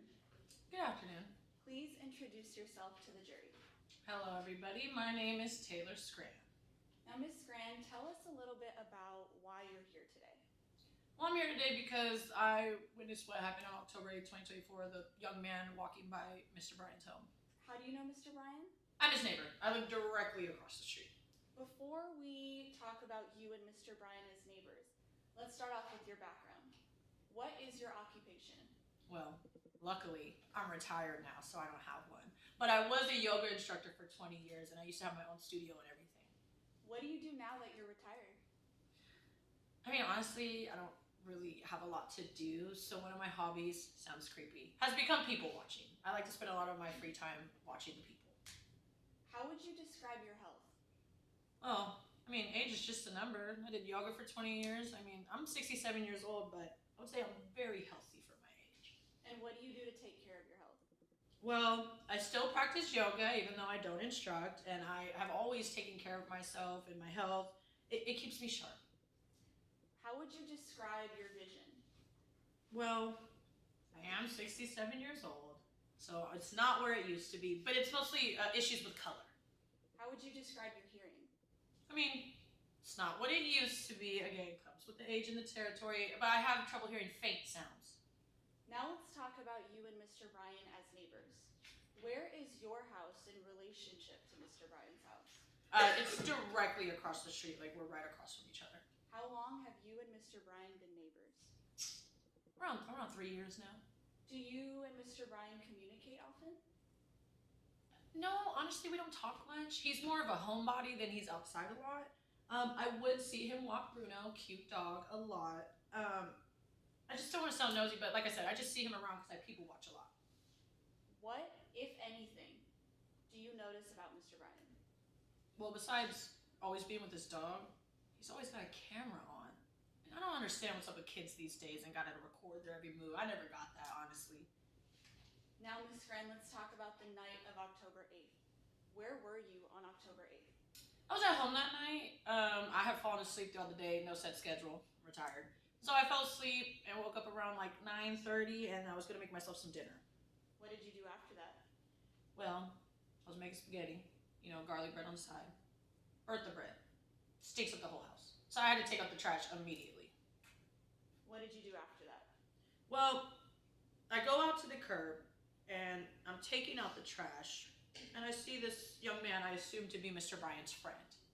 Why would you say friend? Well, this person just walked up to Jack's house, Mr. Bryan's house, and knocked. And what time was this again? This was around 10 p.m. Describe this person's speed. They were just walking like normal. What was this person wearing? They were wearing a red hoodie and some jeans. Were they holding anything?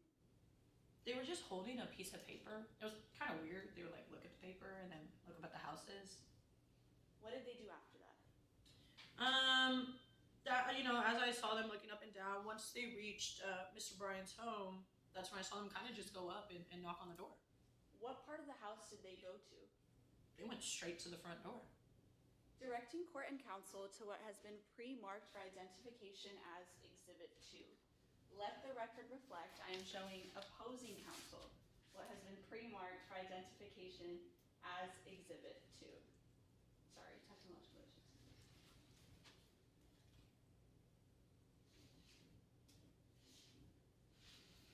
Permission to approach the witness with the same? Yes. Ms. Scran, I am now handing you what has been pre-marked for identification as Exhibit 2. It's a video, so when you're done watching it, just please look up. Do you recognize it? Yes, I do. What is it? It looks like footage of the person that I saw that night outside of Mr. Bryan's home. Is this a fair and accurate reflection of the footage that you saw on the night of October 8th outside of Mr. Bryan's home? Yes, it is. After this person got to the front, what else did you see? Well, honestly, it just seemed pretty natural. They went up to the door, they knocked, somebody opened the door, let them in. Wasn't much to see after that, so I went back inside. How do you know you saw all of this clearly? Well, I know I'm 67, but I still know what I see. Street lights were still there, Jack's garage light was on, and my porch light was on. So, I know what I saw. No further questions. Witness may be excused.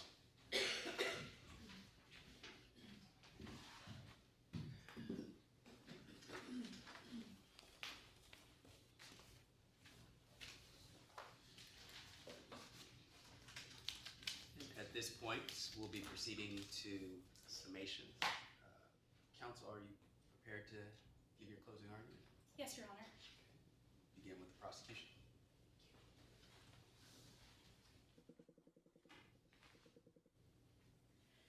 Just like him. That is what the defendant wanted to be. Just like him. The defendant is not like Mr. Bryan.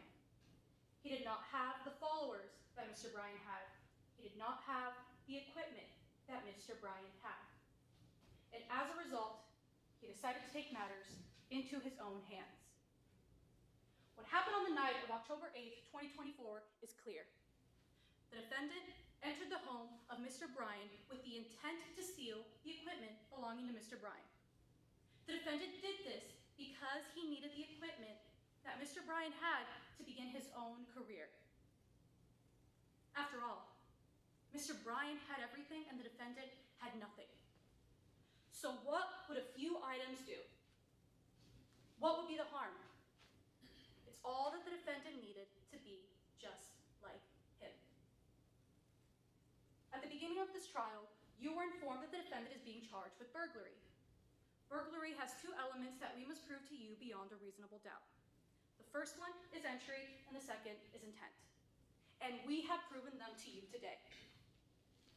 You heard testimony from Mr. Bryan's neighbor, Ms. Granton, that a person was seen entering Mr. Bryan's front door on the night of the incident. You saw the video camera footage of the defendant at Mr. Bryan's front door destroying his ping camera. The defendant had with him a screwdriver that he used to unlock the screen door, and then he entered through the unlocked front door. It's clear that the defendant entered Mr. Bryan's home. Now, intent. To prove intent, we must prove to you that when the defendant entered the home, they intended to commit a theft or another felony inside. A person's intent can be determined by looking at the person's conducts or words before, during, and after the subject incident. Prior to the burglary, the defendant had dreams of being a social media influencer, just like Mr. Bryan. The defendant wanted his own million-follower persona, just like Mr. Bryan did. The defendant did not have the funds. He didn't have the followers. He didn't have a manager. He did not have the funds to pursue his dream of being a social media star. But he did spend a lot of time watching those who did. People like Mr. Bryan. People who had that equipment. And so, the defendant liked Mr. Bryan's clean image. He liked that the defendant went to the same university as him.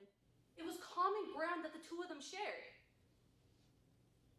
And if Mr. Bryan could make it, so could he. So could the defendant. The defendant wanted what Mr. Bryan had. The defendant's dreams, his aspirations, his desires to become a social media influencer drove him to this plan. All he needed was the equipment. Equipment that he knew Mr. Bryan had. Mr. Bryan's address had been previously leaked, so it wouldn't be difficult to find out where he lived. And thus, the plan began so that the defendant could be just like him.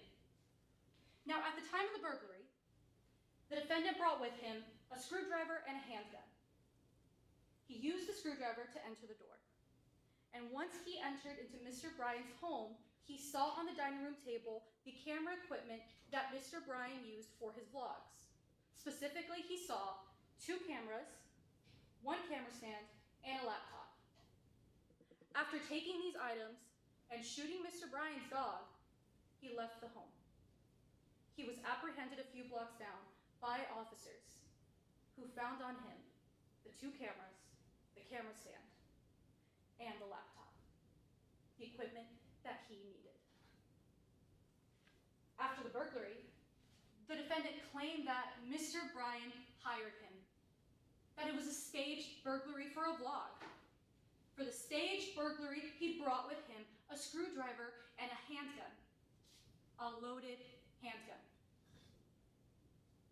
Why would the defendant bring with him a handgun if this had been a staged burglary?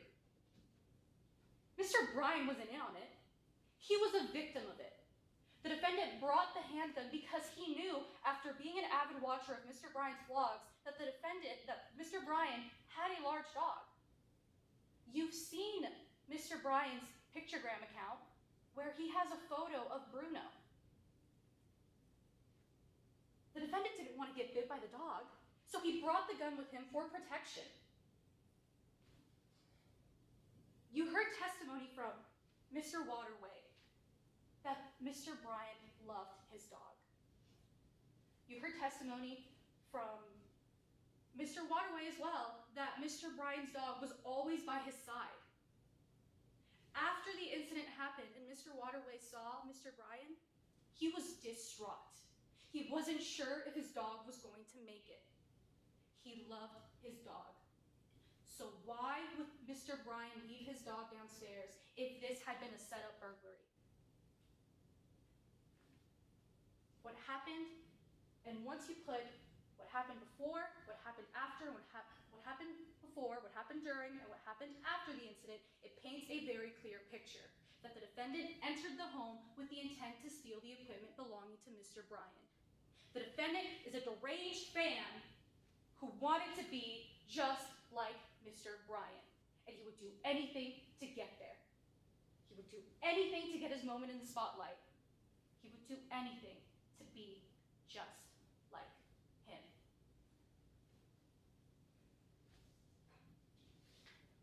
As a result of this, Mr. Bryan's home was invaded. His peace of mind was shaken. His dog was shot. All so that the defendant could be just like him. When you go into the jury room, we ask that you uphold justice and deliver a verdict finding the defendant, Mr. Jody Aubrey, guilty of burglary. Thank you. Thank you, counsel. Defense, if you need a moment to prepare the will, please proceed when you're ready. Thank you, Your Honor.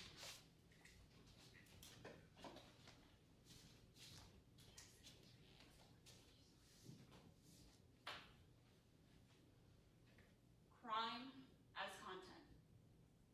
Both Mr. Bryan and Mr. Logan Waterway created a plan where crime would be their content. Mr. Bryan was a social media star. So when his views started to decline, he knew he needed something big to recover. Social media is all he'd ever known since graduating. This was his only job. And we heard from Mr. Waterway today. Mr. Waterway depended on Mr. Bryan's success for a paycheck. If Mr. Bryan wasn't successful, neither was Mr. Waterway. They both needed a new plan. The prosecution says that they already had a plan. They had commercials lined up, they had deals lined up. But I'd like to direct your attention to Exhibit 3. Exhibit 3 is a text message conversation between Mr. Bryan and Mr. Waterway from October 3rd, 5 days before the incident. In this conversation, they both agree that the health and wellness image wasn't enough anymore. They needed something new to keep up with this new generation. So they came up with a new plan. Mr. Waterway conceded in his testimony today that true crime was his idea. Their idea was to hire Ms. Jody Aubrey. 2 weeks prior to the incident, Ms. Jody Aubrey and Mr. Waterway established a connection on social media. She followed him because she needed a mentor. He followed her back because, as he said in his own testimony, he only follows people back if they have an established social media presence. His job is to then guide them. If she already had an established social media presence, she didn't need any equipment. She didn't need to steal any equipment. She already had it. She was already uploading material onto social media. He hired her because he could sense how much she wanted to make it to the next level. On October 3rd, after Mr. Bryan and Mr. Waterway had a conversation about this new idea, there was a conversation between Ms. Aubrey and Mr. Waterway, Exhibit 5. At a first glance, this looks like just Ms. Aubrey reaching out to Mr. Waterway. But as we can see, this chat has been set to vanish mode. Mr. Waterway did this intentionally. This wasn't for privacy. This wasn't an accident. He's a social media manager. He knows how to use the apps. He set it to vanish mode to cover his tracks. They communicated on October 3rd, and he hired her. October 8th comes around. Mr. Bryan takes his dog on a walk. As we heard from Miss Scran today, that's not unusual. He went on a walk with his dog often. It was part of their routine. And so if taking his dog on a walk was part of his routine, coming home and locking the door would also be part of that routine. The prosecution admitted today that Mr. Bryan's address had been leaked in the past. He was concerned about his safety, so he always locked the door, but not on October 8th. On October 8th, he left the door unlocked so Miss Aubrey could get inside with ease. Miss Aubrey didn't break into this home. She had Mr. Bryan's express permission and invitation to be there. He left the door unlocked for her. Miss Aubrey walks down the street. Miss Scran sees her, and per Miss Scran's testimony, we know Miss Aubrey wasn't running. She was walking at a normal speed. She didn't have a crowbar. No screwdriver was seen. The only thing in her hands was a piece of paper. A piece of paper with the instructions from Mr. Waterway. She didn't go to the windows first. She didn't try to hop the fence. Straight to the front door. The lights inside Mr. Bryan's house were on. If she were there to steal something, she would have left as soon as she saw the lights were on. You all saw in the footage today that Miss Jody Aubrey walked straight to the front door, and she knew exactly where the camera was because Mr. Waterway told her. She wasn't crouching, she wasn't trying to hide. Her entire job was to be seen. She was hired to get caught on that camera. She goes inside, and the equipment is just conveniently laid out on the dining table. Most social media stars film in a designated room. Mr. Bryan lives in this giant 2-story home all by himself. He has the space for a room to film, but everything was just set up on the dining table. And that's because he knew Miss Aubrey would come in and he wanted her to take it. She wasn't there with the intent to commit theft. She was there to do her job. Mr. Bryan goes upstairs, Miss Aubrey comes in. Mr. Waterway and Mr. Bryan did not tell Miss Aubrey about the dog. Mr. Waterway and the prosecution admitted today that the dog was always with Mr. Bryan. They were inseparable. Even when Mr. Bryan had to take a phone call, even when he had meetings, he was with his dog. The night of October 8th, Bruno is downstairs. And Mr. Bryan sets up a dog gate to ensure that Bruno can't go back upstairs. This was intentional and this was planned. They knew this would create chaos and they needed this content to seem real. They've been doing this for years now. They know what sells.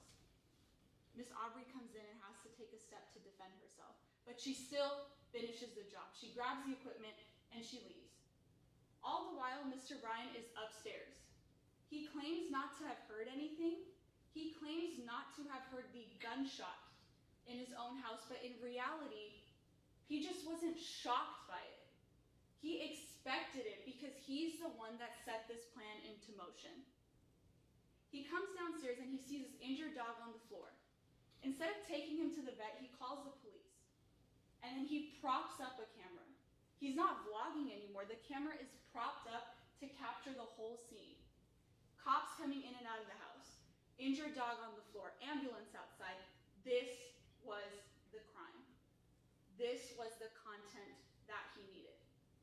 The prosecution says that Miss Aubrey was a deranged fan. If she were a deranged fan, she would have gone upstairs to meet Mr. Bryan. But she was downstairs the whole time because that's what she was told to do. She was hired. Mr. Bryan alleges that he only set up the camera because he was paranoid that the police would be there, but he called the police. He could have just taken the dog to the vet. The prosecution failed to meet their burden today. Their job was to show you, beyond a reasonable doubt, that Miss Jody Aubrey had the intent to commit theft. But all the evidence only shows one thing, that Miss Jody Aubrey was hired, and that Miss Jody Aubrey was taken advantage of. I urge you all to stand behind the truth. I urge you all to find Miss Jody Aubrey not guilty.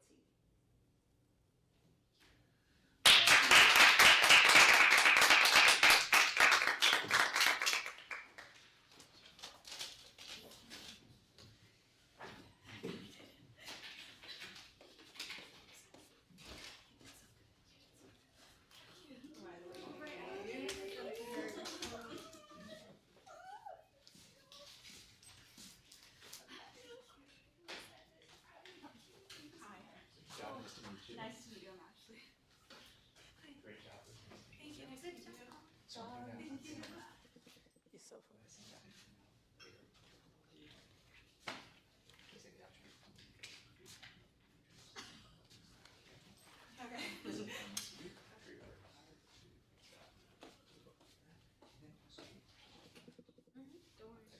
Okay, yeah, okay, cool. I've been like really. Thank you. Ready for our photo shoot? Can I get a picture of the both of you right here, please? Yeah. Thank you. You guys can hold it first. Should we hold it first? You can if you want. I know Ari, you're really the thought. I have your name card if you want to pick a table. I'm sure we'll get it. Sounds good, thank you. I'll be on the right. 3, And then, 2, 1. because we can't put stuff on the screen because of lunch. I don't want people yelling at me that they don't Judge. see it. That was fine. Okay. You'll be able to see it. You don't have Okay, to we'll walk have them up anything here over. too, or- You have copies for you and the witness. Okay, fantastic. But they already have their copies, so you don't have to walk over. Okay. Isabel. Yeah, why don't you come? Oh, This sorry, is the- sorry, I realized sorry. we're here. Then I'll let you guys get a picture of yourselves. Okay. 3, 2, 1. Perfect. Okay. Love it. Okay. Over there. Ashley. Oh, yeah. Okay. Es que lighting usually is always our idea. Okay, then I can play. Don't do that. Here, look at it. I love it. Super cute. Thank you. So yeah, there is 2 copies. Yeah, no, you're good. Let me drop the next one. No, you're good. Congratulations. Thank you. Good luck. You're almost done. Almost.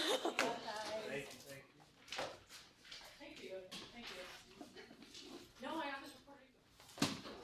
Then it's like, good luck. Thank you. Somebody had to do it right.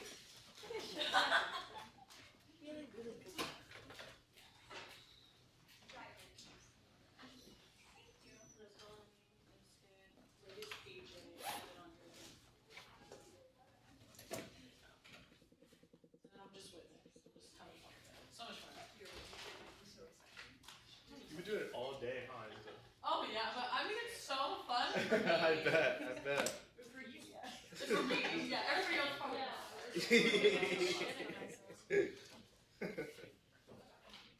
I'm not saying that. I'm not saying that. That is you can do that. Because you're gonna do open and cross yours back to back because logistically we would call. So are you okay with that? So open and then straight into cross? Yeah, because I Yeah. think it's struggle. And they would do direct and then close. Direct. Yeah, that's fine. Perfect.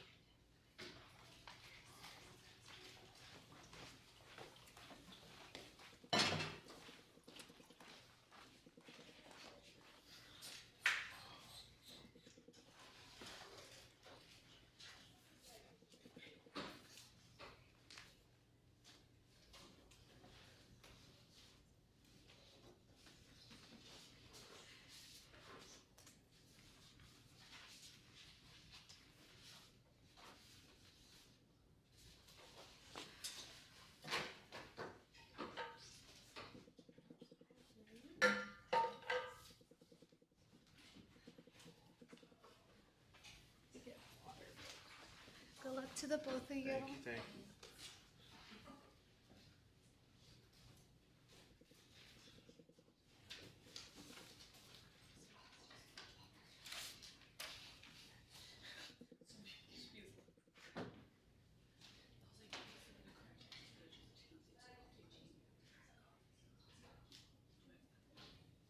You know what? That's a great idea too. I know.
just waiting on a couple other judges, then we'll get going, okay? No worries. Thank you, sir.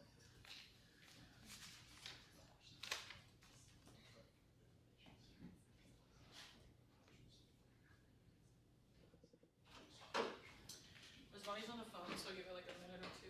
He sounds like he's working.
Matter of State versus Aubrey to order. If we could begin with counsel's appearances, and if you could please let us know your roles you're going to be playing as well.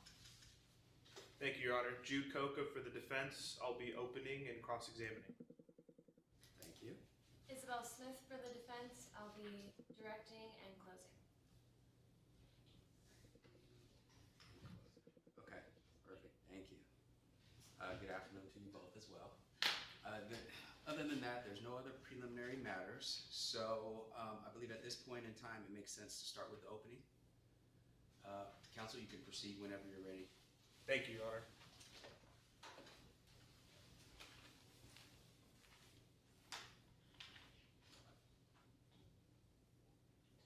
Facts, fear, and false assumptions. The real issue at hand in this case is the circumstances surrounding the break-in and the intent behind the actions that took place. Jody Aubrey is not the criminal the prosecution wants you to believe. Jack Bryan's social media manager, Logan Waterway, hired Jody Aubrey to participate in a staged break-in to film a dramatic video for Jack's channel. The facts will show that Jody Aubrey did not commit a burglary. Good afternoon. My name is Jude Coca, and I have the pleasure of representing Jody Aubrey. Today, I stand before you to present the truth behind the events that occurred on the night of October 8th, 2024, at the home of social media influencer, Jack Bryan. At the end of this trial, I will show you that things are not always as they first appear. Jody Aubrey is a 23-year-old college student struggling to find their way in the world. A young person trying to carve out their path in a social media-driven age without the resources to do so. Jody Aubrey is a fan of Mr. Bryan, but who wouldn't be?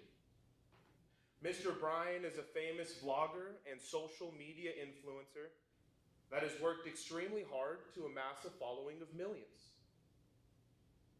But Jody Aubrey is not the criminal the prosecution wants you to believe. You will learn that Jody's intentions that night were never to harm, to steal, or to cause violence. What actually happened that night was the tragic result of an innocent misunderstanding that escalated. An act that could have been avoided entirely. Mr. Bryan's MyTube account had been slowing down. On October 3rd, 2024, Mr. Bryan and his social media manager, Mr. Waterway, had a meeting to discuss ways to appeal to a younger audience. One of those ideas was a true crime segment on Mr. Bryan's channel. 5 days later, on October 8th, 2024, Mr. Bryan and Mr. Waterway had another meeting. This time, over the phone, while Mr. Bryan was at home, wearing his headphones, so engrossed in the conversation that he was unable to hear his surroundings. Jody came to Mr. Bryan's home that night. But the prosecution will fail to prove Jody's intent to burglarize. Jody was invited to Mr. Bryan's home that night. Jody was hired to participate in a staged break-in in collaboration with Mr. Waterway to film a dramatic video for Mr. Bryan's channel. We have a neutral witness, Taylor Scran, who is Mr. Bryan's neighbor. This neighbor has never met Jody Aubrey and has spoken to Mr. Bryan 4 times over the course of 3 years. This neighbor saw someone walk up to Mr. Bryan's home and knock on the door. And she will get up on this stand today and tell you that she saw a figure open the door and let this person in. Taylor Scran never saw someone enter Mr. Bryan's home that night.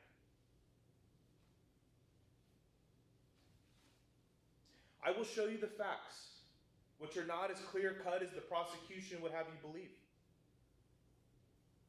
Jody Aubrey and Mr. Waterway followed each other on social media 2 weeks prior to the break-in. Mr. Waterway and Mr. Bryan had a meeting 5 days before the break-in, disagreeing on ways to keep Mr. Bryan's channel young and exciting. Jody Aubrey messages Mr. Waterway that same day, hours after Mr. Bryan refused to do a true crime segment on his channel. And you will understand how Jody Aubrey, a fan of Mr. Bryan, was misled into believing that they were part of this collaborative project. Jody Aubrey is a young, impressionable fan of Mr. Bryan. Someone with no following, no fame, no connections, but a dream. A dream to be a social media influencer. However, as you will see, due to poor communication and confusion, things went terribly wrong. When Jody Aubrey entered Mr. Bryan's house that night, there was no sign of him. Only the presence of expensive equipment and cameras, which again, Jody Aubrey thought was part of this collaboration. When police apprehended Jody Aubrey, they found cameras in her possession. But again, that is not the full picture. Mr. Waterway hired Jody Aubrey to partake in the staged break-in. Mr. Waterway himself arrived at Mr. Bryant's house that night and tried to refuse the police from reviewing Jack Bryant's camera footage and tried to refuse police from taking photos of their own crime scene. You will see that Jody Aubrey is not the villain here. No matter how much the prosecution tries to paint Jody Aubrey as a criminal, a thief, someone intent on committing a crime, the facts simply do not support that narrative. As we proceed, I ask that you keep an open mind. Listen to the facts we present and don't allow assumptions or the prosecution's narrative to cloud your judgment. It is my job to show you the full picture. Finally, I must remind you of a fundamental principle of our justice system. The state bears the burden of proving Jody Aubrey guilty beyond a reasonable doubt. This is the highest burden. And it is not enough for the prosecution to create suspicion or tell you a compelling story. The prosecution must prove clearly and factually that Jody intended on committing a crime. At the end of this trial, the prosecution will not meet their heavy burden. And the defense will ask you for the only just verdict: not guilty. Because of the facts, the fear, and the false assumptions. Thank you. All right, thank you, counsel. I believe that's it for opening, so we'll move now to the prosecution's case in chief. Counsel, do you have something else? He's crossing. We're going to move to cross-examinations, Your Honor. Okay, well, let's do cross then. Thank you, Your Honor. And then, are you doing direct of a different witness? I'm Logan Waterway right now. I'm the prosecution's witness. I'll be Taylor Scran for direct. There we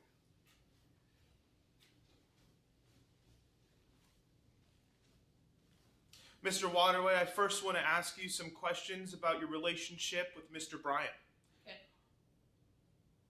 You are Mr. Bryant's social media manager, I'm his friend too, but yes, I've been a social media manager for about 5 years. and you have other clients. I do, I have a few. But Mr. Bryant is your main priority. He is, he's one of my bigger clients. And Mr. Bryant, you've known Mr. Bryant for over 5 years now. Oh yeah, since about 2016. In fact, when you met Mr. Bryant, he was building his brand on skateboarding videos. Is that correct? Yeah, we met in the skateboarding scene. He made one of my moves go viral, so that's how we started. But now, Mr. Bryant has evolved with the times and become a renowned fitness guru. Is that correct? Yes, he's got a health and wellness brand now. And you have a vested interest as Mr. Bryant's manager. You have an interest on Mr. Bryant's success of his branded channel. I mean, yeah, that's my job. I want to make sure he does well. You make a steady income off of Mr. Bryant? He's not the only contributing factor to my income, but I do make a good amount off of him, yes. And you even make bonuses? You get bonuses when Mr. Bryant lands a deal or another opportunity? Yes, I have to do the work to get him those deals, so I do get a bonus. Now I want to transition to your meeting with Mr. Bryant on October 3rd, 2024. In the month of October, Mr. Bryant's views were slowing down. I mean, it's a slow season for everybody during that time on social media, but the views weren't where I wanted them to be, no.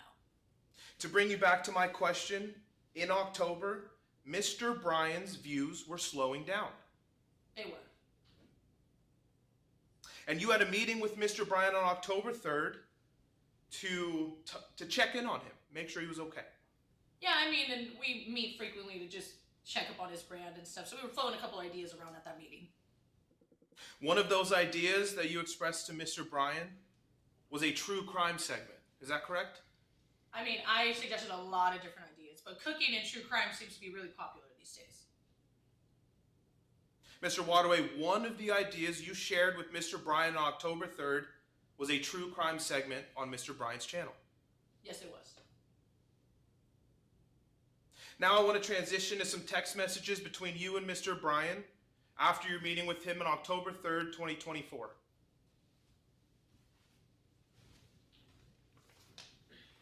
Your Honor, may I approach the witness and publish what has been pre-admitted as exhibit number 3?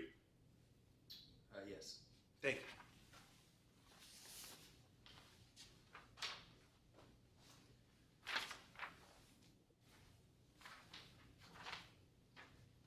Mr. Waterway, these are text messages between you and your client, Mr. Bryan. Yeah, they are. Your text messages are in blue, and Mr. Bryan's text messages are in gray. That's true. You and Mr. Bryan had a disagreement after your meeting on October 3rd, 2024.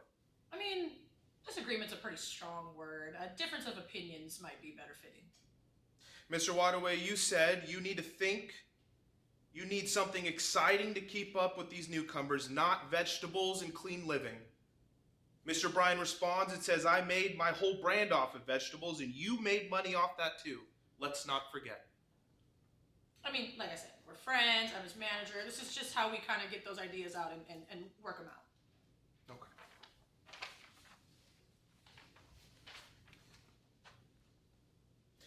Mr. Waterway, I want to transition to your meeting with Mr. Bryan on October 8th, 2024. You had another meeting with Mr. Bryan around 10 p.m. that night, is that correct? Yes, we were discussing a new commercial coming up. It was a great opportunity. And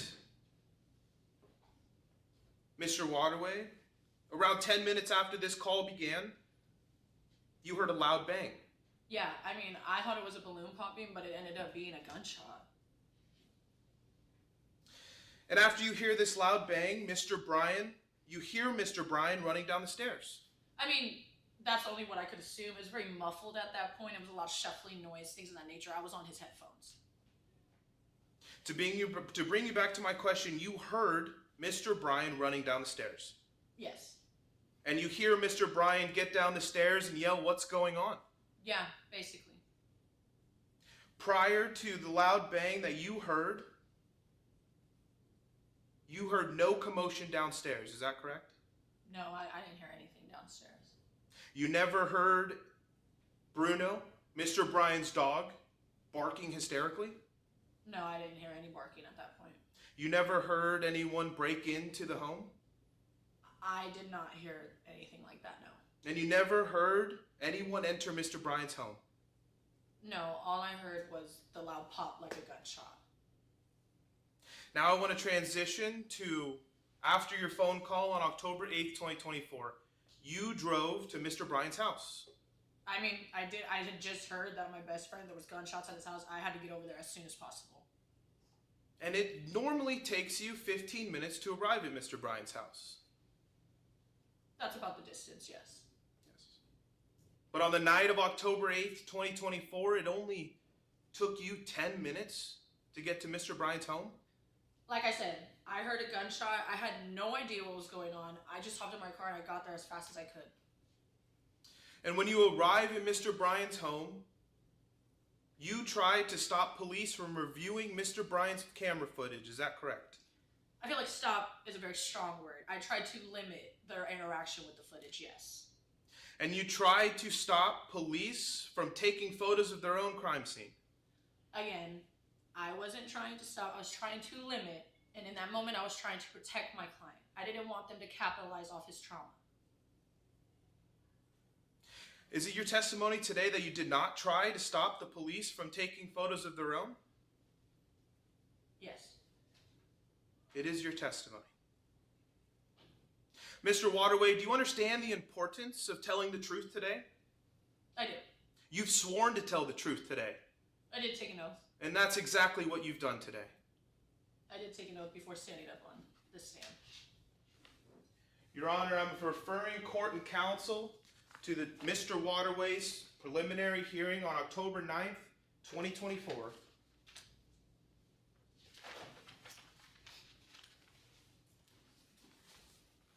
May I approach the witness, Your Honor? Yes, you may. Mr. Waterway, follow along silently as I read aloud. Question. Mr. Waterway, didn't you try to stop the police from looking at Mr. Bryan's camera footage or from taking their own photos? Answer. My job.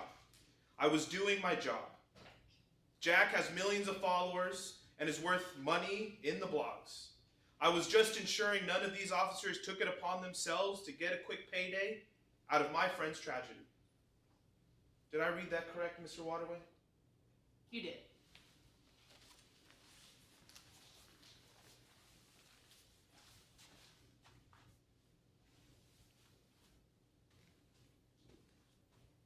Mr. Waterway, you and Jody Aubrey followed each other on social media prior to the night of October 8th. Is that correct? I mean, the police informed me afterward that this person had followed me, and most likely I saw them and just click follow back. So you did, in fact, follow Jody Aubrey before the night of October 8th? I guess you could say that, yes. Your Honor, may I approach the witness and publish with what has been pre-admitted as Exhibit Number 5? Yes, counsel, just as a matter of courtesy, could you show opposing counsel before? Yes, absolutely, Your Honor.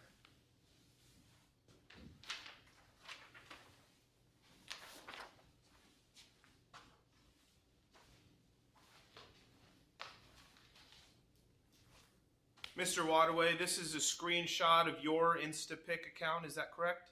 It is. This is a screenshot of a message you received. I mean, I guess so, yeah.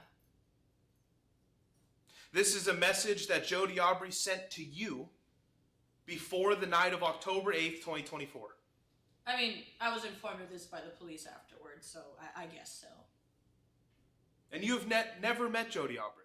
No, I do not know that person. And you have never spoken to Jody Aubrey? No, I've never spoken to them before. No further questions, Your Honor. Thank you. Witness can be excused. Now we'll move on to the prosecution's direct examination. Or, excuse me, defense direct. Excuse me.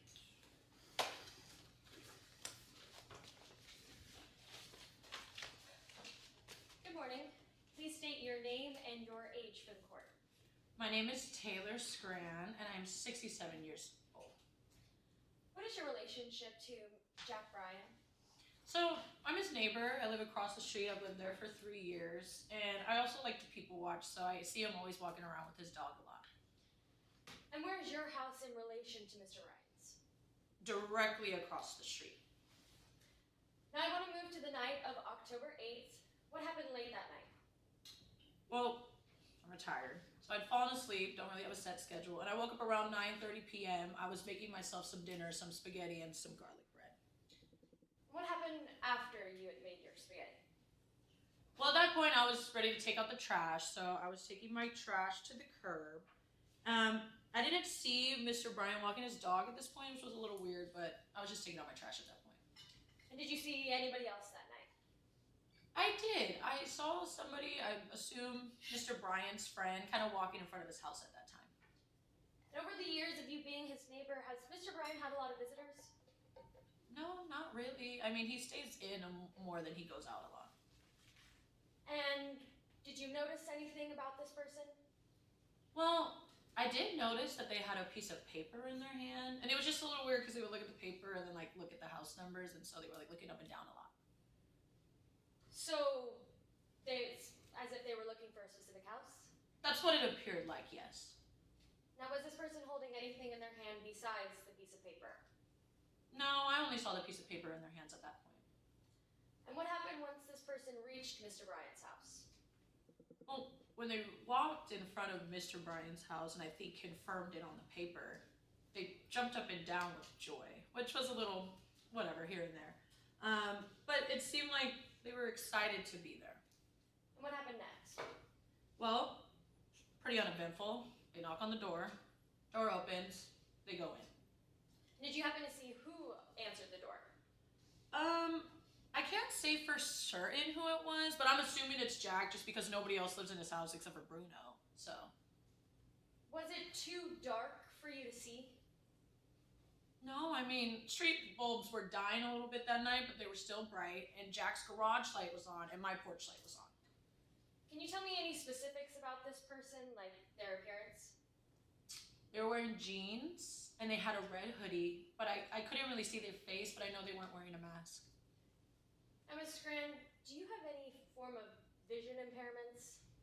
Well, I am 67. My vision is not the best. But I think I would be able to see whether or not somebody's walking up to the front door. Your Honor, at this time, I would like to refer to Exhibit 2, which is the ping video surveillance.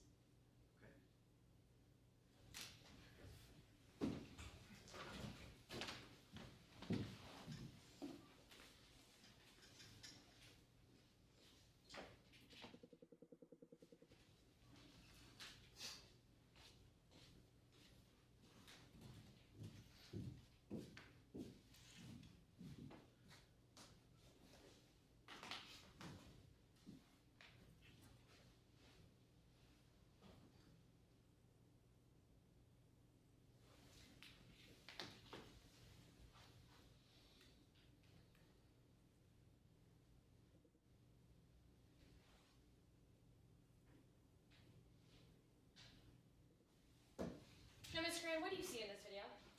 It looks like the person that I saw outside of Mr. Bryan's home approaching his porch. So based on your prior description, does the person in that video match who you saw that night? Yeah, they're in the same outfit, and I can see the piece of paper in their hand that I saw in the person walking in front of Mr. Bryan's home. Thank you. No further questions.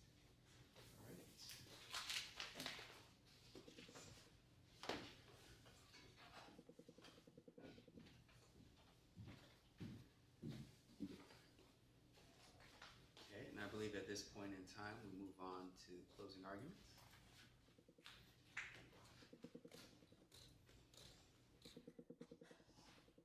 A film creator seeking to reestablish his relevance and a manager determined to do so. Jack Bryan and his manager, Logan Waterway, were aware of the need to regain traction on Jack's channel, and this team went to incredible lengths to do so. Jack Bryan is known for his daredevil skateboarding content, and his manager has a new idea of implementing a true crime segment to the channel. So for this purpose, the idea of staging such a production as a fake home invasion is reasonable. Now, in order to find the defendant guilty, the prosecution must prove beyond a reasonable doubt that 1, the defendant entered the home, and 2, when they entered the home, had the intent to commit theft. However, in this case, the second element of intent is not met.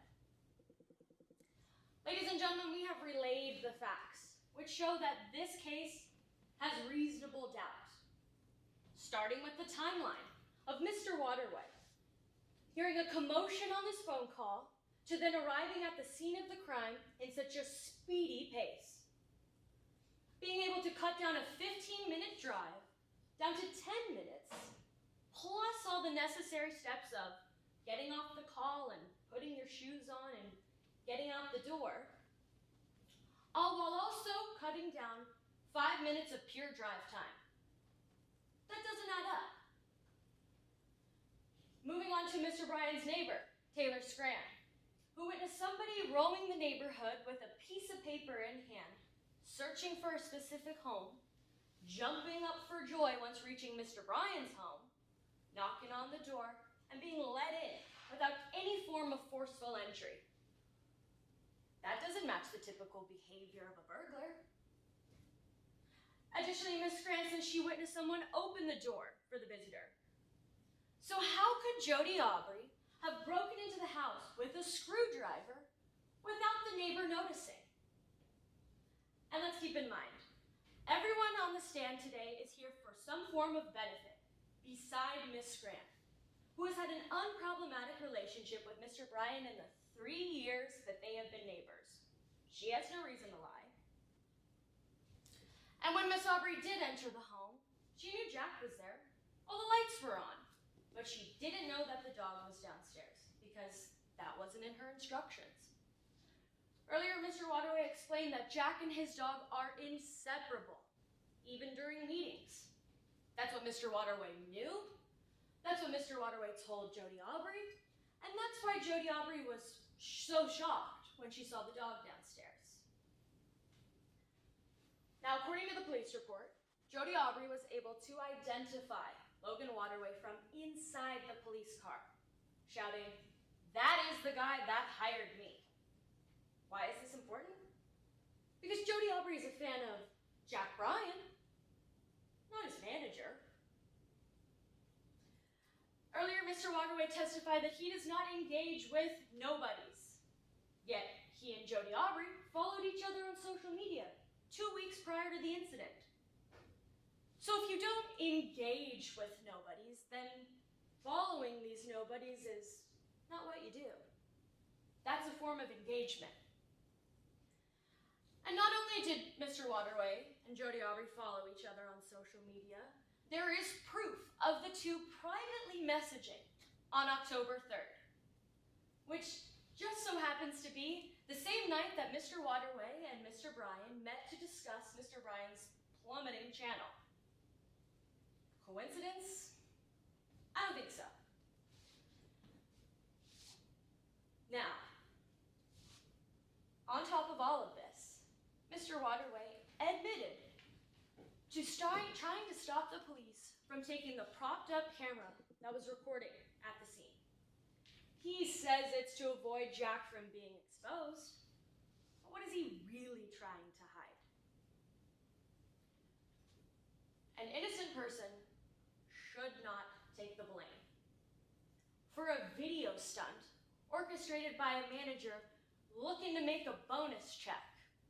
Because Mr. Waterway did explain earlier that he receives bonuses for every deal made with his clients.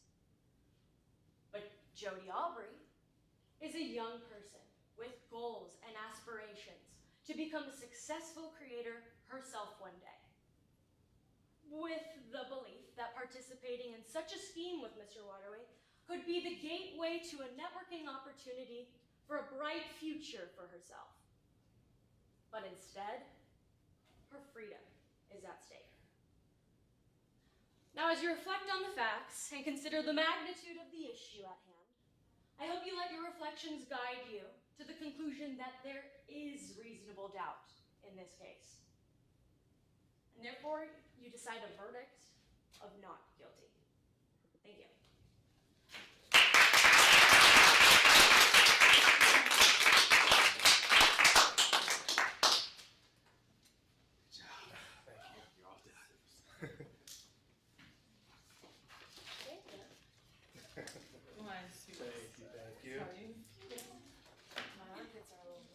know.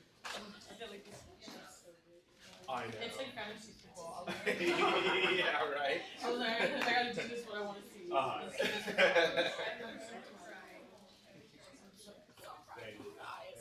And now Jazzy Zoop's gonna say picture.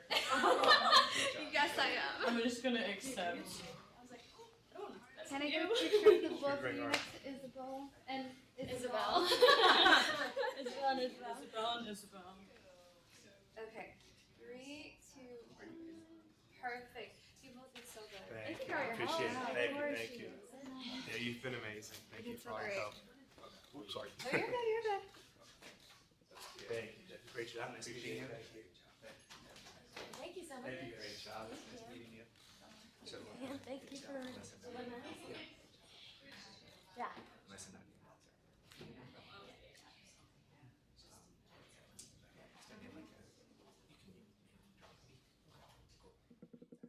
Yeah, that is. and also just answer questions. Yeah.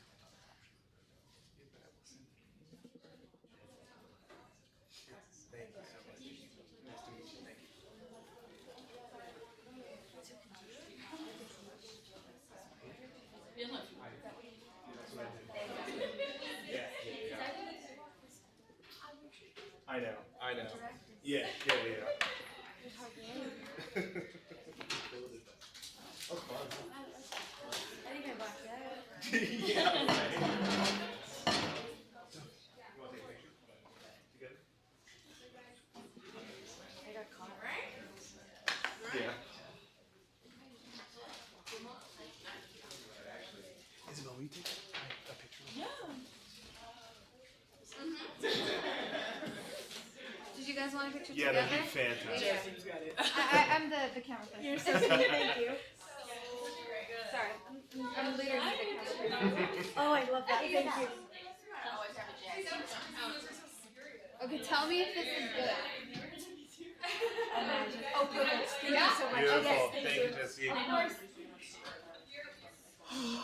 I'm so nervous. They'll probably ask you. Pretty good. Yeah. No, I'll leave those for the next group. Yeah. Oh, they're the same. Just so you Yeah. two know, I know you don't really have exhibits, but you can't help but on the So if you do, you just take permission of all the judges. So you don't need to get out. So when you say permission, but they know, they'll have it, you don't have to walk around. I can have it up there with you. The vanish building, there's, it's on there. Right. So just pretend, I can still see it. Because they have, I mean, yeah, you can hold it too.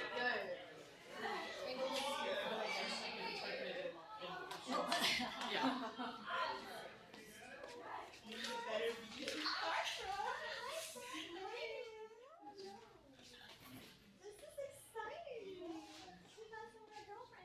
So glad to see you both again. You look so good. Thank you. How are you? Let me get one too. I try to be really good with names. I'm like Emma and Lynn. No, I'm just kidding. You guys, they have names. That's cheating. And then if you have a script, otherwise I have it memorized. I'm playing your witness, so we can play off each other. Perfect.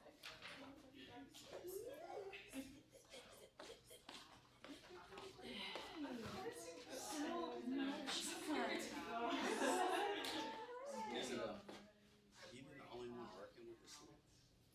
The top 20 all got a mentor, but Right? them. The finals, everybody got a mentor. So I only had 2 people that I was mentoring. So the rest of the team all. So is this all live? Like you haven't rehearsed across it? No, that's just me knowing the fact pattern. And that's Some of them for directs will give me a string, but the cross is just they have no. That's just them. But yeah. okay, that's good. Yeah. I haven't really told you.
Feel free to stand up for a second if you need. I see. We should be getting shortly, so.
All right, calling the matter of State versus Aubrey to order. Why don't we begin with party appearances? Good afternoon, Your Honor. Lynn Tran, Prosecution, representing the people of the state of California. Good afternoon. Good afternoon, Your Honor.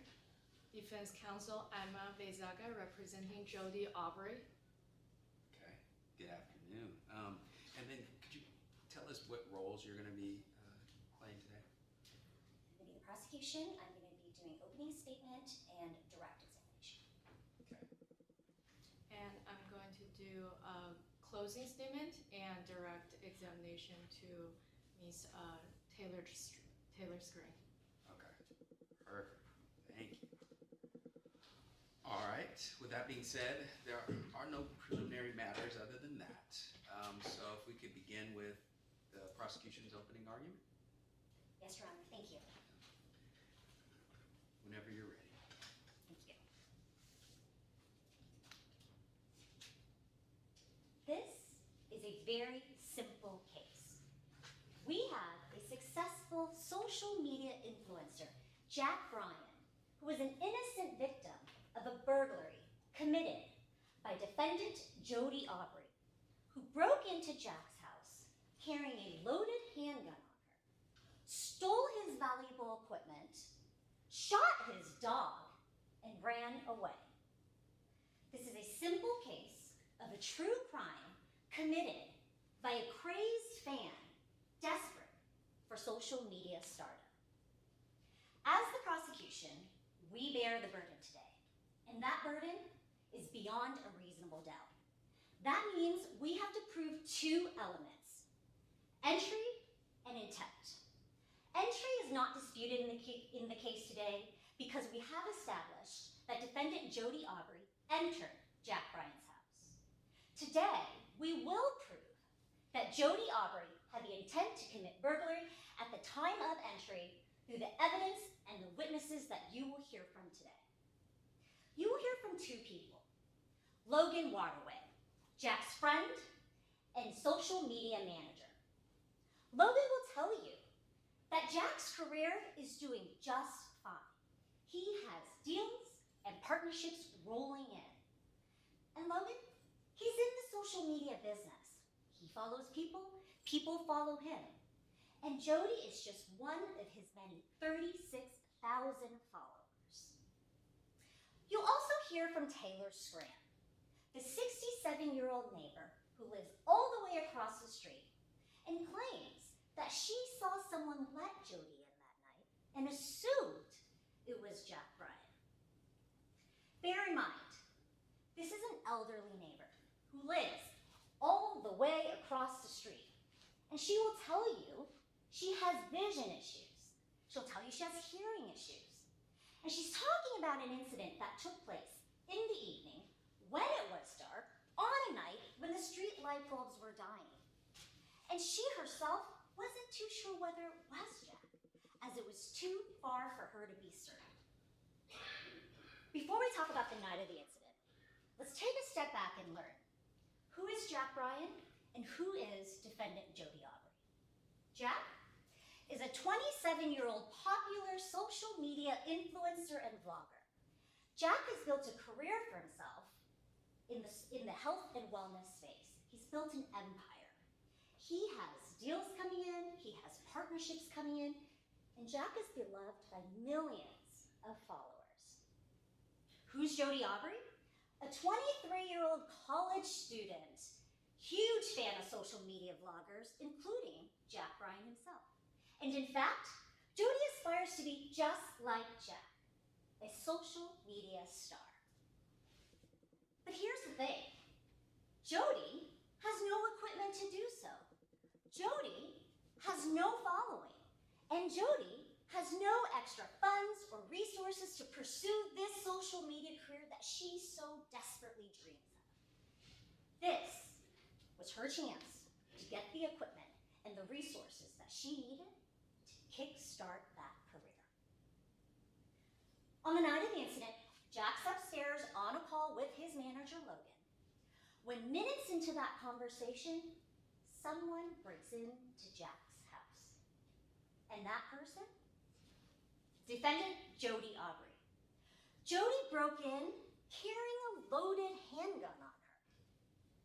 And once inside that house, she sees, sitting right there on the dining room table, Jack's camera equipment, Jack's vlogging equipment, the stuff that he uses for social media, the stuff that Jody doesn't have.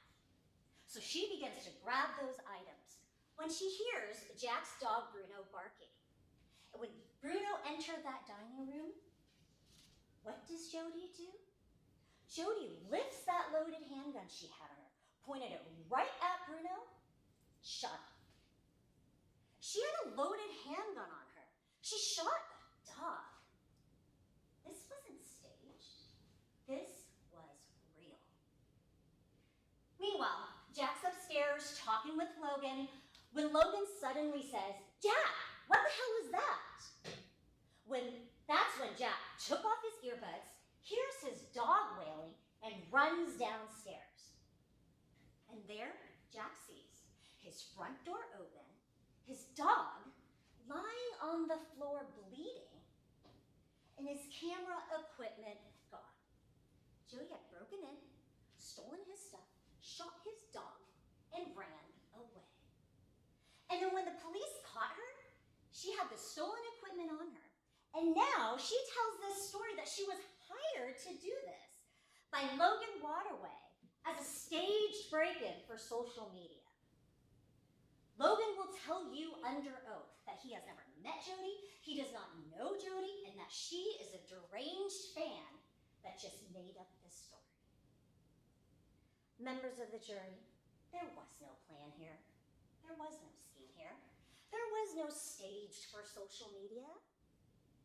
This was a true crime committed by a highly motivated individual, Jody Aubrey, desperate to be a social media star.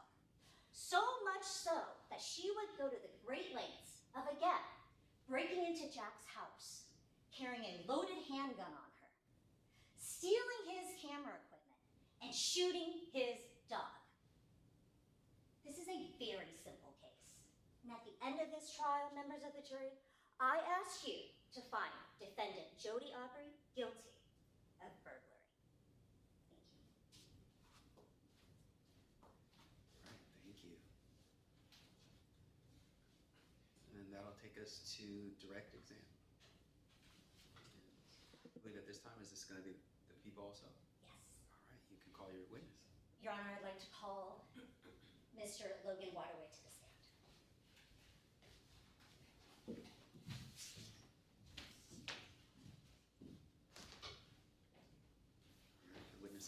constructively sworn. You can begin when you're ready. Thank you. Good afternoon, Mr. Waterway. Thank you for being here today.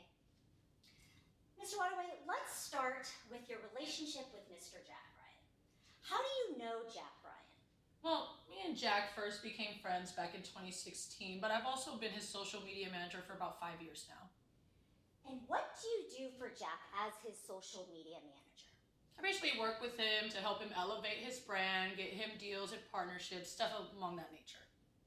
What types of deals and partnerships does Jack have? Well, for example, we had a commercial deal in the works where he was going to be on a supermarket commercial, filling in as that celebrity cameo. Let's talk a little bit more about Jack's career. As his social media manager, how is Jack's career doing?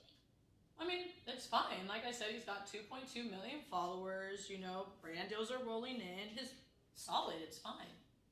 What is the focus of Jack's social media content? He's focused on health and wellness. Have you ever suggested to Jack about changing up his social media content? For example, cooking, fashion, or true crime? I mean, of course I've suggested things to him. That's my job, to elevate and help keep his brand fresh. And has Jack been open to any of these ideas? Jack likes to keep his brand true to his health and wellness. Mr. Waterway, let's talk about the night of the incident. What were you doing that night? And that night I was on the phone with Jack. And what were you guys talking about that night? We were talking about that commercial deal that I mentioned earlier. It needed to be filled in pretty as soon as possible, so we were making sure to get that conversation in early. Were you able to complete that conversation? No, we were actually interrupted. And why were you interrupted that night? Well, I don't know. You know, one minute we're talking about this commercial, this great opportunity, and the next minute I hear a loud bang. I thought it was like a balloon popping. And then what happened, Mr. Waterway? Well, I asked him what the hell was that, and then I hear what I can only assume is Jack like taking off. It sounds like running the stairs, very muffled at this point. And the next thing I know, he comes up, picks the phone, says, "Bruno, his dog got shot," and then just hangs up. And then what did you do after he hung up? I mean, after he hung up, I did what was natural, hopped in the car and sped over to my friend's house as fast as I could. And what did you see when you arrived on the scene that night? I mean, it was a madhouse. The police had arrived by then. It was crazy. There was just people everywhere. And Jack was devastated. His dog had just got shot. What did you find out had happened?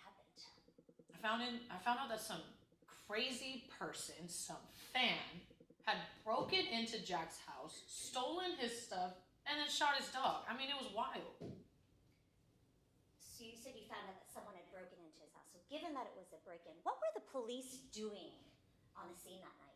Well, obviously, you know, they were investigating and they were taking pictures of everything, and I honestly didn't really want them doing that. And why didn't you want the police to take photos? It's not that I didn't want them to take photos, right? I understand this is their job, but I was trying to protect my client. I mean, Jack had just went through this traumatic experience. He's distraught. I just didn't want these people to capitalize off that trauma, especially knowing Jack is so famous. Mr. Waterway, let's talk about defendant Jody Aubrey. Jody claims that you had hired her to do this as a staged break-in. How do you know Jody Aubrey? I do not know that lady. I have never met her in my life. Does Jody follow you on social media? The police did inform me that night that apparently Jody followed me, and I mean, I probably followed her back. I got 36,000 followers. That's just how this game goes. And why do you think Jody follows you? Well, if you go to Jack's Instapic account, you know that I'm his manager because it says for business inquiries. Plus, if you're a fan of Jack Bryan, you might have seen me in the videos. Do you follow Jody Aubrey? Again, the police informed me that I did, and they probably followed me, and I just followed them right back. Your Honor, permission to publish Exhibit 5 for the jury. And which one is Exhibit 5? This is the direct message. Okay. You just show opposing counsel. Any objection? No. You may. Mr. Waterway, can you tell us what this is that is presented here? Yeah, it's a screenshot of my Instapic direct messages, specifically a conversation that's set to vanish mode. So you said that this message is in vanish mode. Is that correct, Mr. Waterway? Yes, that's true. Given your professional experience as a social media manager, can you explain to the jury what is vanish mode? So, in Instagram direct messages, you have to go and manually turn it on, but vanish mode is essentially this feature that when you exit out of the chat, any messages that have been sent between you and the person basically disappear. They vanish once you close the chat. So given your explanation of vanish mode, was this message read by you? No, because if this message had been read by me, it would have vanished by now. We wouldn't have been able to see it. Mr. Waterway, did you recognize Jody Aubrey on the night of the thing? No, I did not recognize her at all. Mr. Waterway, just a couple more questions about a career in social media. In your professional experience, how does one start a career in social media? Well, in order to start a career in social media, you need to gain a following. And in order to gain a following, you need the proper equipment, cameras, vlogging stuff like stands and laptops. And you use that equipment to make content which gets you the following, which gets you the fame. So just to be clear, to start, the equipment you need is camera equipment and vlogging equipment to start your career, correct? Things of that nature, correct. And Mr. Waterway, what was stolen from Jack Bryan's house that night? From Jack's house, there was 2 cameras stolen, a camera stand, and a laptop. Thank you, Mr. Waterway. No further questions. Witness may be excused. And then we'll move on to defense case. And I believe you have a witness to call. Yes. Yes, Your Honor. Call for witness Ms. Taylor Scran. All right. Likewise, the witness will be constructively sworn in. You can begin when you're ready.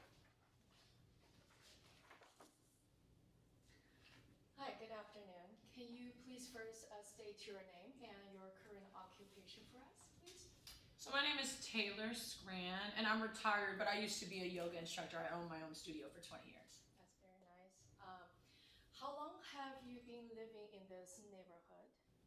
I've lived in this neighborhood for about 3 years now. Do you happen to know who Mr. Jack Bryan is? I do. He's my directly across the street neighbor. My porch faces his front door. How long is he your neighbor? I think in the 3 years that I've been here, he's been my neighbor the whole time. Does your house have an open and clear view in front of Mr. Bryan's house? Yeah, it usually does. The only time is if there's like a car parked or something like that. Do you happen to know what Mr. Jack Bryan do in his daily life? I understand it has something to do with cameras, especially because I always see him with the cameras. Now, do I understand what the kids are doing with that these days? Not really, but I know that it's something to do with the internet and the cameras and stuff. How often do you see Mr. Jack Bryan in the neighborhood? I see him a lot, mostly walking his dog Bruno. I also like to people watch, so I'm probably paying attention a little bit more than other people, but I see him around a lot. Now, you mentioned he has a dog. Do you usually hear his dog barking in the neighborhood? I mean, you can. Bruno can be loud sometimes, so I've heard it before. Does Mr. Jack Bryan live by his own, from your best knowledge, as a neighbor? Yeah, as far as I know, I don't think anybody lives with him except for Bruno. Does he often have visitors? Objection, Your Honor. Relevance. Counsel, do you have a response as to that? I believe this is relevant to the case. In what way? Because we want to see how many people is living in Mr. Jack Bryan's house. Okay. I think with relevance grounds, I'm going to give a little bit of leeway here. I think it just has to go to a fact of consequences. Okay. This does, so. Okay. So, Ms. Taylor Scran, now let's bring back to our incident night. What were you doing on October 8th, 2024? Well, that day I've been sleeping most of the day. I don't really have a set schedule now that I'm retired. But I woke up around 9:30 p.m. and decided to make myself some dinner. And what did you do after that? Well, I made spaghetti and obviously you get some garlic bread, but I had burnt my garlic bread. So I had to take out the trash immediately. You know, it smells up the whole house. So you mentioned you went outside the house. Around what time specifically you went outside the house? This had to be like right before 10 p.m., I believe. And what did you see at that time? Well, that was around the time I saw what I believed to be Mr. Bryan's friend just kind of walking around the neighborhood. And can you describe this friend's appearances for us? Yeah, he had a red hoodie on and some jeans, and they also had a piece of paper in their hand. They were looking up and down with the piece of paper. Okay, so if we show you a video footage, would you think you would recognize that person? Yes, I would. Your Honor, can we present exhibits of Mr. Jack Bryan's front doorbell footage? Yes, we can do that constructively, and this is shown to opposing counsel too. Ms. Taylor Scran, who is that person in the video footage? The person in the video footage looks just like the person that I saw outside of Mr. Bryan's home. The outfit's the same, the piece of paper's the same. The only difference is this video is in black and white. Okay. And what did you see after this person walking on the street and approached Mr. Jack Bryan's house? Well, when they first approached the house, they like jumped up and down, sort of out of joy. That was a little weird. But then after that, it was very uneventful. Walked up to the door, knocked, got let in. Okay, you said that he got let in. Did you see who opens the door for him? I couldn't see for sure who opened the door, no. I just kind of saw the figure of a shadow, and like I said, Jack lives alone, so I just assumed it was Jack. And when he was waiting outside the door, was he doing any other actions or gestures besides knocking on the door while waiting? No, I didn't see him do anything except knock on the door. Okay. And then after they went inside the house, what did you do? Well, I mean, I like to people watch. There was no people to watch anymore, so I went inside my house. And what did you do? I was just there, and I didn't know anything was wrong until I heard all the police sirens later on. About how long is the time you enter the house and the police siren started? Maybe like 10 to 15 minutes afterward. Did you hear anything, any noise between this time? No, I didn't. And can you describe to us a typical day of your neighborhood? Is it a quiet neighborhood in the evening? Yeah, I mean, there's not usually a lot of people around. I mean, it's not like super quiet, but it's not super busy either. Thank you, Ms. Taylor Scran. Your Honor, there's no more questions. All right. Thank you. The witness may be excused.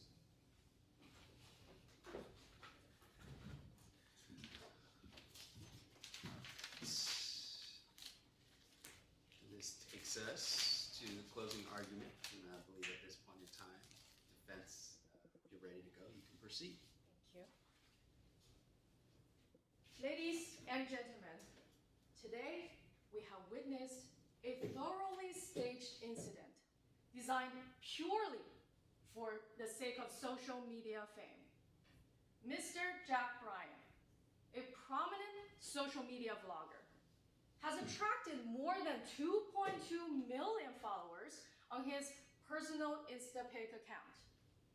Together with Mr. Logan Waterway, his years of good friend and his social media manager, they benefited from the views of millions of young people and a substantial income. For them, the views are critical.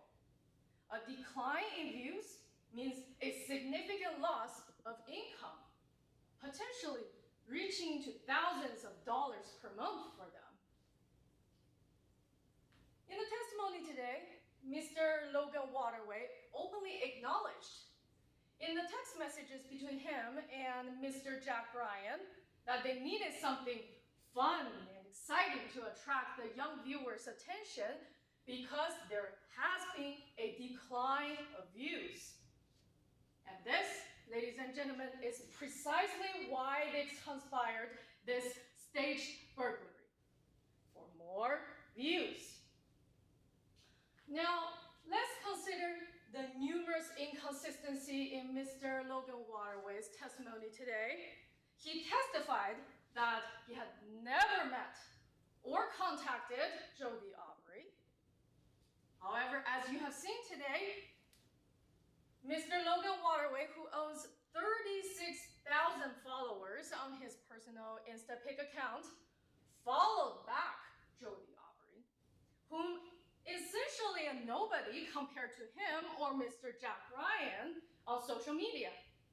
It is absolutely illogical for a well-known social media manager to follow back an unknown beginner for absolute no reason.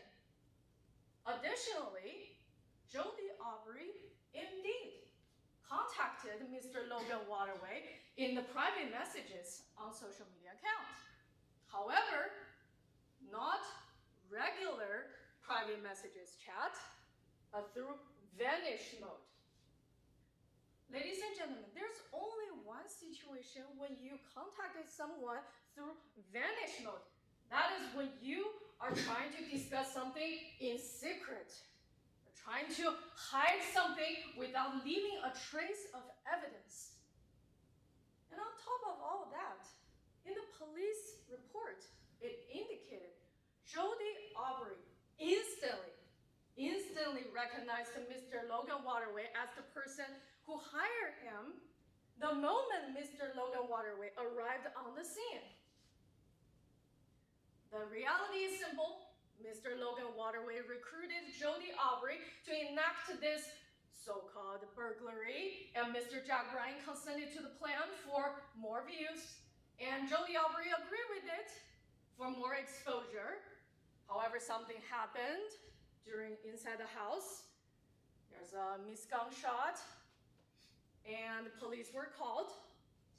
However, just think about it. If the headline the next day on the newspaper is "Staged burglary video gone wrong," that will be a disaster for Mr. Jack Bryan's reputation on social media.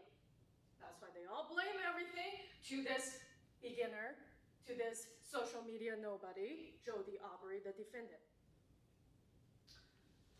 Now, unlike Mr. Logan Waterway, Miss Taylor Scran, the neighbor who lives directly across Mr. Jack Bryan's house, has absolute no financial or otherwise ties to Mr. Jack Bryan. Therefore, is no motive for her to mislead the court today.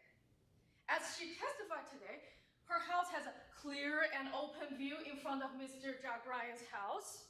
She's been in the neighborhood for years, very familiar with the situation, and the neighborhood is quiet in the evening. Therefore, it is extremely unlikely for her to misidentify anything that is significant.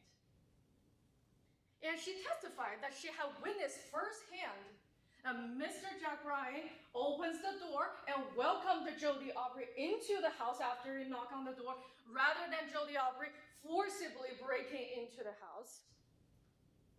And her description of the individual that she saw on the evening of October 8th, 2024, aligns perfectly with the person that is captured by Mr. Jack Bryan's front doorbell footage. A person wearing a hoodie, jeans, holding a piece of paper. Now, let's take a moment to remind ourselves that today we're here to deliberate on a case of burglary. To establish burglary, the prosecution bears the burden of proving beyond a reasonable doubt that one, the defendant actually entered the premise, and two, the defendant had an intent of committing theft or felony at the time of the entry. If Mr. Logan Waterway hired Jody Aubrey and Mr. Jack Bryan welcomed him into the house, then Jody Aubrey simply is impossible to have any intent to commit theft or another felony at the time he entered the house, because he was welcomed into the house.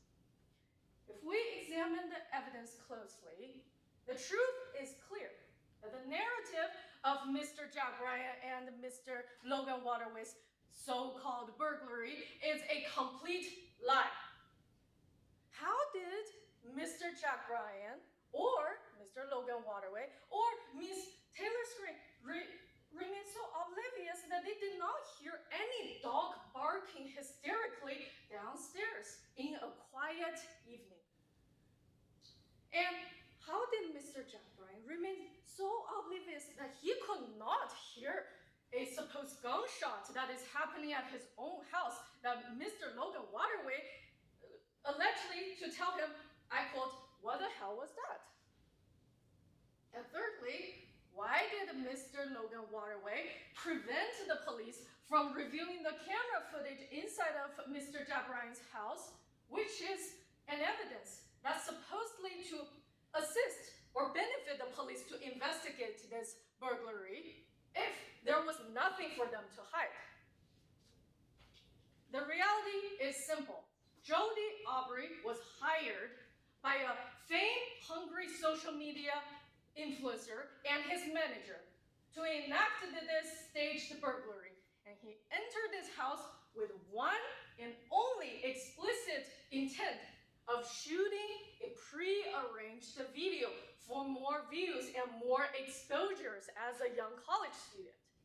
Ladies and gentlemen, when there's a clear absence of intent to commit theft or another felony at the time of the entry, you, as the jury today, must find the defendant not guilty for burglary.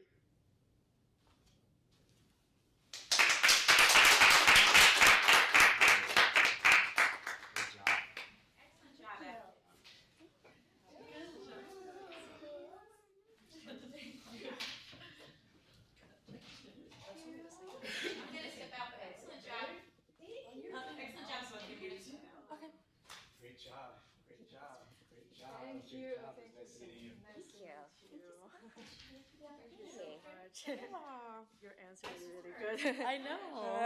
That's because you have a good director. You have a good director. It doesn't matter who your witness is. Oh, thank you. Thank you. Jazzy wants to take a picture of us before you ladies go. I see her running. Thank you so much for this opportunity. Thank you. This is my coach. Oh, Well, he used to be, not anymore, but we go sorry. back. I'll be on this side of you. So, and I can be on this side. Oh, can I take a picture? Perfect. Do you guys want to see? Beautiful. Thank you. Good job, ladies. Thanks. You're welcome.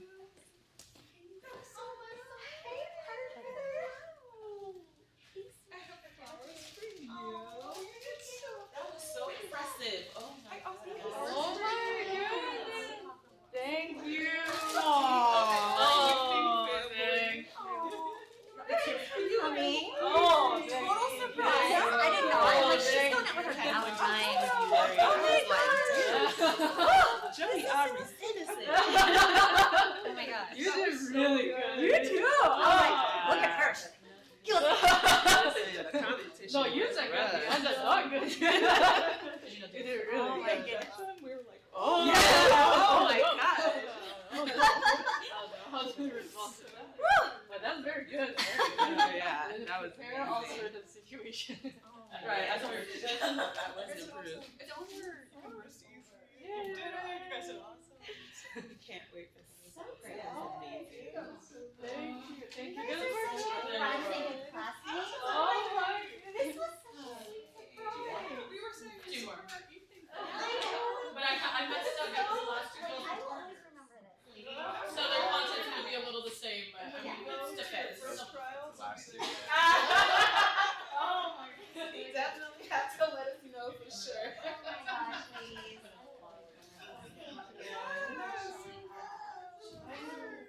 That was awesome. Right. You guys did not. Really good. Hello. I was listening. I know. Actually, no more distractions. The opening statement. And I feel like you'll stay. Alright. I try to. Yeah. Yeah, you're no. You judge. Thank you so much. You're welcome. And don't forget to take your name card. Okay. For the memories. But yeah, take a look at participating, lady. Thanks for this opportunity. How are you feeling? Good. How are you? Is it? Okay. And this is for. Okay, here we'll do it. Just so you know, I can't sit on the screen, but all of the jury members and the judge has access to the exhibit. So if you do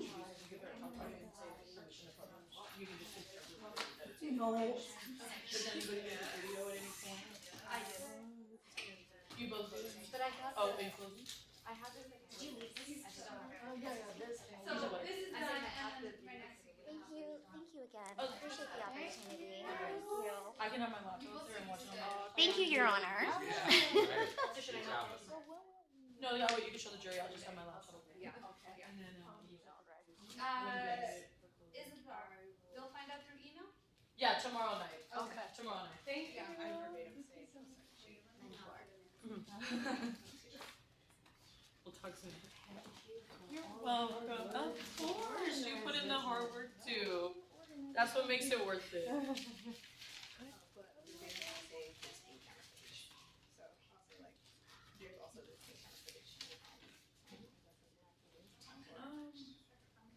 Yeah, we can. No, you don't have to. It doesn't do you care if it's actually shown, or can we constructively say you're going to show it? Because they've already they know what it looks like. Okay, that's fine. I can just accommodate. I didn't have the laptop. Yeah, we do. You only have the laptop? Yeah. There you go. Okay, I'll play. I'll probably end up handing you my iPad anyways, just because it's memorized now. That's fine. That's I was like, you're gonna get my iPad, girly, one way or the other.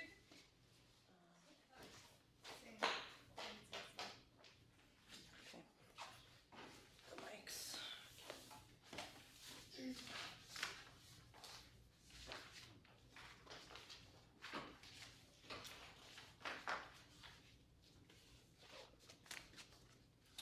There's 2 copies of every exhibit on your table if you need them.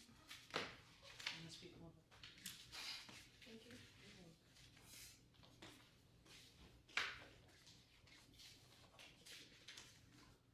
We still are waiting on a few other judges to take a break, so feel free, you can have a seat or down, just relax, or you can stand, whatever you prefer.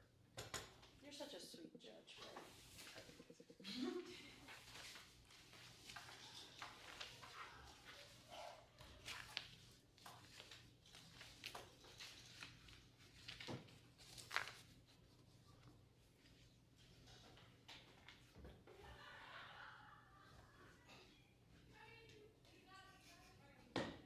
I know. Just Deep has been with me like literally every single way. Every single trial, literally.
just relax a little longer, all right? This is not putting more pressure on you or nothing. Professor is fine, everybody.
Still waiting, or? Okay.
Ready to proceed? Calling the matter of the state versus Aubrey to order. Let's start with party appearances, and please let us know the roles you're going to be doing. Good afternoon, Your Honor. Jalaisha Brown for the people. We'll be doing direct of Logan Waterway and closing. All right, good afternoon. Good afternoon, Your Honor. We will be doing direct of Taylor Scran and closing, and we're for the defense. Direct and closing. Good afternoon. Okay. All right. Well, thank you. My understanding is that there are no preliminary matters other than that. So we can proceed to, I believe, our first witness then. If the prosecution wants to call your witness. We call Logan Waterway to the stand.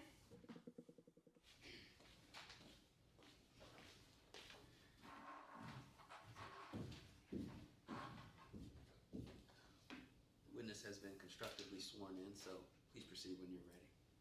Good afternoon, Ms. Waterway. Good afternoon. Please introduce yourself to the jury.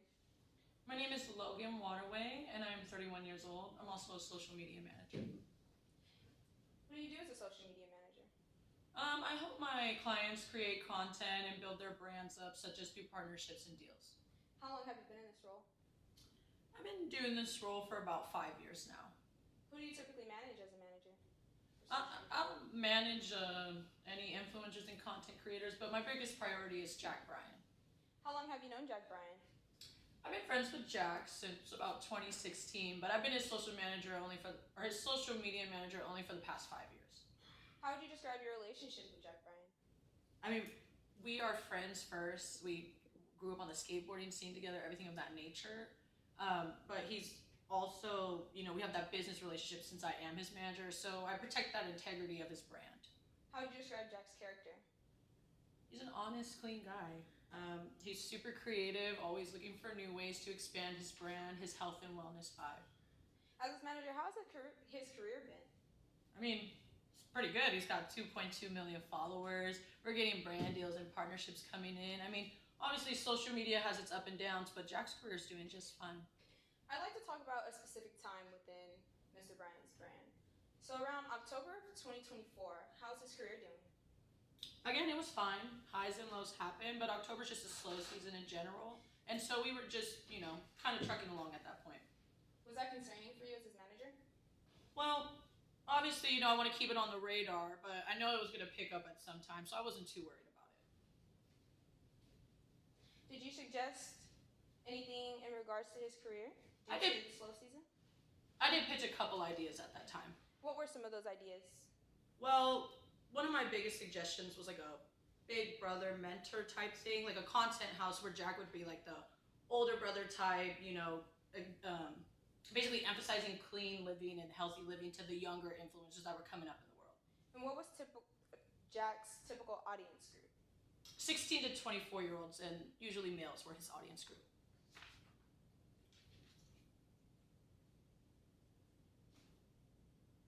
I'd like to talk about the night in question. On October 8th, 2024, what do you remember? Well, me and Jack had a call scheduled that night because at this point we had just gotten a deal for a commercial coming up, a big supermarket commercial. It was just what we needed to make Jack Bryan basically a household name. And how'd that call go? Well, we started discussing everything, like the filming and the schedule of that for about 10 minutes, but that conversation was interrupted because I heard a loud boom in the background. At that time, what did Jack do? I mean, he didn't really relax. It's like he almost didn't even hear it at that point. What happened next? Well, I asked Jack what was going on because I had heard the noise. And at that point, I was confused because I didn't hear Bruno barking. So it was just weird altogether. And so that's when I heard Jack run down the stairs and basically start screaming. What happened after Jack ran down the stairs? I heard muffled crying and stuff like that. And then he runs back up, tells me Bruno got shot, and hangs up the phone. What was going through your mind when he told you Bruno got shot? I mean, at this point, I have no idea what's going on, right? I'm concerned for my friend. I'm worried about his well-being. I mean, I just hopped in the car and got to his house as fast as I could to see if everything was okay. Once you arrived at Jack's house, what did you see? I saw Jack crying, distraught, because Bruno had been shot. Did you see anything else? I mean, it was a madhouse at that point. Jack is distraught in the corner. Police are everywhere, crawling everywhere, trying to do things. I mean, it was a camera rolling in the corner. There's just a lot going on. You speak of a camera rolling. What was that about? Well, apparently Jack, after everything had happened, was just very paranoid, right? And so, upon expecting the arrival of the police, he just put the camera up for that extra security. You said that the police were at the scene at the time. At any point, did you talk to the police? Yeah, I talked to them like several points throughout that night. The first time when they're conducting their investigation, I did kind of limit their interaction with the footage and the photos just because I was trying to protect Jack at that point. And then later on, they tried to talk to me about somebody named like Jody Andy or something. Do you know who they were referring to at that time? I know now that they're talking about the defendant, Jody Aubrey, but I didn't know who they were. I just know they're trying to blame me for this whole situation.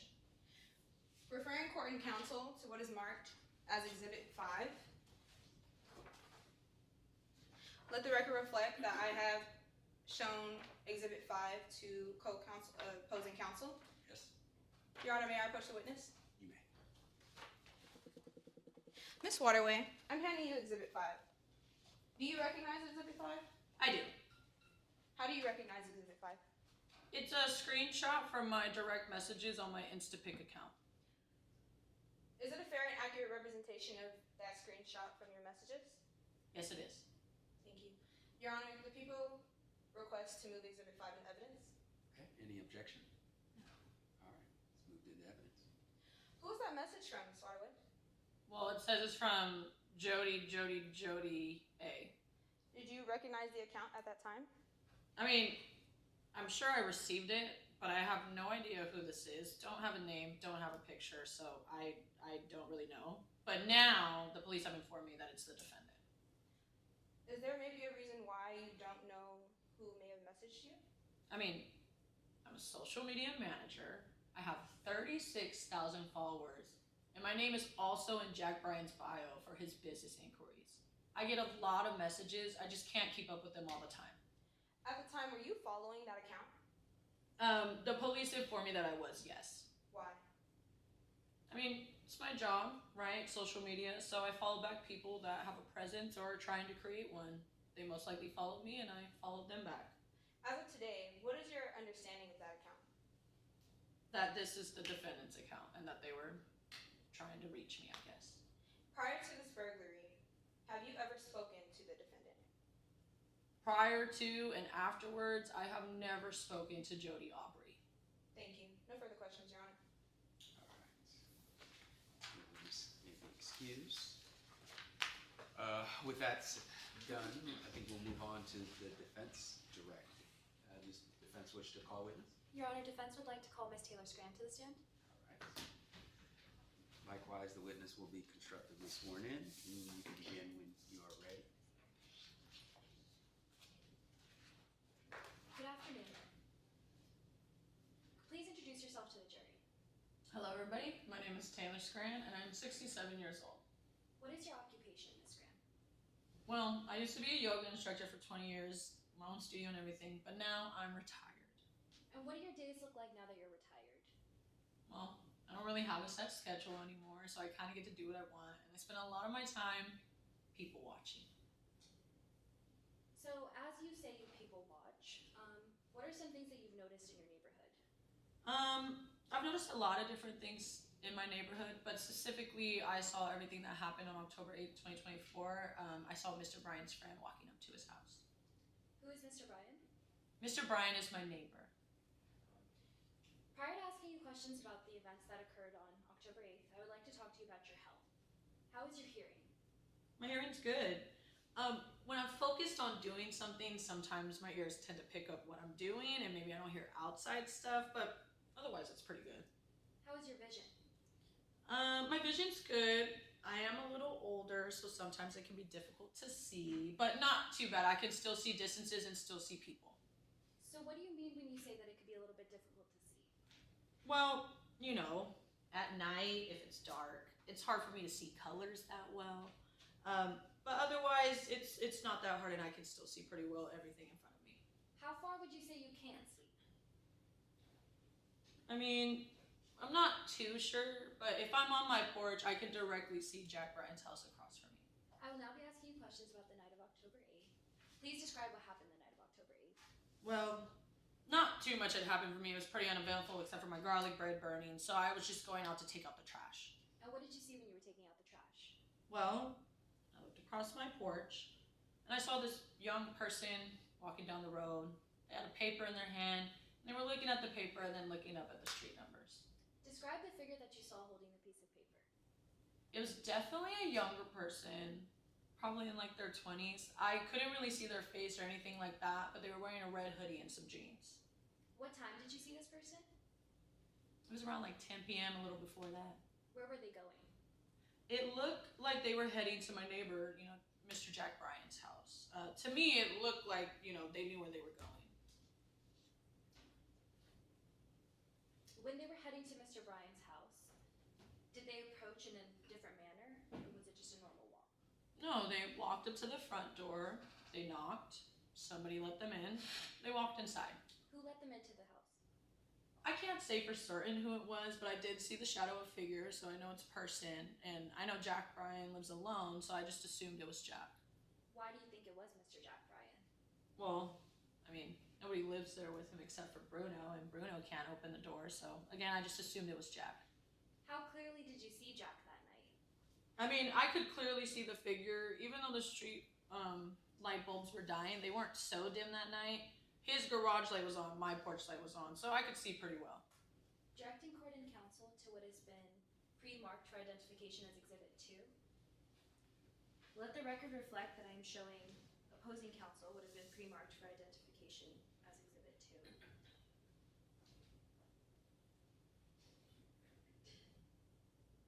Permission to approach the witness with the same, Your Honor? Yes. Ms. Scran, I am handing you what has been pre-marked for identification as Exhibit 2. Please look up once you've finished watching the video.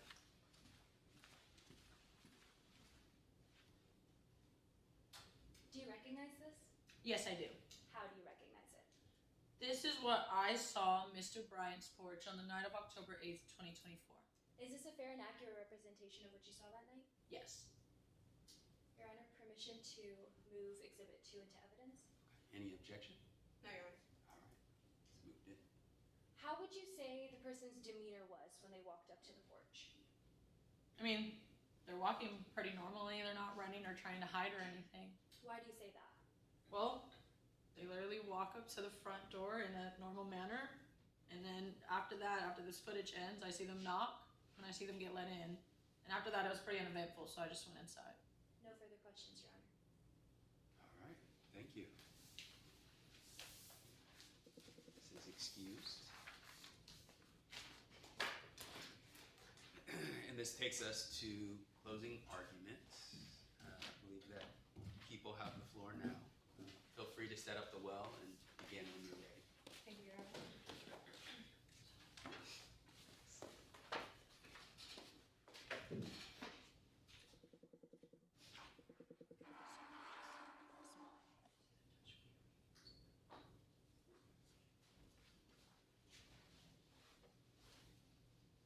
May I proceed, Your Honor? Yes. Means, motive, and opportunity. There are two types of people that view famous people. There are those that idolize them and appreciate how they got to the top. Then there are those that target them for a shortcut. And the defendant saw Jack Bryant as a bullseye. The defendant was strategic in choosing to steal from Mr. Jack Bryant. He is not one who is willing to work hard for what he wants in life. The defendant wants what he wants when he wants it. The defendant thought that if he could just get his hands on the right equipment, he too could be a social media star. And that is the motivation for why we are all here today. Because on October 8th of 2024, that is exactly what the defendant tried to do. Now, before we get into the details of today's case, I want to be clear about what my job is to you today. As the state, it is my job to prove beyond a reasonable doubt that the defendant committed burglary. Now, proof beyond a reasonable doubt does not mean beyond any doubt or beyond all doubt. It just means proof beyond a reasonable doubt. Burglary requires two things: entry and the intent to steal. And as we go through the facts and evidence of today's trial, you will see how we have surpassed our burden. Let's talk about the first element: entry. The defendant went to Jack Bryant's street to break into Jack Bryant's home. You heard eyewitness testimony from Ms. Scran today, who told you that she saw the defendant standing in front of Jack Bryant's house with address in hand, looking up and down, jumping with joy, because the defendant was so excited to have finally found his opportunity to get the things that he needed. And not only do you have eyewitness testimony from Ms. Scran placing the defendant in front of Mr. Bryant's home, you also have this pin camera footage placing the defendant on Mr. Bryant's porch. Here in this video, you can see the defendant hiding his face because he does not want to be seen with a gun in pockets and screwdriver in hand breaking into Mr. Bryant's home. This same footage places the defendant at the scene in the same hoodie around the same time frame as he walks into Mr. Bryant's house and shoots his dog because he was determined to make it out of there in one piece. And not even 30 minutes later, the defendant was caught red-handed by the police and arrested with all of the things that he had stolen from inside of Mr. Bryant's home. None of this evidence is a coincidence. The defendant entered Mr. Bryant's home. So let's talk about the second element, which is intent. Before the defendant stepped foot into Mr. Bryan's home, he knew exactly what he came to do. Before the burglary took place, the defendant messaged Logan Waterway because he watched Jack Bryan so much that he wanted to use his social media manager to get through to him. The defendant wanted the fame and the popularity and the dream that Jack Bryan was currently living and walking in. Just like Jack Bryan was followed by 2.2 million people, the defendant didn't want to be a follower. He wanted to be followed. And one day on campus, he saw Mr. Jack Bryan in person and decided, you know what, I want to be just like that guy. But he didn't want to take his time to buy the things that he needed and the equipment to pursue his dream on his own. He wanted what he wanted when he wanted it. The defendant saw Jack Bryan's house and everything in it as an opportunity to get the means that he needed to pursue his own dream. That's why the defendant went in with a real gun, with real bullets, and the motive to use that gun if anyone or anything got between him and the equipment that he needed for his own opportunities. Now, the defense wants you to believe that Logan Waterway hired the defendant to help save Jack Bryan's career. Yet, you heard from Logan Waterway today that he has never spoken to the defendant, and Jack Bryan's career was perfectly fine. In fact, they were on the phone that night talking about a life-changing deal in real time. So let's take a step back and look at all of the evidence that was presented to you today. There's no question that the defendant entered Mr. Bryan's home. There is no question that the defendant intended to take the equipment from Mr. Bryan's home. Therefore, there is no question that the defendant committed this burglary. Because both elements have been met beyond a reasonable doubt. So we ask that you deliver the verdict that justice demands, and you find the defendant guilty. Thank you. Thank you, counsel. Defense, prepared to go forward? Yes, Your Honor. Feel free to prepare the well, and you can begin when you're ready.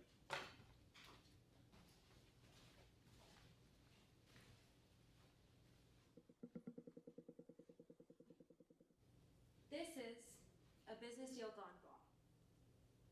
Miss Jody Aubrey had a 14-minute window to enter the home, identify the belongings, steal the belongings, shoot the dog, and escape without being caught, if this was a real crime. The prosecution today has a burden of proof when it comes to defining burglary. There are two factors that they have to meet beyond a reasonable doubt. I ask you to take a look at 23-year-old Jody Aubrey. In no way, shape, or form could 23-year-old Jody Aubrey have committed this crime in 14 minutes. Jody Aubrey is a college student. She's studying business administration while struggling to develop her career. Not only is she a college student that's developing her career, but she is an honest and she is a true individual. That is evidenced by her pleading guilty to misdemeanor animal cruelty. Did Jody Aubrey have to admit to misdemeanor animal cruelty? No, she did not. The reason she pled guilty to misdemeanor animal cruelty was because of Logan Waterway. The reason she had to plead guilty in any case regarding any kind of animal cruelty was also because of Mr. Logan Waterway. Mr. Logan Waterway orchestrated this whole event. Without Mr. Logan Waterway, this business deal would not have taken place. Ms. Jody Aubrey would not have struggled to accomplish her part of the plan. All of her instructions were received by Mr. Logan Waterway. Not only was Mr. Logan Waterway the orchestrator of this plan, he was the person that established the plan in the first place, reached out to Jody Aubrey to continue with the plan, and ensured that Jody Aubrey followed every part of the plan to the fullest degree. Let's take a look at the evidence that we've seen here today. We know that Jody Aubrey entered the residence, as she admitted, but she did so under the instructions of Logan Waterway. He asked for her to not only enter the residence, but he instructed her what she was to do upon entrance. This was a carefully orchestrated plan. This was a video. This was an opportunity for Jack Bryan to receive his beloved fan base back, while allowing Mr. Logan Waterway the opportunity to benefit, to reap the benefits off of Mr. Bryan once he profited. Miss Jody Aubrey entered the home at 9:49 p.m. The phone call between Jack Bryan and Logan Waterway took place at 10 p.m. The police were called at 10:03 p.m. Logan Waterway testified to having this conversation for 10 minutes. If the conversation took place at 10 p.m., there is no way for the conversation to have lasted 10 minutes. Logan Waterway is lying. Logan Waterway has falsified his testimony. Not only that, but Logan Waterway is not a credible witness. Miss Jody Aubrey followed the plan to her fullest capabilities. She did her due diligence, ensuring that she did what she could to make sure that she would enter the home and get the video footage that they needed. I ask you to think about Logan Waterway's testimony. He testified to making sure that the police were not able to do their investigation in the way that they wished. He hindered the police from conducting their investigation. He also, conveniently, upon entrance of Mr. Bryan's home, looked to make sure that the camera that Mr. Jack Bryan conveniently had placed in the corner of his home was turned on. These are not the actions of a concerned friend. These are the actions of a manager, ensuring that his client's footage is not being tampered with, ensuring his client's footage has the best camera angles possible to capture this whole scene. Mr. Bryan purposely ensured that the camera would be on before the police arrived to the scene.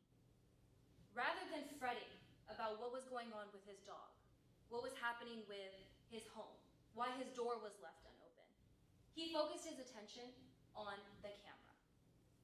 Mr. Logan Waterway ensured the camera was on, and then ensured that the police could not have checked the camera footage and could not take pictures of the scene, using the excuse that he did not want the police to benefit in any way, shape, or form from his friend's alleged tragedy.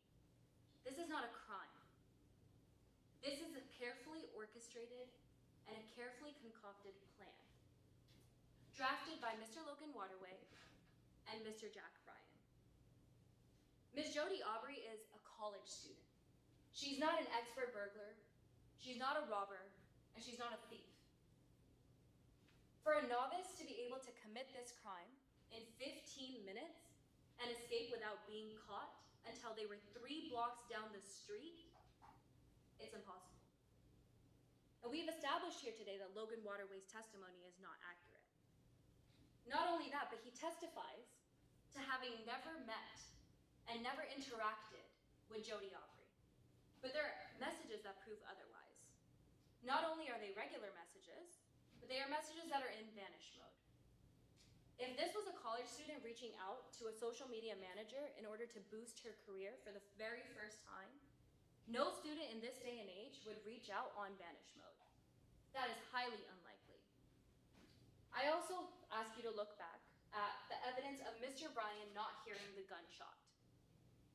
If you are in your own home with headphones on, it is highly unlikely that you cannot hear a gunshot that is downstairs, also in your own home. It is also extremely unusual that your first instinct is to pick up your camera and ensure that it is turned on. I ask you to think about all of these as you contemplate whether Jody Aubrey is guilty. The prosecution must prove, beyond a reasonable doubt, that Jody Aubrey entered the home, and upon entry, she had the intent to steal or commit a felony. Jody Aubrey did not have an intent to steal or commit a felony. Jody Aubrey's intent was to commit herself to the plan. Logan Waterway and Jody Aubrey were in cahoots about what it was that they could do to get Mr. Jack Bryan's channel back up and running. Through this, Jack Bryan would benefit. He would get his fan base back, he would have his friends back, he would have the popularity that he desired. Mr. Logan Waterway would have his popularity back as a manager, and he would also be profiting from Mr. Jack Bryan's contribution. The prosecution has failed to prove that Jody Aubrey had any intent to steal or commit a felony. Jody Aubrey had entered the building. She admitted as much. But she entered the building to ensure that she would go through with Logan Waterway's plan to the best of her abilities. Members of the jury, this is not a crime. This is not a burglary. This is not a robbery. This is not a theft. This is a business deal gone extremely and terribly wrong. I ask you to return a verdict of not guilty for Jody Aubrey. Thank you.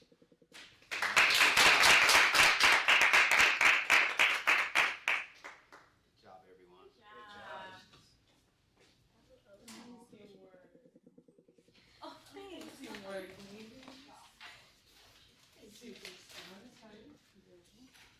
I like completely off script.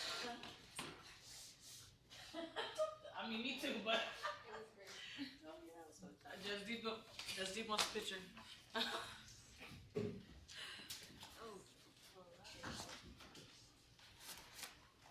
pose. Can I get the both of you with Isabel over there, please? Yes. Thank you. Just deep has one job. One day you want It's okay. I have to make sure we get all the I know. content. Do something. Okay, 3, 2, 1. That good with We everybody? love that, yeah. Okay. Okay. I don't know what side So you want. good. What side do you want? You're the Good. star. Anyone with your minty? Yes. Just ready. They help and that they need Okay. So the context. Which way? This is my good side. You have have your side? I know. That one? Is that your side too? We'll switch. Okay. You both look great. Yes. Let me just. Okay, we'll switch. I'll be fair. Oh, okay. Oh, that's So both this is your balls? best side? Yeah. Damn. Wait, here, get in the middle.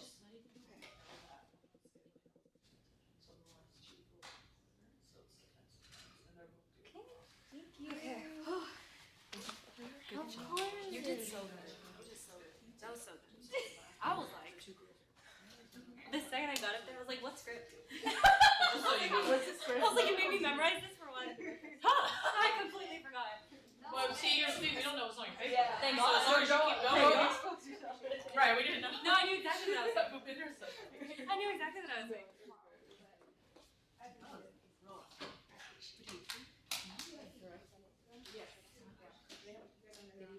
Yeah, one more. I figured. I'll see you around. Okay. Yeah, of course. Yeah, I didn't hear the voice. Yeah, exactly. Hold that up. Hold on.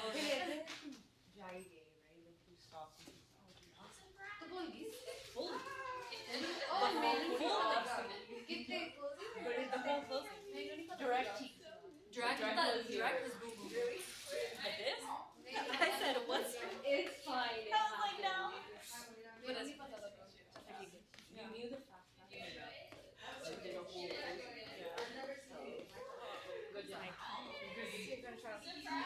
I do want to. Yeah, because I took notes.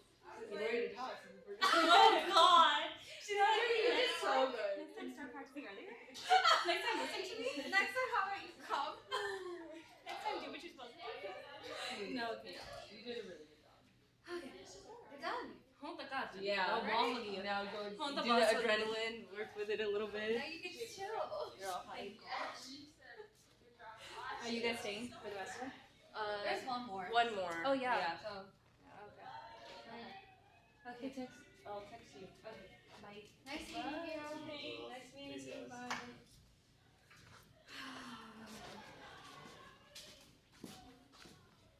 I needed to pee so badly during this. I went before. Good. Good. Yeah. You know, this week's been rough because, you know, my coaches need opening, cross, direct, bend front. Just getting your Both work, of my getting your work mentees. done. Yeah. Well, now I know how you guys feel because my mentee just went fully off her script. But it's fine. It's fine. She's good. Yeah. They're all really good. They know so much more than I did before. And no one's called objections yet, but they fully understand relevance, foundation, objection. I didn't know that. Objections, how to respond to objection. Did he check? Was there an impeachment? Did it go?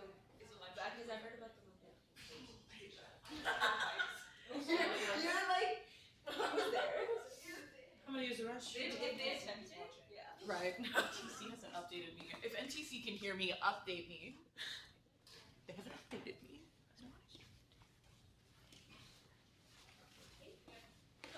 Yes, you can pick either side.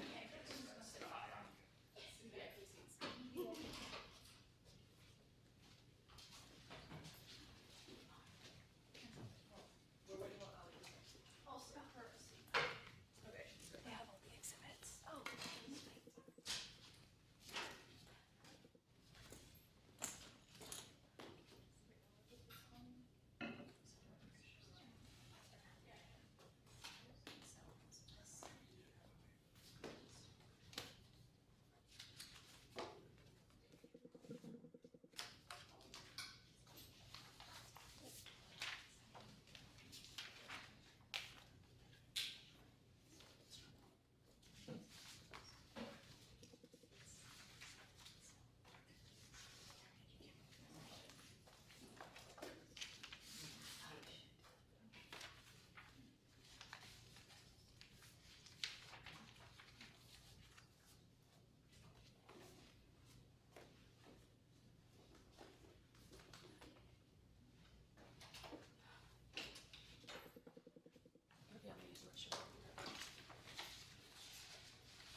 Israel? Okay.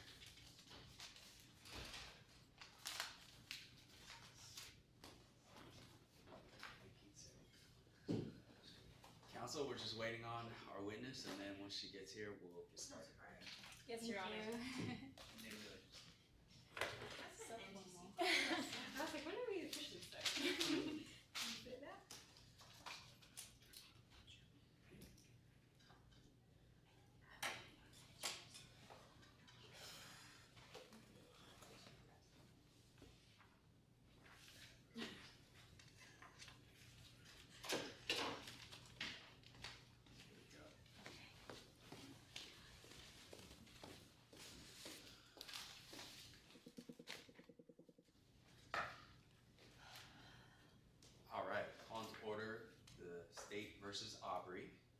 can start with the parties' appearances and the roles you're going to be doing today.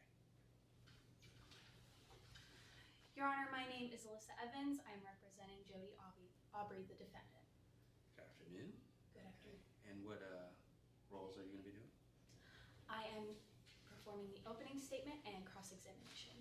Okay. Good afternoon, Your Honor. My name is Beth Miller, M-I-L-L-E-R. Today I'll be representing the defendant in this case, Jody Aubrey.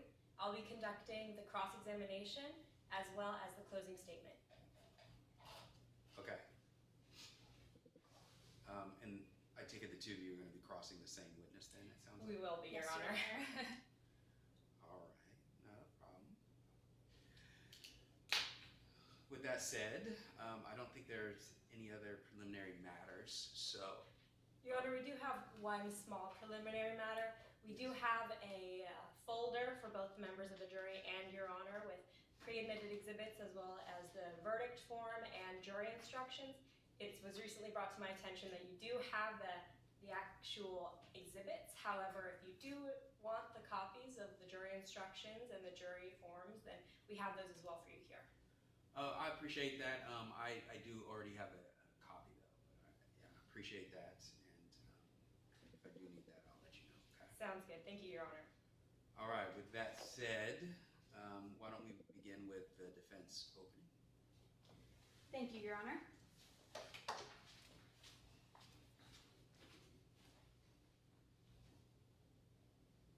The fan and the favor.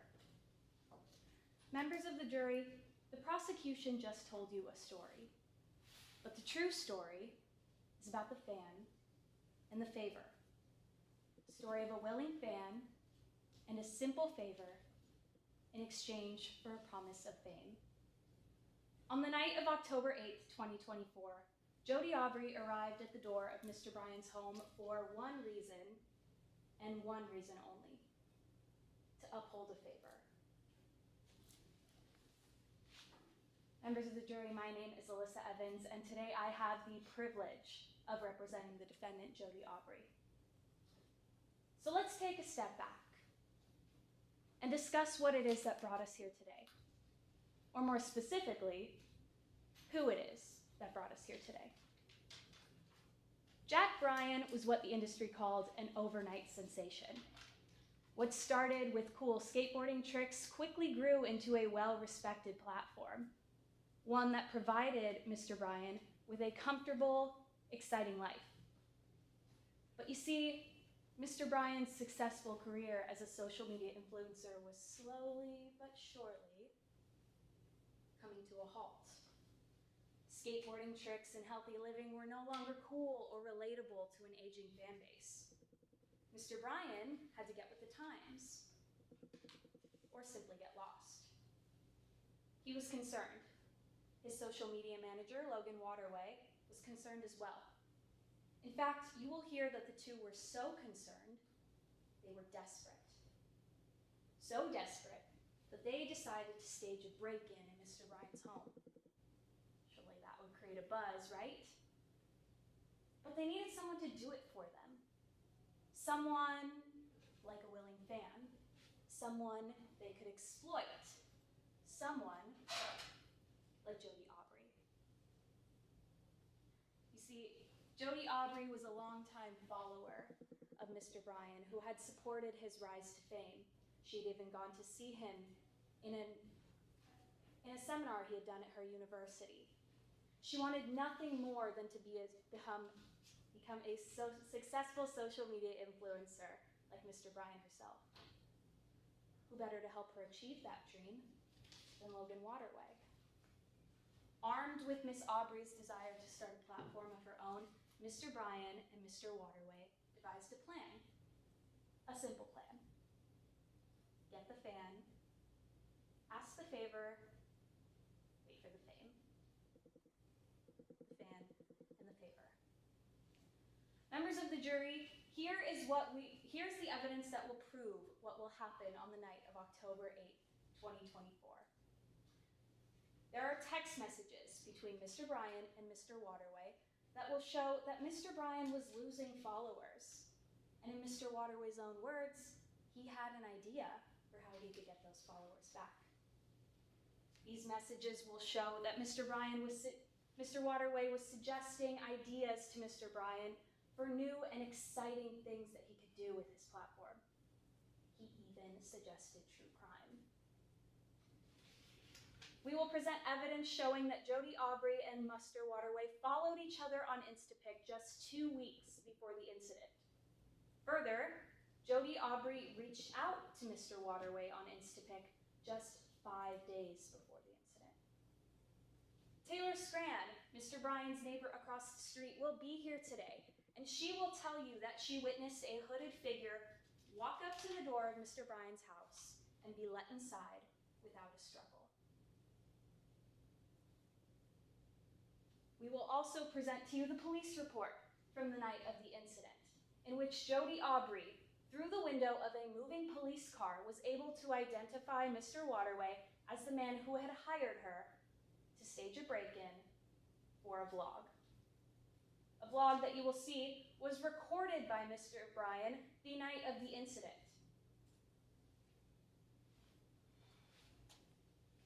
But members of the jury, our story, the true story, is not the only one you will hear today. You will also hear from the prosecution, who will attempt to prove to you that Jody Aubrey entered Mr. Bryan's home that night with the intent to steal valuable camera equipment. But what you will soon see is that the prosecution will not be able to prove their story, because they simply do not have the evidence.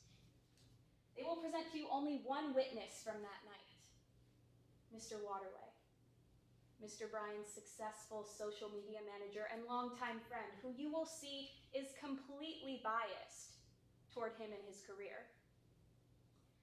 They will tell you that Jody Aubrey was a stranger.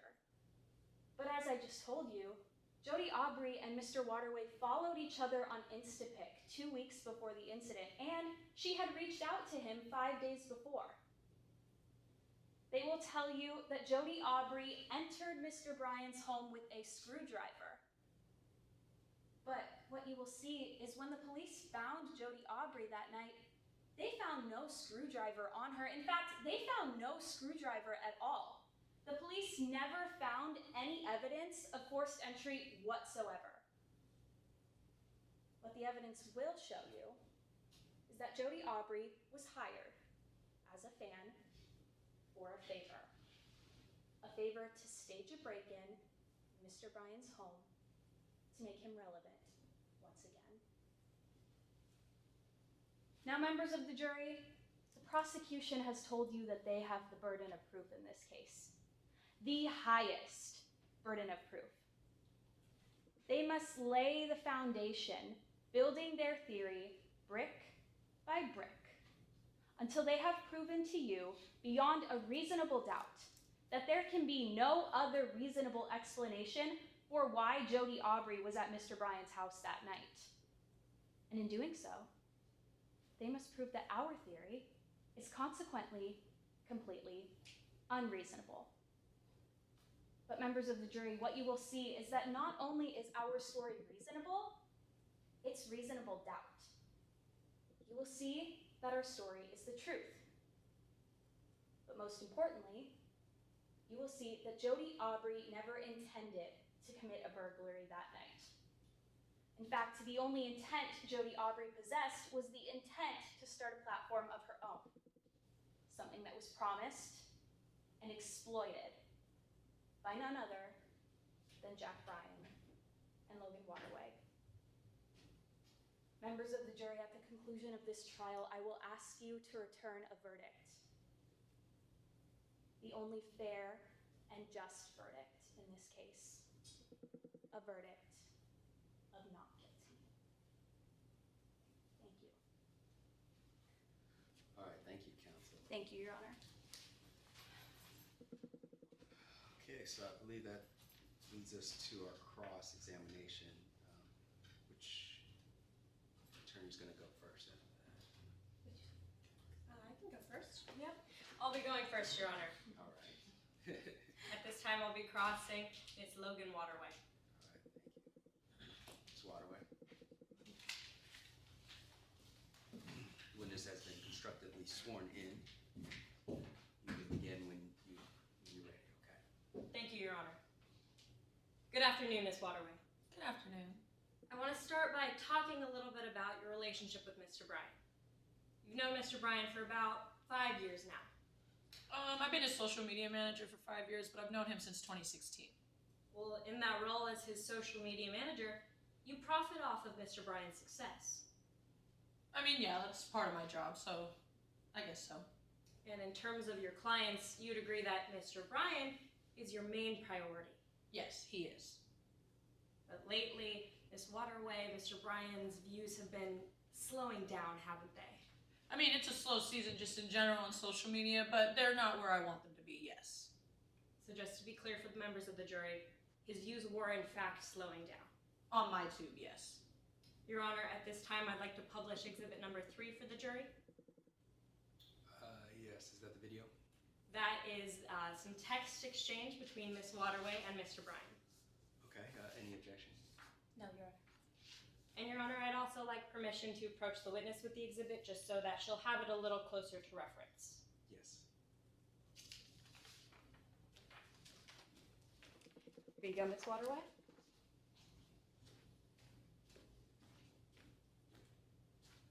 You're familiar with this exhibit? I am. These are text messages exchanged between you and Mr. Bryan. Yes, they are.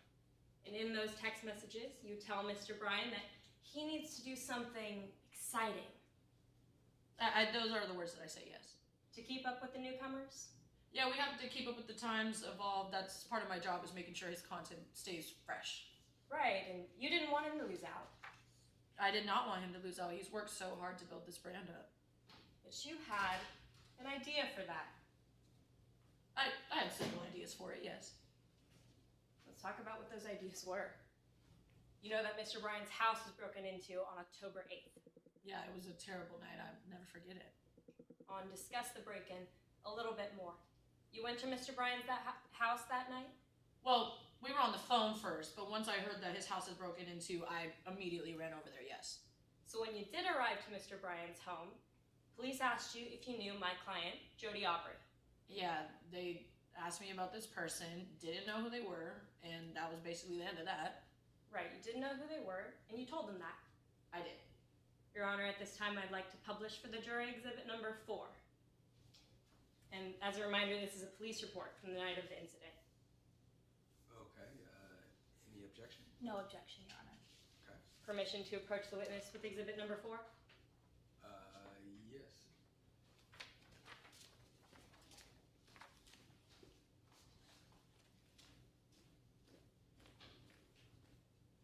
Ms. Waterway, you recognize this exhibit? I do. It's a police report. It is the police report. And in that police report, it says that Miss Aubrey told police that you had hired her. Yeah, that's ridiculous. I don't know why that lady would say that. But that is what the report says. I mean, yeah, that's what the report says. It says that she told police that you'd given her Mr. Bryan's address. Yeah, she's crazy. But that is what it says, Miss Waterway. I mean, I'm not denying that's what it says on the police report, but that doesn't mean there's any truth to it. Anybody could say anything and it ends up on a police report. I'd just like to make it clear for the members of the jury that it is a yes to my question. Sure. It also says that she was told that the door would be left unlocked for her. I mean, I don't really know what this lady's saying, but I guess that's what she's telling the police. She gotta say anything to save herself. But that is what the report says. Yeah, that's what it looks like. It says that you told her to break into Mr. Bryan's home. I mean, that's what they're claiming. It says Jody Aubrey claims, so. So that is what the report says. Yeah, that they claim it was me. And that break-in was to be recorded for a vlog. Again, I don't really know why this lady would say all that, but that is what she told the police. That's her story. I'm not asking about why you think she might have told the police that. I'm asking about the contents of the report, Ms. Waterway. So one more time, to clarify for the members of the jury, that is a yes to my question. Yes, Counsel, that's what the report says. Can you clarify, is the report hearsay? Your Honor. It's pre-admitted. The police report? Yes. It's to our understanding that at this time we are limited to relevance and lax foundation objections. So there won't be any hearsay arguments, and the reports are pre-admitted and can be discussed at full length. Okay, and so as far as this witness's account, does this witness know about this ahead of time? To the length of this trial, we assume that she is familiar with the exhibit. Proceed. Thank you, Your Honor. Now, Ms. Waterway, you've heard of a social media platform called Instapic? Oh yeah, I mean, I'm a social media manager, so it's my job to know about all those websites. And you have an account on that platform? I do. 2 weeks prior to the incident, you followed my client, Jody Aubrey, on that account. Well, the police informed me that this Jody Aubrey person had followed me, and I probably just followed them back. I don't remember specifically clicking Jody and saying, let me follow this person. It's more likely that they just popped up in my followers and I hit the follow back. So you were following her 2 weeks prior to the break-in? Yes, I was. Now, earlier you mentioned that on the police report it said that Miss Aubrey claimed you had hired her for a break-in that would be later recorded for a vlog. I want to discuss that vlog a little bit more. When you arrived at Mr. Bryan's home that night, you noticed that he had propped up his camera in the corner. I did. I was informed by him that that was after, when the police were coming over. Well, you noticed that that camera was on, wasn't it? It was. It was recording the scene? It was recording the living room. You stopped law enforcement from taking any footage of the crime scene themselves. Stop is a really strong word. I limited the interaction with the footage. I was protecting my client, but also my friend. So you did, in fact, prevent law enforcement from taking any footage that night? I limited their interaction with the footage, yes. So the only footage that exists from October 8th is on Mr. Bryan's camera. Well, there's the pink camera footage as well. But as far as you know, of the actual scene, not of the doorway, but of the scene, the only footage that exists is on Mr. Bryan's camera. I guess you could say that. Your Honor, objection lacks personal knowledge. Your Honor, may I be heard? Yes. Your Honor, the way that this question was phrased, I specifically limited it to what this witness would be aware of when I added the terminology, as far as you know. Okay. Yeah, just as far as your questioning goes, as long as you add that it's this witness's own knowledge, that's fine. And so I'll overrule for right now. You can proceed. Thank you, Your Honor. Ms. Waterway, I'm going to ask you one more time just to recollect the memories of the jury. As far as you know, Mr. Bryan's footage is the only footage that exists from October 8th other than the doorway pink camera. I guess you can say that, yes. Thank you, Ms. Waterway. No further questions at this time, Your Honor. All right, thank you, counsel. All right, and then my understanding is that we will have another cross as well, correct? Yes, Your Honor. All right, and Franz, you can proceed when you're ready. Thank you, Your Honor. Ms. Bryan, I'd like to discuss your relationship with, Ms. Waterway, I'd like to discuss your relationship with Mr. Bryan. You know Mr. Bryan. Yeah, he's my friend and also one of my biggest clients. You've known him for quite a few years. Since 2016, so about, I can't really do the math, but like 9 years now, 10 years. You'd say you're good friends?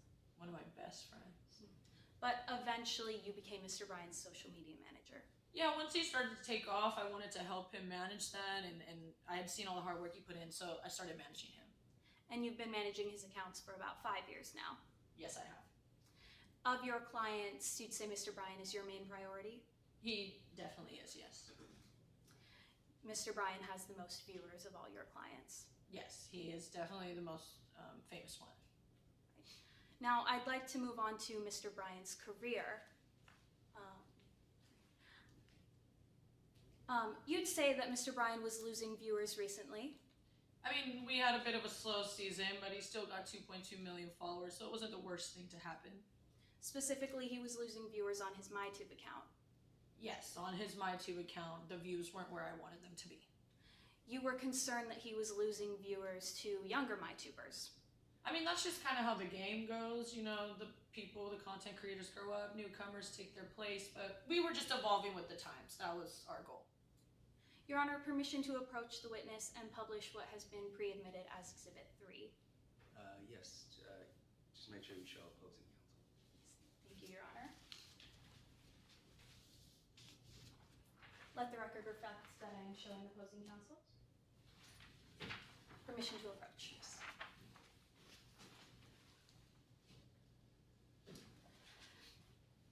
Miss Waterway, you recognize this? I do.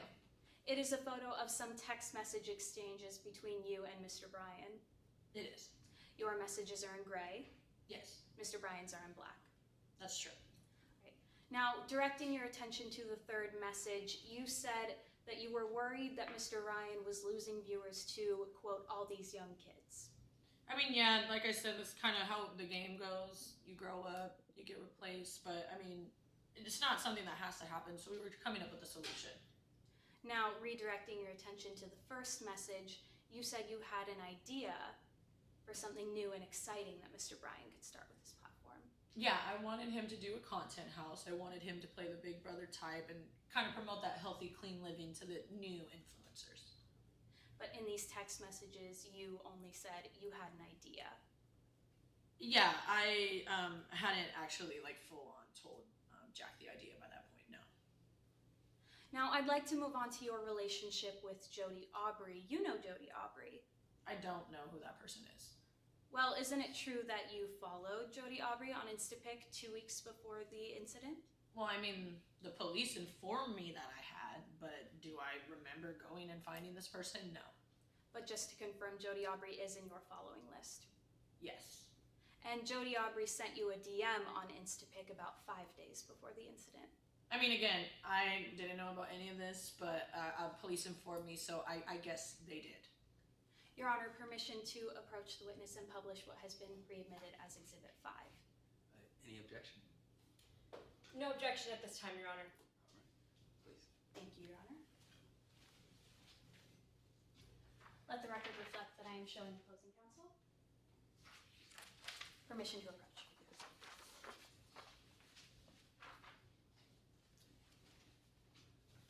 Miss Waterway, you recognize this? I do. It is a screenshot of a DM on Instapic taken from your phone. Objection, Your Honor. Lacks foundation. Permission. I think they're trying to establish the foundation. I'm sorry, go ahead. Permission to respond. Yes. I'm trying to establish foundation by showing that Ms. Waterway is aware that this was taken from her phone. Your Honor, may be heard. Yes. Your Honor, while all other exhibits exhibited a headline which described them, there is no actual evidence that this text message comes from this witness, and so I do believe that it does lack that foundation. Well, let's do this. They were in the middle of laying a foundation, so let's see if they can lay the foundation. If not, you can renew that objection. Yes, Your Honor. Thank you. Thank you, Your Honor. The account at the top of the page belongs to Jody Aubrey, is that correct? Yes, I've found that out now.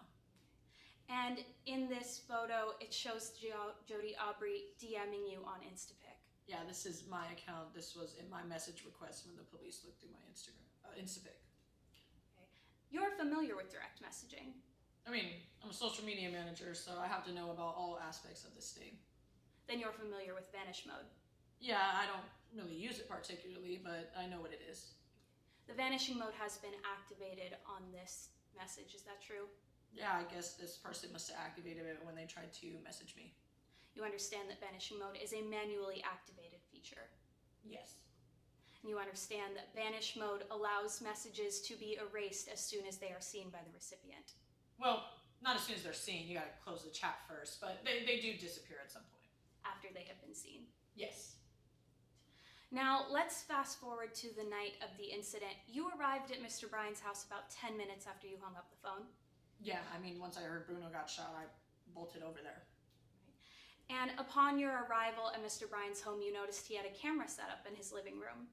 Yeah, it was a little weird, but I know he was paranoid with everything that just happened, and in Jack's life, the camera's like a crutch, so it's whatever at that point.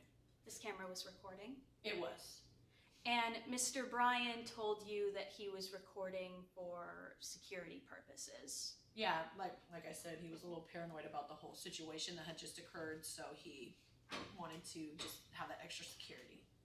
And Mr. Bryan told you that he had started recording after the police arrived at his home. Right, exactly. All right. And is it true that you did not allow police access to this camera? Again, it's not that I didn't allow them. I limited the interaction with the footage because I wanted to protect Jack. But it is true that you did not release any camera footage whatsoever to the police. I did not release the footage from the camera that Jack had in his home, no. You didn't release the camera footage because you wanted to protect Mr. Bryan. Yes, that's my job. Now, upon your arrival, is it also true that police spoke with you? Yeah, they talked to me at that point. Specifically, they asked you if you knew Jody Aubrey. Yeah, but I didn't know who that person was. Still don't really know except for the defendant. Right. Isn't it true that they also asked you if you had hired Jody Aubrey? Yeah, but that was a ridiculous request, so after that initial questioning, it never really went anywhere. Now, the police asked you these questions after finding out that you were Logan Waterway, Jack Bryan's social media manager. Yes. Right. But you maintain to this day that you do not know Jody Aubrey. No, never met that person. You maintain that you did not hire Jody Aubrey.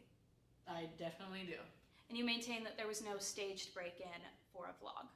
I would never do that to my best friend. Thank you. No further questions, Your Honor. Thank you, counsel. Witness may be excused. Your Honor, before closing statements, I'd like permission to enter the well merely to collect the previous exhibits used by the witness. Yes, and I was also going to say, feel free to set the well up for closing argument. Yes, Your Honor. Thank you.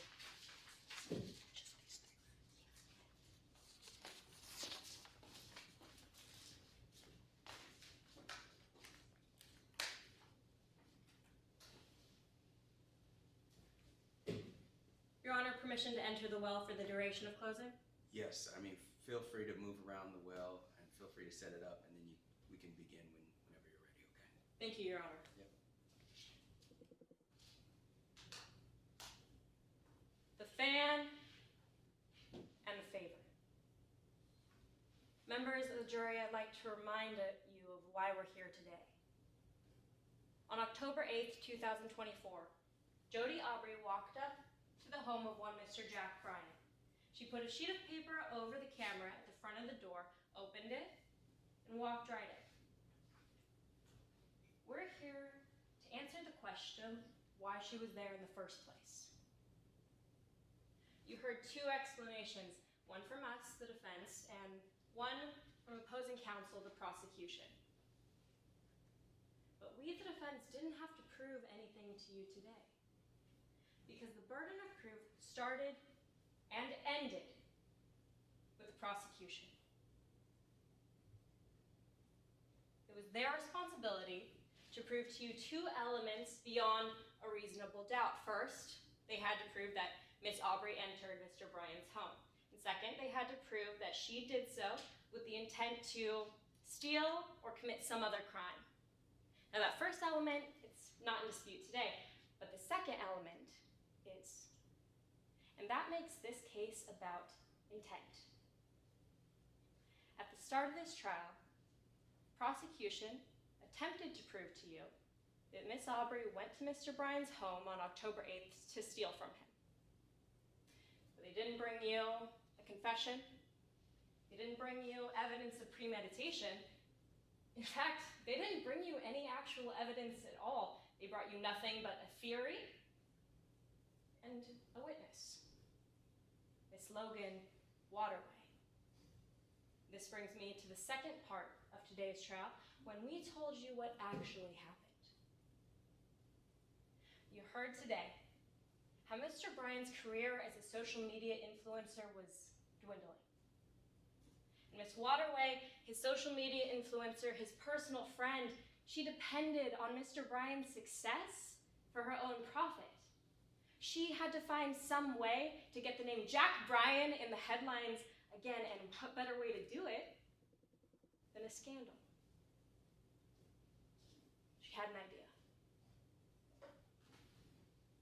2 weeks prior to the break-in, she follows my client, Jody Aubrey, on a social media platform called Instapic.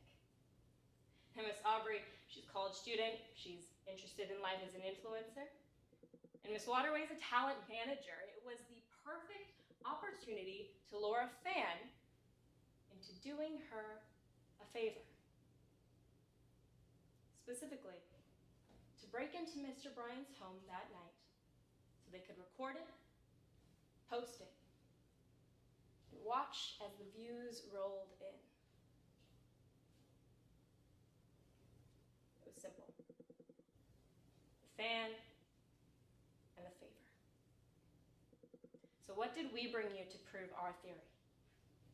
Well, before this trial even began, we pre-admitted exhibit number 4, a police report from the night of the incident, which says that Miss Aubrey told police officers within minutes of the break-in that she was hired by Miss Waterway to break in for a vlog.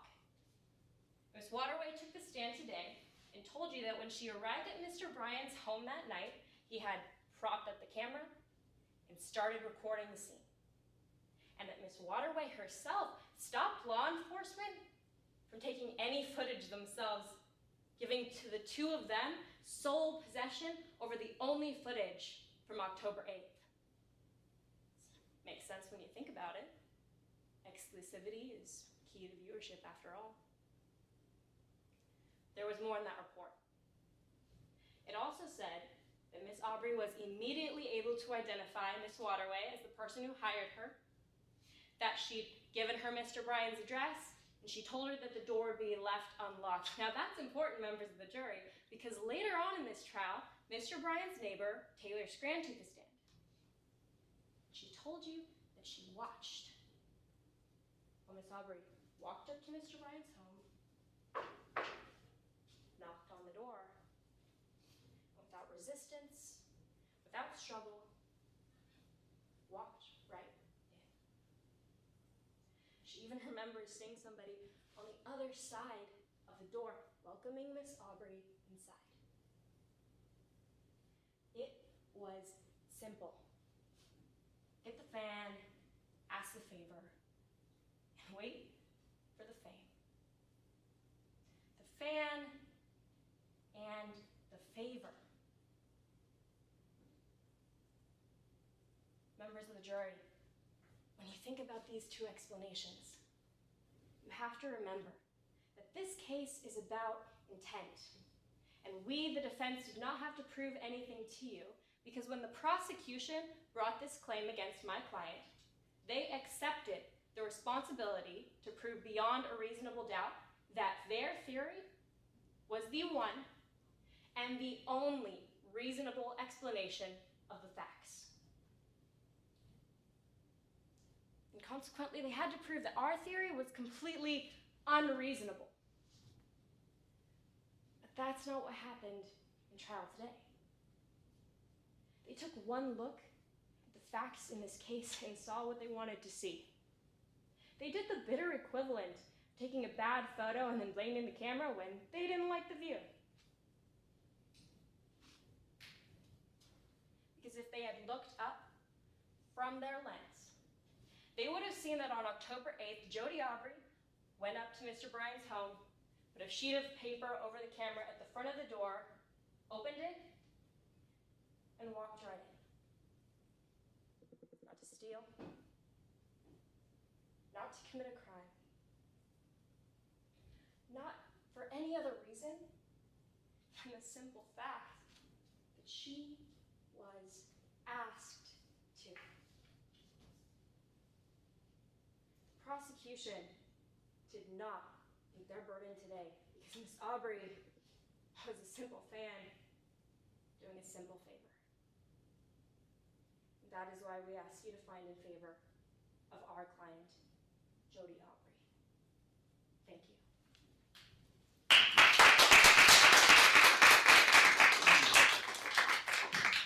Good job, both of you. Great job. You know, I'm so glad when you guys are surprised because it was you can see it on the Instagram. Oh, thank you. Also, I wasn't expecting you guys to object.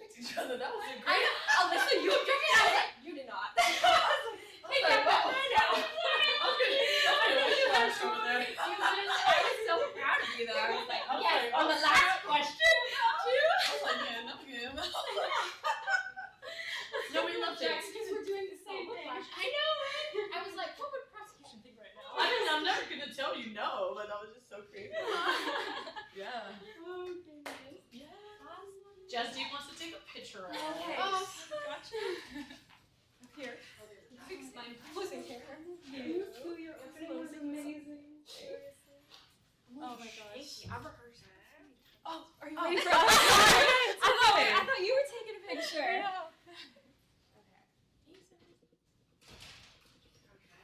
Good. Everyone likes it. I love it. Yeah, it looks Yay. great. Thank you. Way to bring it home, lady. Thank you so much. I know. You know I have to be a little difficult. What I want to know is yeah. who put my co-counsel Me. against me? That was so me. And then I'm by a the co-counsel in round I know. 1. Which is why all of our